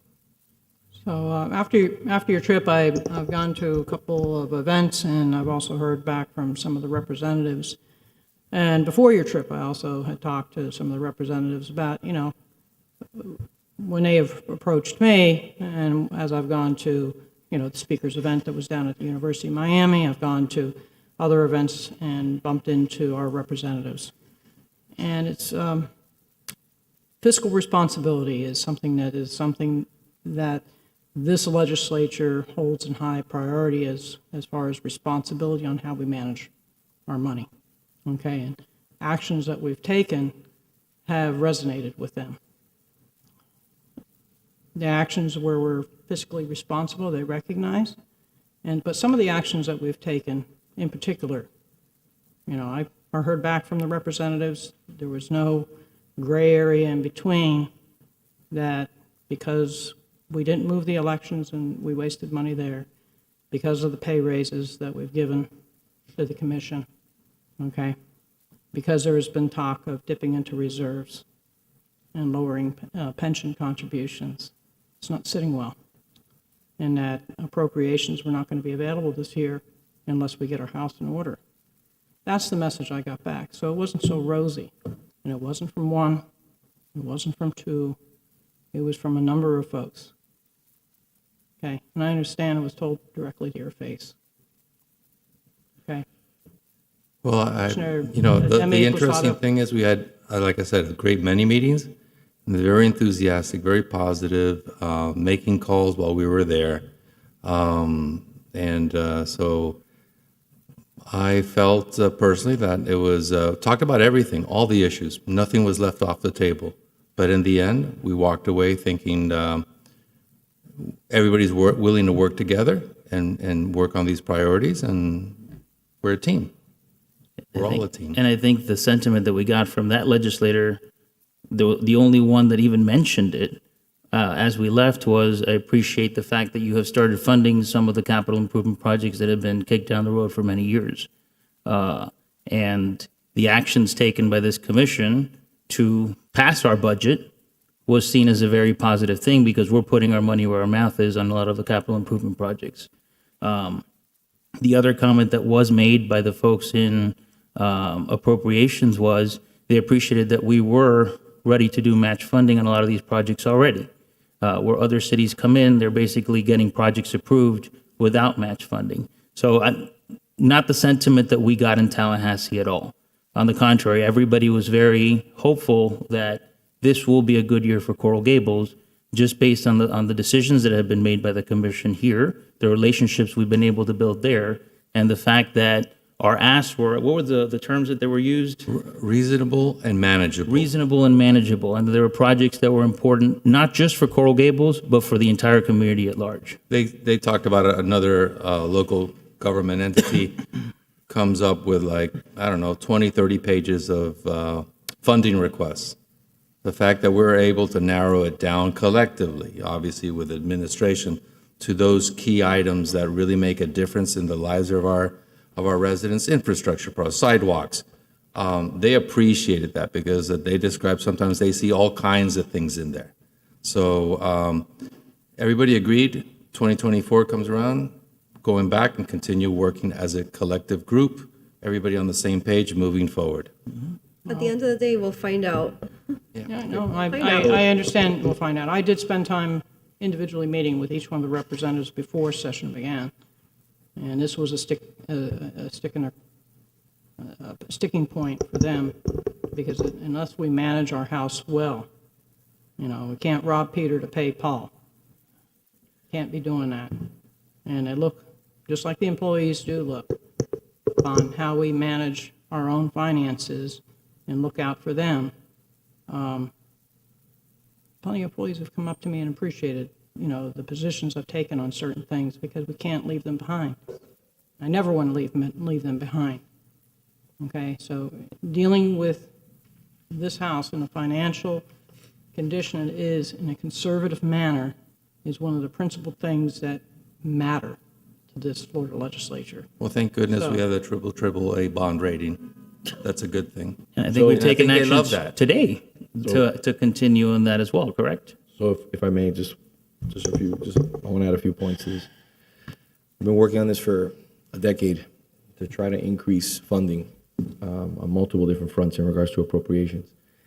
When you look back at the numbers, the numbers were $200,000 in 2016, zero in 2017, $1 million in 2018, 2019 was $320,000, 2020 was zero, 2021 was $575,000, 2022 record numbers, $2.6 million, and then we also got water projects on top of that, and then last year was $3.2 million.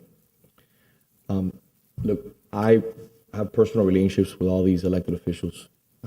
I've been going to Tallahassee. Last year I went 4 times, and the year before I went 4 times. It's all about relationships, and it's all about obviously engaging with these individuals. I received 2 phone calls, and I also ran into multiple people who told me that they were very explicit and very clear that they were upset about the raises. They were also very upset about the lack of moving the elections and the issue of the non-tax reduction.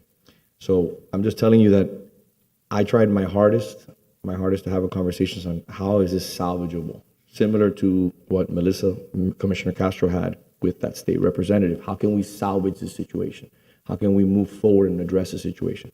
I'm just concerned moving forward on how this will affect all the progress that we've made in regards to appropriations, because we are trending, nothing has happened yet, we are trending in the right direction. So I think we have a lot of work to do, with leadership at the state. As you know, they're incredibly conservative fiscally when it comes to the finances, when it comes to reserves. They said, mentioning even the fact that even dipping into reserves to me is a no-no. Issues like that, talking about underfunding pensions, but I just want to put it out there that I have personal relationships with these elected officials, and when they come to me and they tell me these things, it concerns me because we've laid a lot of groundwork to do things good. I want to work with all of you to try to deliver on this, but the message to me was that unless we take proper action to remediate actions that we've taken in the past, a lot of our funding, we're not going to receive record-breaking funding because we're sending the wrong message that we're not being fiscally sound. So again, I hear from the horse's mouth from the elected officials who tell me that this is not correct, along with lobbyists, along with people who are there. So we need to work together. We need to figure out how to change people's minds on fronts of what actions that we've taken as a city, because at the end of the day, it's not just the three of you or the four of you or the five of us, it's all of us together. Because when I asked, what can I do to correct the issue? And they said, well, there's not much you can do at this moment. So this is not an attack, being super kind. I just want to make sure that we don't lose as money becomes tighter, as we do negotiations with unions, as contracts come due, as we have issues that we have to deal with, and there's a money crunch. When you lose almost $4 million in appropriations that are a lot of opportunities to address issues like historic preservation, like hardening, for example, last year we got $1 million for the fire station on Station 4, which was a true surprise. Thank you to Representative Mooney from the Keys. So I've talked to everybody on the trip, and I've seen them here. I've run into them. I've had coffee with them. I've continued the relationship to make sure that we can be partners with these individuals in Tallahassee. But we're not in the good graces as we were before. And it's something that Imagine if we were to cut the millage rate, we'd have no matching funds for the capital project. So I think right now we're in solid footing. I think at the end of the day, it's a bigger picture. And I'm hopeful, I'm positive, and I know, we're fortunate to have people like Demi and everybody else.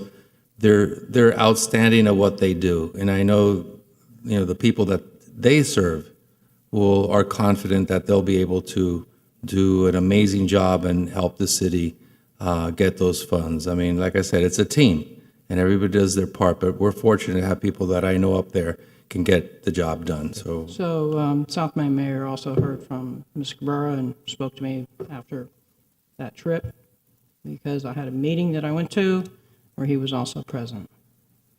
He got the same message that the mayor did, that I did. We're not on solid footing. We're not.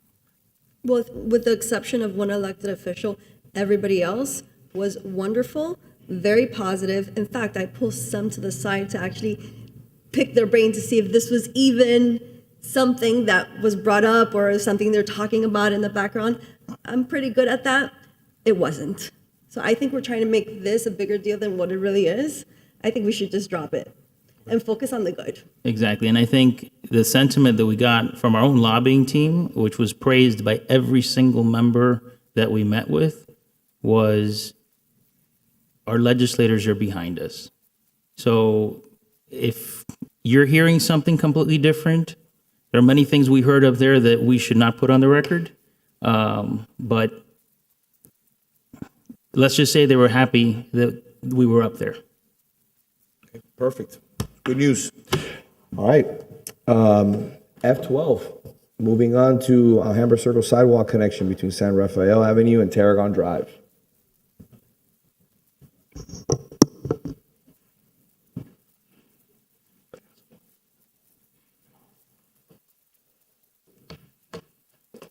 If you could please put up the presentation.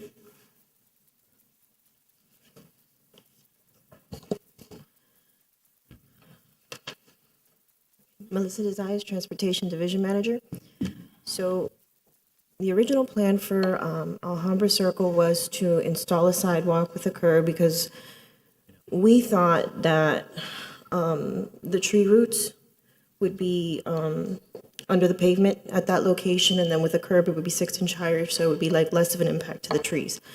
But at the direction of the commission, we got an arborist report, and these are the findings of the arborist. So based on the arborist report, I basically did the slides on each plan sheet. There's 2 trees that need to be removed because they're in poor condition. The sidewalk is basically where we said to place it on the original plans, except for at one location, which was just north of Trevino, between Trevino and San Rafael. So right here. Well, there's one that's to remove right here, which is just south, and then the arborist report said to wind behind the trees north of Trevino. So I don't know if you can see it on the screen, but you can see the sidewalk with the curb. And then just when you see number 12, it actually starts to wind behind the trees. And then they say to go back to a curb and remove number 16. So basically, there were 16 trees that were included in the arborist report. 2 were shown to be removed. They're black olives. They were in poor condition. There were 2 other ones that they identified as being in poor condition, but they said that they can remain. They said that their recommendation was to construct the sidewalk with a concrete curb, except for that at one location where they said to wind it behind the trees. And we're here to ask the commission how they would like us to proceed. So first off, thank you for coming back. This is an important project because finally we're going to finish up an area which is so sorely needs traffic calming, resurfacing of the street. I know we haven't resurfaced it because we want to do all the projects together. So I know a lot of residents keep calling, hey, that street looks horrible. We're waiting to do it all at one time to save as much money as possible. The bridge looks so much nicer. We fixed the embankments. You know, it's starting to really, really look good. Today on the way here to City Hall, I saw a young lady. She must have been probably 16, 17 years old, running on the bridge. And, you know, as I'm coming down from Bird Road on Alhambra, she's looking back as she's running to make sure she doesn't get run over as the cars are coming, you know, on that bridge. And I could see in her eyes how nervous she was going on the bridge and then coming off the bridge and going onto the grass and then having to go on the street. You know, that to me is, again, imagine how agile a young lady is. Imagine a person who's older or disabled or somebody with a young child, someone who's just not paying attention. So this is so sorely needed in this area. And I'm just super excited that we're finally getting the buy-in from the community. We're getting in buy-in from the residents. We could finish these 2 blocks. We'll have a lot of connection points from here all the way down. And I think it's just great to finally get it done. I want my colleagues to give me their opinion on what we've been trying to do here. And I know that, again, like I said before, let's not let perfect be the enemy of good. We're never going to hit, 100%, but if we can get into the 90s, I think we've been successful. It's consistent with what I saw, the one tree that you could go behind, I thought was a possibility. Of course, you can't see what's down below ground level, so we needed to wait for the arborist report. I'm excited that we've gotten this far and we can finally put in something to provide more safety for folks. What would be the next step? Would it be to, after we have everything done, the design, would we now go to the community and finalize the support so that we can move forward? That was the question. There is an ordinance that was passed a while back where in non-collector street and this section of Alhambra is not a collector, there's a process in place where it was supposed to start by a petition, which in this case, the direction came from the commission. Technically, they're supposed to get a 2/3 vote. And according to the ordinance, the neighbors are also supposed to half of the cost of the sidewalk. So obviously, the commission can make the call and give us direction how to proceed. That's what's on the books right now. So I don't see, we got to get buy-in. Right. I thought we already voted on this as far as So- financial responsibility was. Do we want to take a vote? Do we want to take a, and then what percentage of the vote do we consider, I think a higher vote's required when you make a financial, when you're obligated. Right. Right, so in this case, we're not gonna ask the neighbors to contribute. No, I wouldn't. Right. I think it's a public safety issue. So what percentage of the vote we will think that would be appropriate if we How about do- like we did on the bike lane, 51%? Sorry? How about like we did on the bike lane, 51%?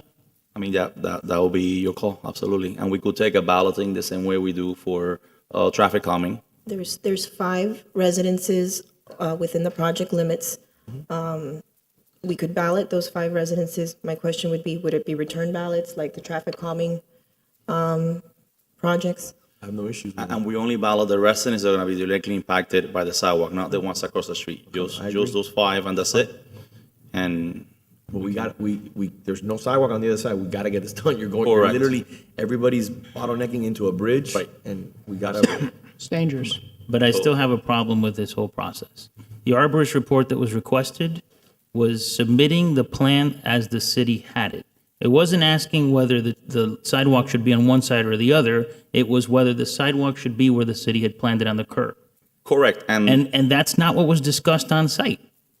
I was there at that meeting. The discussion on site was to ask the arborist what the best location for the Correct. sidewalk would be along the whole corridor, not, is it okay to do it here? And they said, well, over here, you should move it to the other side. I don't think a sidewalk on a curb is a safe thing to have, especially on a curb with as much traffic and high-speed traffic as we have there. I think that's a recipe for disaster. We're putting our residents in harm's way. It should be a meandering sidewalk, as was discussed, and it should be on the other side of the trees. That's just a fact. We can't make a decision, I understand, we've been trying to get this done for a while, but we need to do it right where the safety of residents is being factored in, and it should be on the inside of the trees to ensure the safety of residents. So let me ask you a question. So you're saying it has to be done right. So are you saying that the curb and the sidewalk in front of my house is done wrong, which is the same way that this is being called for? It's literally a sidewalk on the curb, and it runs all the way down Camposano and in front of my house on San Amaro. That's the way it is. It's This is literally- residential. My house is residential. You're not, but there's no sidewalk on your side. There actually should be a sidewalk on your side, and it should be on the inside of the trees, not on the curb. Commissioner, if you look at the other side, it could have been put against the property line, and it wasn't. It wasn't put against the property line. It was put, and there was a wall there. It was put on the curb, and it's not a safety issue. I've lived in that house for 12, 13 years now. I've never seen a safety issue. I've never seen anybody get hurt. I've never seen a problem. What I like is that finally a sidewalk was accomplished. And and it's a long time coming, and I think it's a safety hazard if somebody gets eventually injured there. So the rules, what the, and I think it's in the Green Book or the MTCD? It's the Green Book. It's not The Green Book, what it requires, when you have a sidewalk close to a travel lane, you have to be on a curb. Otherwise, you need a 6-foot minimum separation. Yep. And that's the rule. I mean, having a sidewalk adjacent to a curb next to a travel, I mean, it exists. It's a matter of preference. It exists throughout. So the curb is what makes it okay. I couldn't put a sidewalk flush with the pavement next to a travel lane. So the other issue was the roots on the side furthest from the trees would have to be cut, which then makes the tree unstable. I mean, we went over some of this stuff, while we were out there. There was one area where I saw there was a meter back there as well that was close to somebody's wall, and you can follow that. Those didn't look like structural roots that would cause an issue. Turns out that the arborist report is consistent with my gut feeling was. But we went over the depth that you would have to cut in order to be able to put a sidewalk in on the other side of some of these trees. And, these are big, tall trees. And you don't want to be creating another hazard, okay? That could be much more devastating when one of those trees falls on top of somebody's car or bicycle or someone jogging down the street. So what we The have- arborist report did not say that. The arborist report said it's okay to leave it where you're putting it. It didn't say, the arborist report there wasn't a request from the arborist on should it be here or here. It was, this is what we're planning on doing, is it okay? That wasn't what was promised to residents that day during the Sunshine Meeting. Mr. Diaz, could you give me a little clarity on that statement, please? So what we asked the arborist report to tell us where will the sidewalk go that will be the least impactful to the trees. And that was, when we had a walkthrough with them, and that was our conversation with them. And both sides of the trees were considered. Well, yeah, I mean, we didn't tell them to put it one way or the other. We asked them, just tell us where you think it should go. I mean, that was our conversation that we had with them. So look, it's not a safety issue. This is something that's done before. It's done in front of my house. The arborist was consulted. It's a professional. This has been talked about for 30, 20, I can't even remember how many years. So we got to do something here, and we got to get buy-in. This shouldn't be that much of a contested issue. There's a lot bigger things we got to talk about in this commission. Let's deliver on infrastructure that is going to be beneficial for the community. If you guys want to sponsor it with me, you guys can all sponsor it with me and say it's you did it. I don't need the credit. I just want to get this done and move on. And then we have a bunch of other sidewalks that we got to do. For example, we need sidewalks on Granada. Definitely. Granada all the way to Bird Road. Guys, what did I tell you? Mr. Diaz, Mr. Manager, I told you, have a conversation with the commission. We need to get that. We need to go over Blue Road. We need to do the ones we're doing in Blue Road, and then we need to connect on Granada, and we need to go up. That is the prime location. I see you, Commissioner Menendez. That is the prime location for installing sidewalks. Why? Because you don't have that many residents you're going to have to deal with because the lots are really, really big. And you're going to be able to put sidewalks because the front yards are really expansive. Case in point, the Japanese consulate, which has their home there, and the 3 or 4 homes adjacent to it. And I already spoke, and he wrote an email this week. I took him to lunch, was the pastor for the United Methodist Church, the church on Bird Road. I said, hey, you own that lot. Do you mind if we put some sidewalks there? He sent an email saying he would love to have sidewalks there. So you're already getting buy-in from multiple different owners on that corridor. I think that should be the next one. And I would love for my colleagues to get involved. There's no sidewalks on the street and people are walking through that street constantly. So Commissioner Menendez, excuse me. There's a reason why walking along Lejeune on the sidewalk is dangerous. It's because it's right next to the road. There's no buffer. It's a lot narrower too. In some areas. It's a much narrower. But my point is a sidewalk next to a road is less safe than a sidewalk further away from the road. So if I'm not mistaken, we're talking about Alhambra and the sidewalks, for example. It's close to the bridge, if I'm not mistaken. Correct.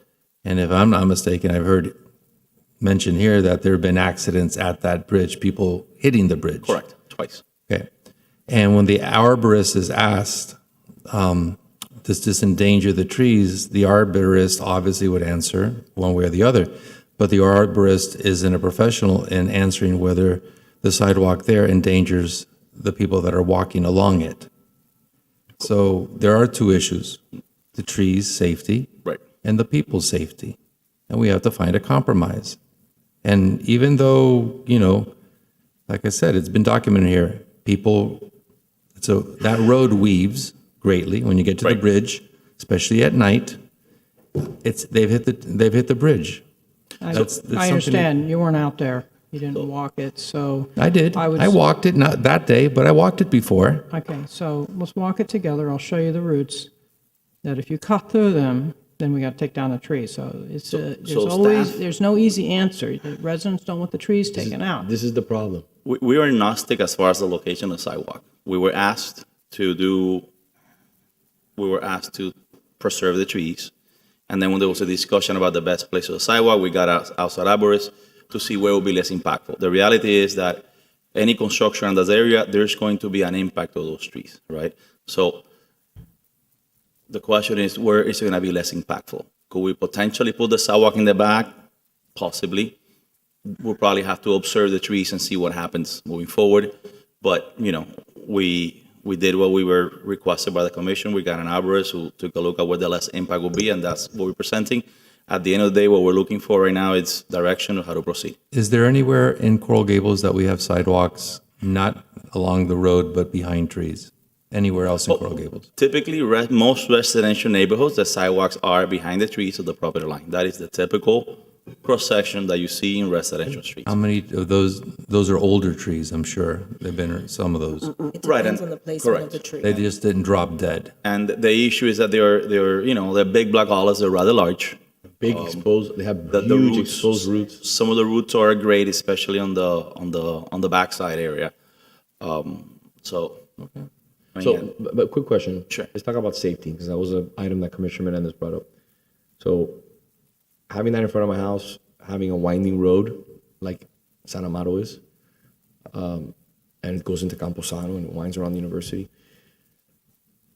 Do you have any data that says that having a sidewalk in that location is unsafe?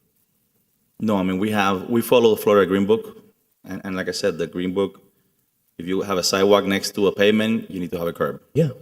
If you don't want a curb, then it needs to be 6 foot setback. I mean, that's what the engineering standards call for. But I want to open it up to the resident who's here. He's one of the property owners, and I appreciate him being here. He's also an engineer. I just want my colleagues on the commission to. There's no perfect solution here. There isn't. This is an opportunity to leave a legacy of public safety in an area that none of us live by. We just traverse it constantly.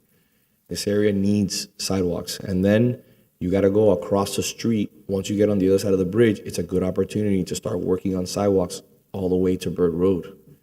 And then you could do things, or just do Granada. So one follow-up question. The speed limit on Lejeune, it's only it's 45 miles, and vehicles frequently exceed that to 55 and plus miles per hour. What is the speed limit in this section? This section, well, It's not a collector, so it should be it 25. should be 25 for 30? this portion because south of Coral Way, it's a local residential street, so it should be 25 miles an hour. Can Right now, we- it's posted at 30, but we're going to replace it. Even 40, because it's a cut-through street, especially rush hour traffic, one way or the other. And we're narrowing the street. Yeah, Right. so We're narrowing the street more. And the narrowing actually helps slow people down. So it's actually. yeah. But you're making my, you commissioners, you're making my point. You're making my point. You know, we got to do something. Whether it's a street, a curb or no curb, nothing's been done because we haven't been able to do a consensus. We're not going to make everybody happy. But at the end of the day, I promise you, we've heard from a lot of residents there in the neighborhood. Just putting a sidewalk is a big step forward in a positive direction. So I'd like to hear from the resident if possible. Mr. Clerk,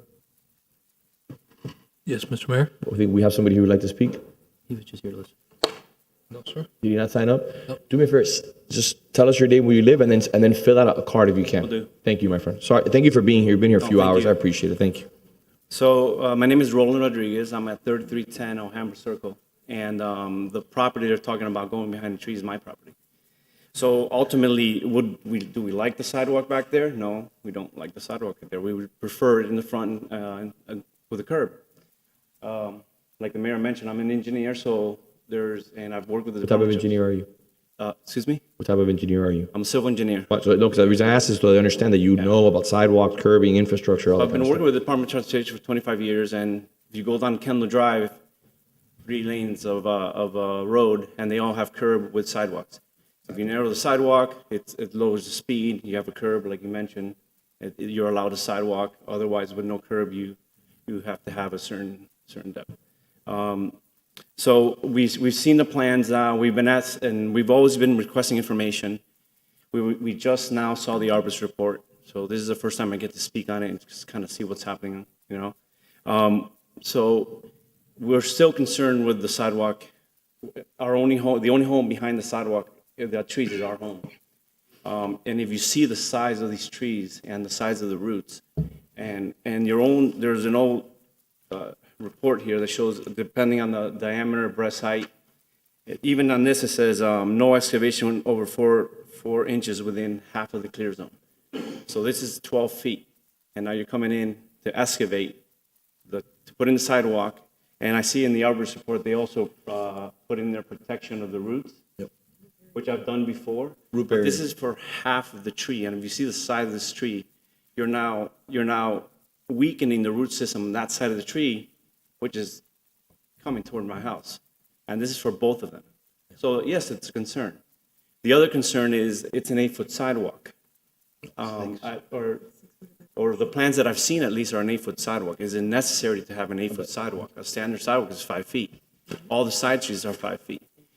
8-foot sidewalk creates, it's a higher cost, more maintenance, everything else.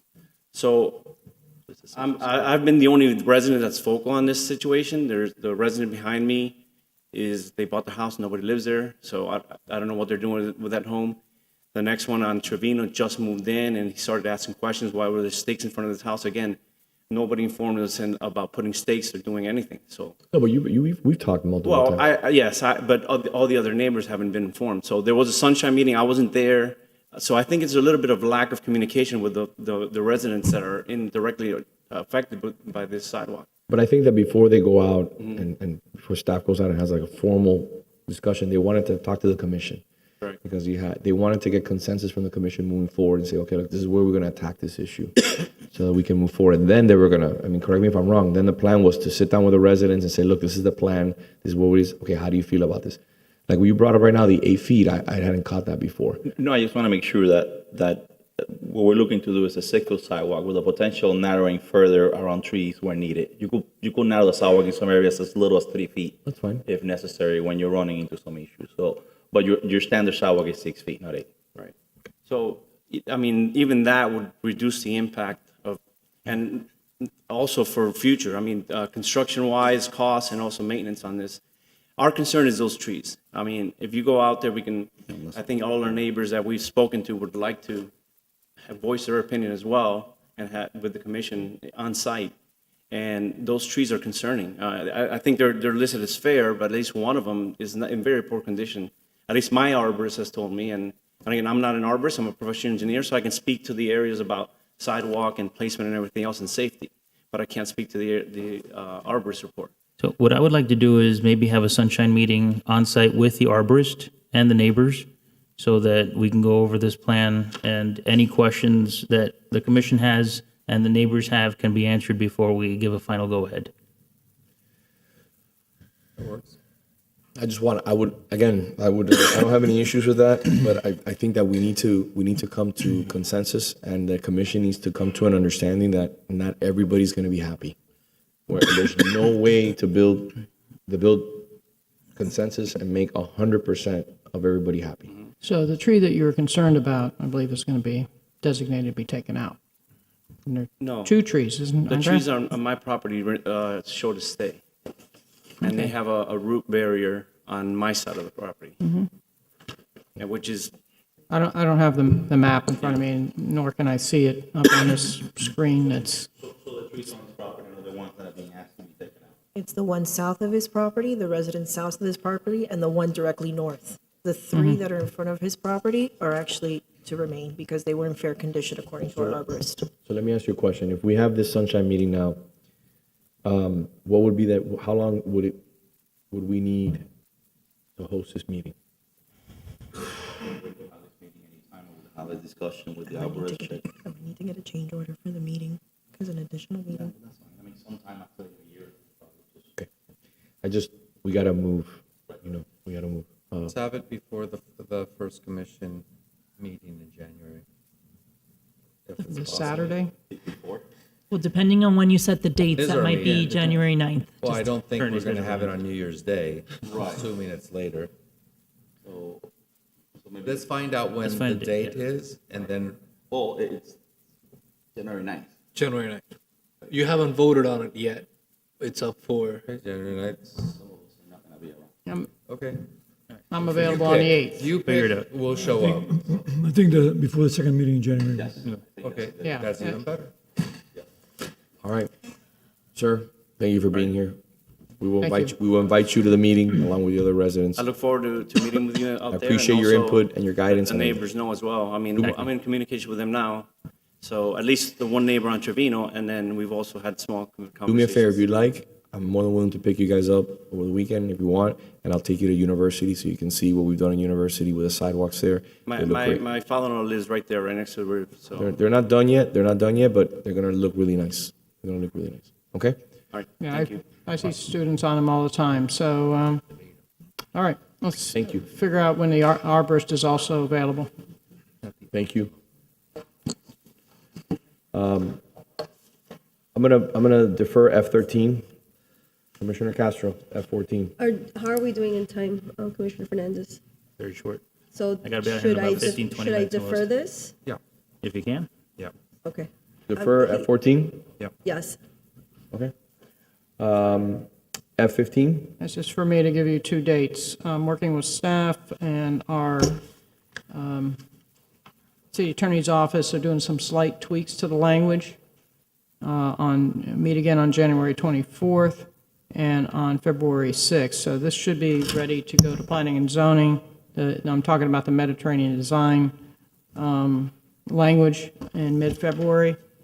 And I'm going to ask staff after we meet on February 6th to circulate the latest edits so the Planning and Zoning Board has it plenty of time in advance of their meeting as opposed to the Friday before.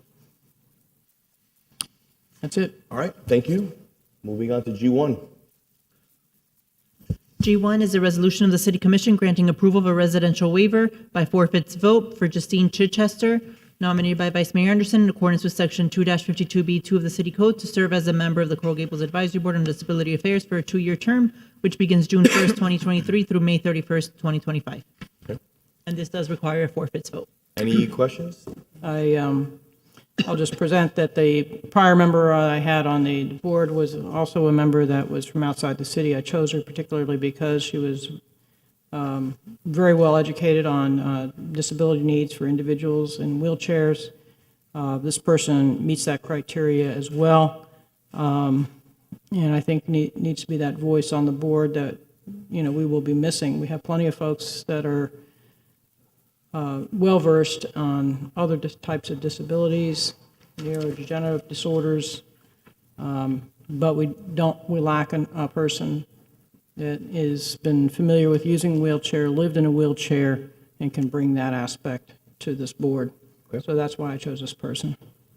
Perfect. I'd like to move I it. think I've mentioned in the past, I still feel the same way about the resident waiver. It's nothing personal.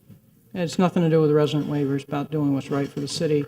In order to be able to have somebody that understands how difficult it is to get in to buildings, how difficult it is and where we need curb cuts. Why curb cuts? If you're going to have parallel parking, you need to be on the proper side of the street so that somebody that's disembarking from a van doesn't have to have their wheelchair deployed out into a lane of traffic. These are things that folks that are serving on that board, unless you've lived and breathed and walked and rolled in a wheelchair, have zero comprehension of. So we need somebody on that board that has this type of disability and lived and experienced this in life. Now, I've done 200 some odd cases, but I'm learning something, dealing with individuals with disabilities, but I'm learning something new every day as I go through this because I don't live my life in a wheelchair. But I do have a wheelchair in my office if you ever want to try to get up some of these ramps and have a better understanding of how difficult it is. Reasons why I've told staff that we need signage out near our city hall to direct where the accessible entrance is, so you don't have to be compelled to go behind vehicles where you can get run over because people can't see you when you're backing out. That's a real problem. So these are perspectives that you will never understand unless you walk and talk from a wheelchair. I spent 12 years practicing in the field, treating young adults and children with disabilities. Did you ever push somebody through an airport, through Disney World? Yes. Examining? Yes, I have. Okay. Howling Horror Nights, Disney, Key West, boats, Okay. parasailing. How about that? Okay. Everything. We need somebody on this board that uses a wheelchair. That's my point. And Again, no one has applied, and no one is available within our city to do it. This is a vacancy that we need to fill. Madam City Attorney, just for the record, this board is not quasi-judicial, correct? Correct. This is an advisory board. It's an advisory board. This is a person who is incredibly qualified.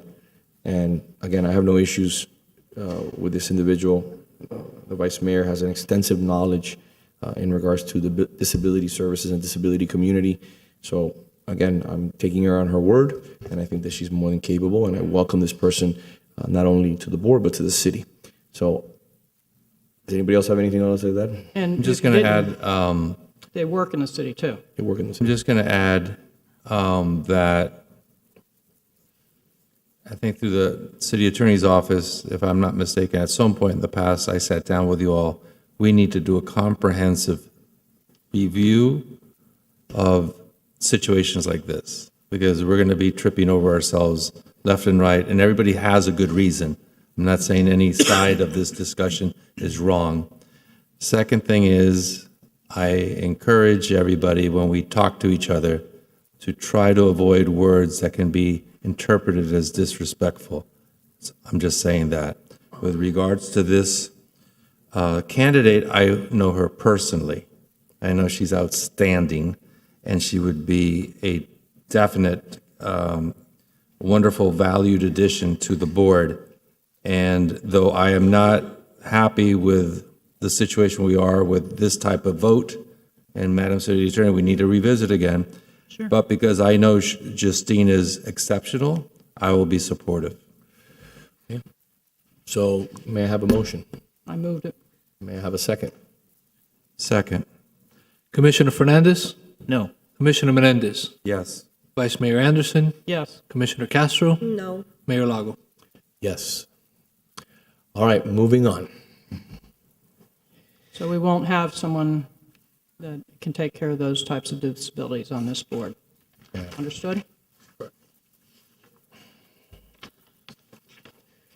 Mr. Clerk, moving on to H1.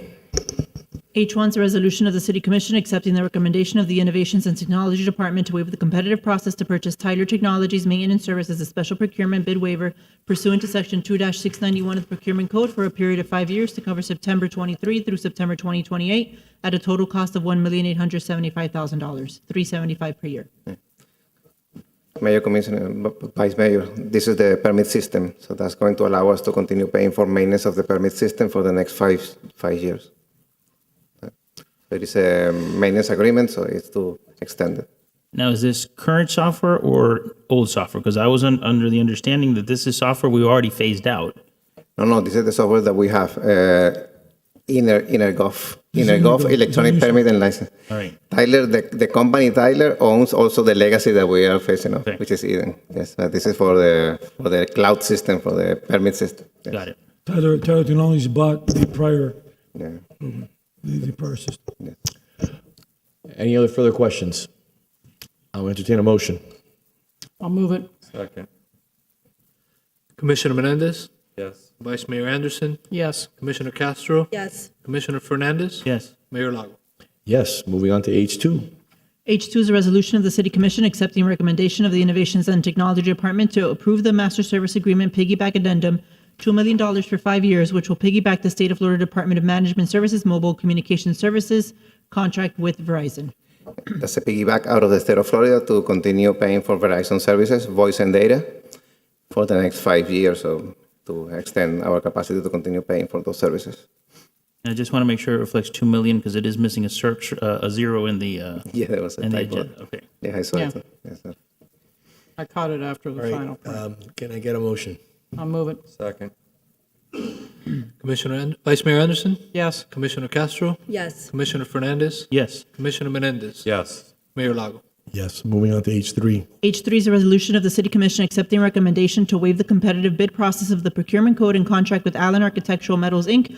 for the restoration and replication of the historic Whiteway light poles, sections 2 and 3, along University Drive between Rivera Drive and Bird Road, and along Rivera Drive between Anastasia Avenue and University Drive pursuant to Section 2-691 of the Procurement Code as a continuation of the approval issued on Resolution 2021-50 at a total cost of $308,414. I just want to make sure this is what we did 2 years ago, correct? Correct. It's the same folks. We just want to make sure it's a continuation. The original approval was only for phase one. So now, since now we have the funding to just finish the job, this will allow us to complete it. Hermes, through the manager, please, if you would. I just want to make sure that the maintenance, we have a real strong maintenance plan, and that they looked at that pinging, that kind of rusting issue that I found, and anything that we need to 100% address, because Mayor, we will do that semi-annual maintenance plan. Please, we're gonna prepare it, then we're gonna bring it back to the commission. Yes. And we'll get it. I want to put that as like law, because I want to make sure it's maintenance required. That is, we don't just slip through Not the a cracks. problem. And we can put on paragraphs so that it kind of becomes like an automatic thing and it just hits it. So- Perfect.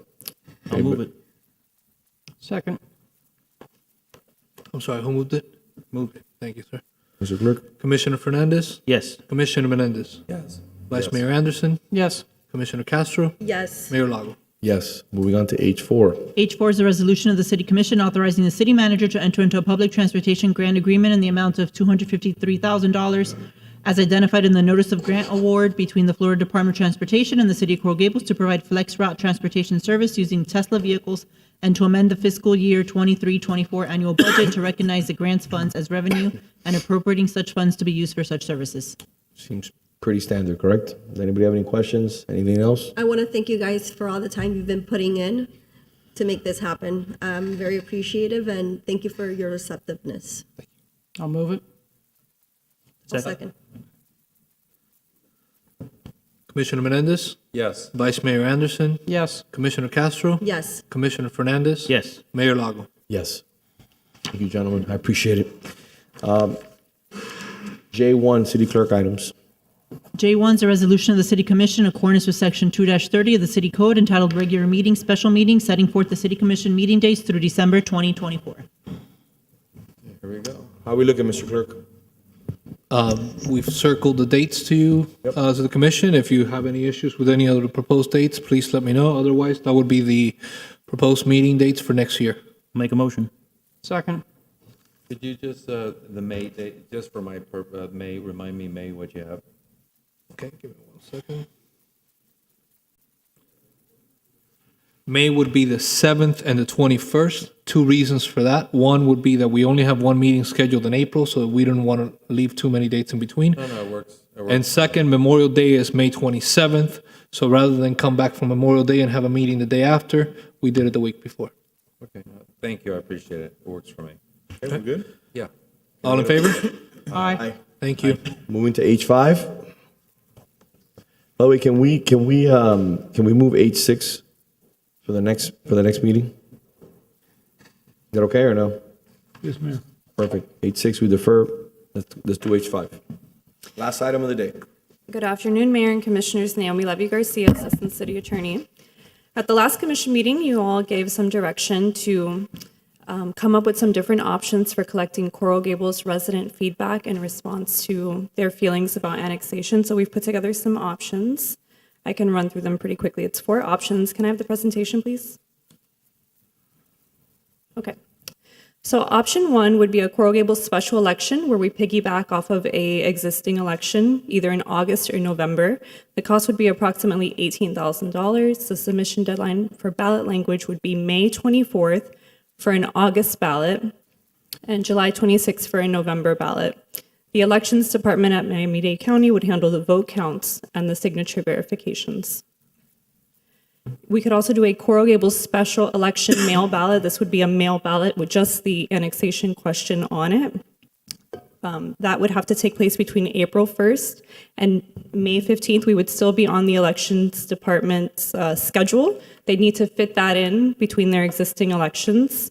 The question would have to be approved at the January 9th commission meeting in order to have enough lead time. The cost would be about $80,000. The elections department would handle the vote counts and the signature verifications.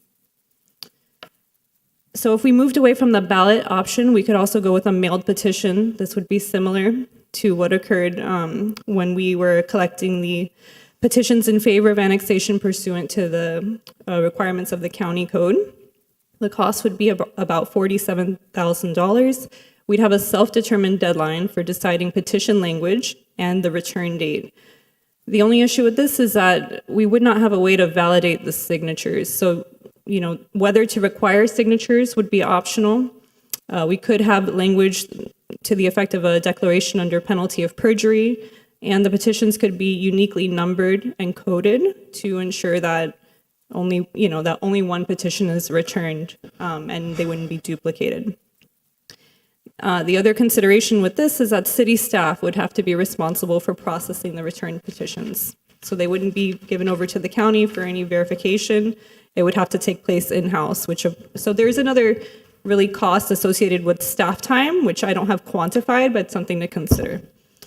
And then moving away from the ballot and petition options, you can go with an online survey. And so this would just be purely a non-scientific online survey, similar to any kind of straw ballot type of situation. And we could email those to the email addresses that we have on file, or we could have links on the website. We could have various options for getting the survey out, and there'd be a lower cost associated with this option. That's it? So, yeah. That's Good it. Thank Yep. you, Naomi. Good job. So, Commissioner Menendez, you're the driving force behind this. I don't think we need to go to a ballot. I don't think we need to go to a vote. I think we can make a decision to move forward and let this election happen. The county make the decision, and then we vote on it at the end. Obviously, I'm in favor of annexation. I think there's value. There's value in closing off our borders. The police chief who's here has made it very clear. And I think that as properties continue to rise, God willing, that we'll see, significant value in that. I don't trust an online survey. I don't trust, petitions. I think that if we're gonna do this, then we go to a vote in August. But I don't think that we need to go to a vote. I think we're in these seats to make a decision, and I think we move forward on that decision. But you're the one that's driving the ship here, so I'd like to make a decision at the end of the day so we can move forward. I think one of the concerns I have is how do we inform voters of all the potential pitfalls and issues that can happen on either side of the fence, so to speak, of annexation versus non-annexation. So legally, can we, express concerns to, if that area is not annexed, how it can be developed in the future versus something that we can prevent something very bad from happening, from rezoning efforts by Miami-Dade County to, address whatever concerns that they have and how they feel it's best to use that property to resolve issues. Vice Mayor, I hate to interrupt you, but you're touching on something that it's virtually impossible to be able to explain to somebody on a flyer or an email. I know. I mean, we just went through this. Do you know? We can't send it anyway. Do you know what a TOD is? Do you know what happens at a TOD? Do you understand what's happening in the state of Florida with these issues? This property's in Miami-Dade County. Do you know that if they decide to move and upzone this area, they could potentially put a building? That's one of the reasons why annexation makes sense. We control our destiny. And we try to maneuver the situation as best as we can to ensure that we elevate the quality of our neighborhood all the way to 8th Street. We expand on our cameras. The policing tactics have, like the police chief just said. I agree with you wholeheartedly. I just don't even know how I would start explaining it to the masses. No, I know, On because it's the zoning ramifications. If somebody were to assemble 5 acres, 4 acres, that they can put up a building there that could be how tall?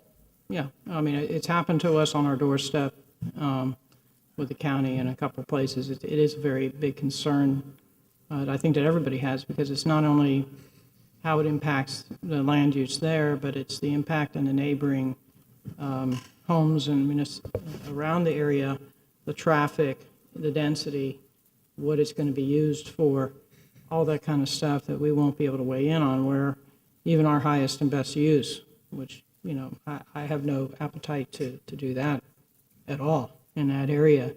But it concerns us, when you have a 40-story building right on your doorstep here, and then we're, burdened, with the additional traffic and the additional infrastructure burden on our trolley system that we don't receive any concession for from the county. It's a big concern. I don't know how we can educate folks on that because it's hard enough even for someone when they're coming into this position to wrap their head around the zoning code. It's a layering process of learning, what is MX3, what is MX2, what can happen to that, and the county is a whole different animal right now. And you've seen the direction the county has gone, you've seen the direction the state has gone on some of this. So there is an appetite when you have that type of piece of property, and they've done it before on mobile home parks, where they do this conversion to a much higher density situation to solve problems, but it does it on our back.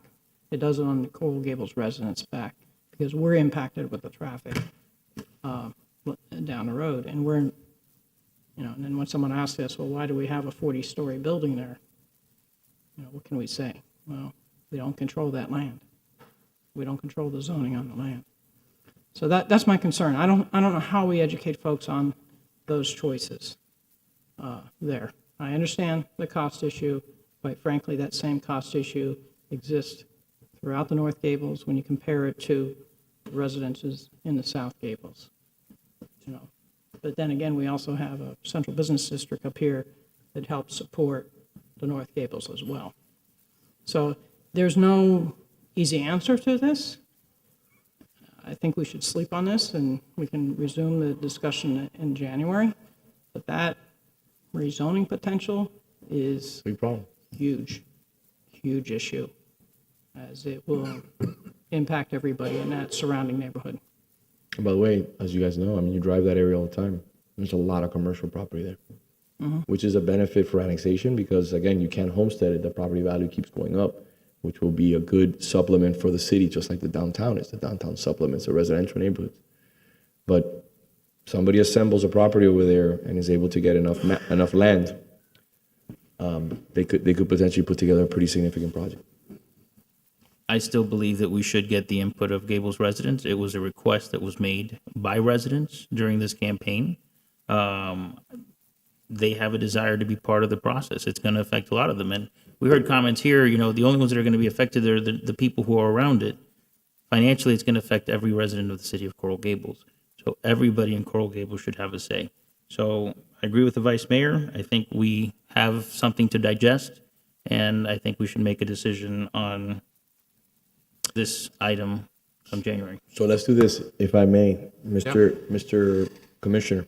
I think in January we'll bring it back, we'll discuss it, but I'd like for you to do me a favor. I'm all in to get the highest and best use. Let's get people to vote in August. So I would also like for you to do me a favor and find out, and I know the answer is zero, what would be the additional cost, which is not, to also add additional ballot questions, since we're doing it already.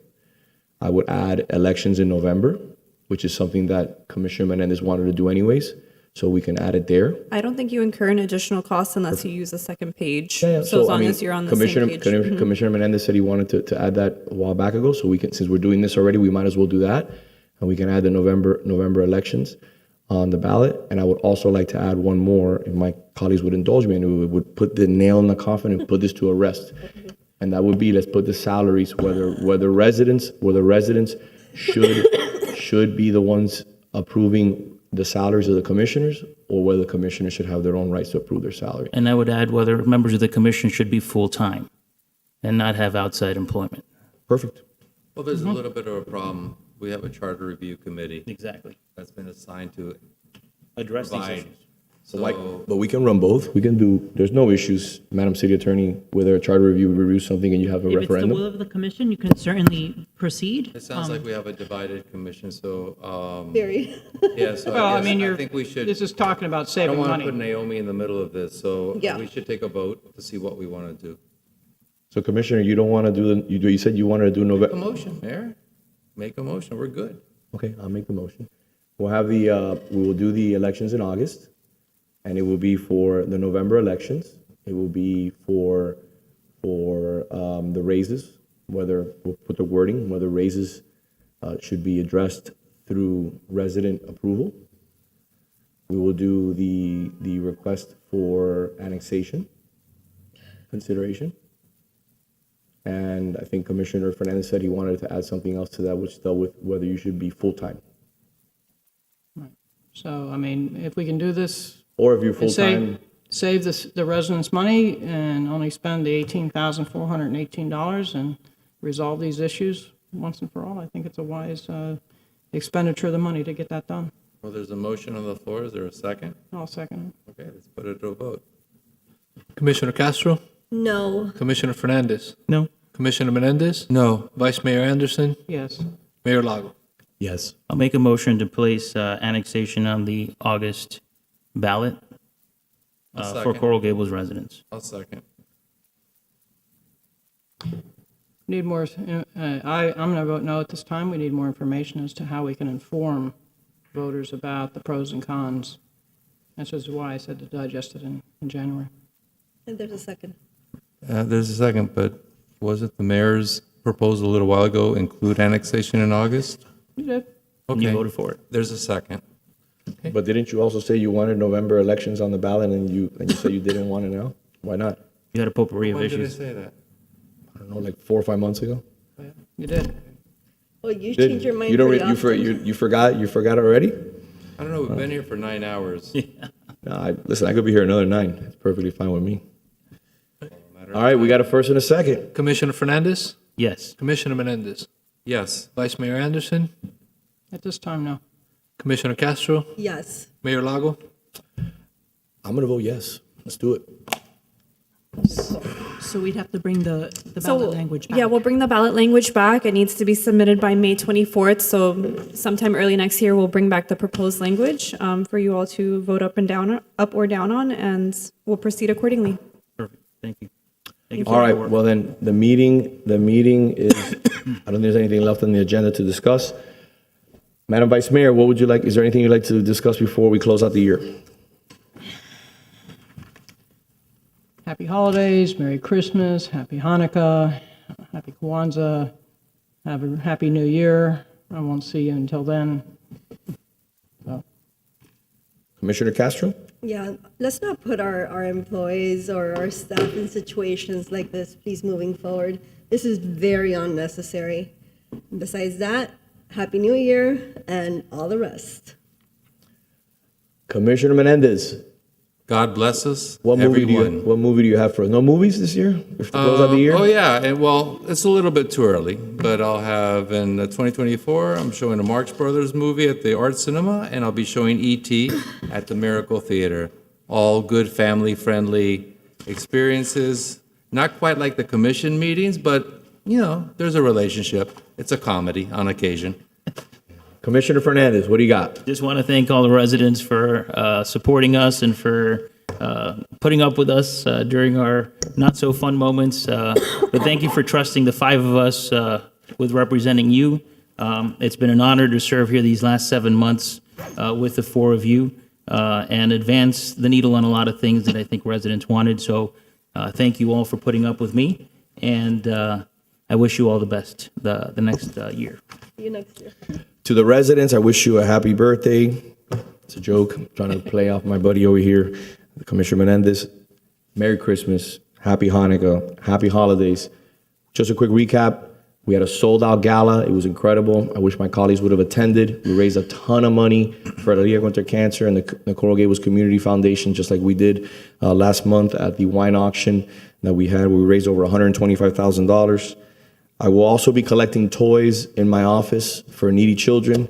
I'll be starting on Wednesday. If anybody would like to drop off toys at my office, I know that the clerk is doing the same thing. We're going to join forces, and hopefully the manager. And if you want to join forces, I'll be delivering a bunch of toys this week. So we give you to Friday to bring, a wrapped toy, unwrapped toy, but not used, to my office. It doesn't matter the size. It doesn't matter the cost. There's a lot of needy children out there. So I'll be delivering some this week. So just come by. You have until Friday to deliver in my office. Thank you. God bless, and have a wonderful and safe New Year. Thank you for allowing me the privilege to serve. Blessings.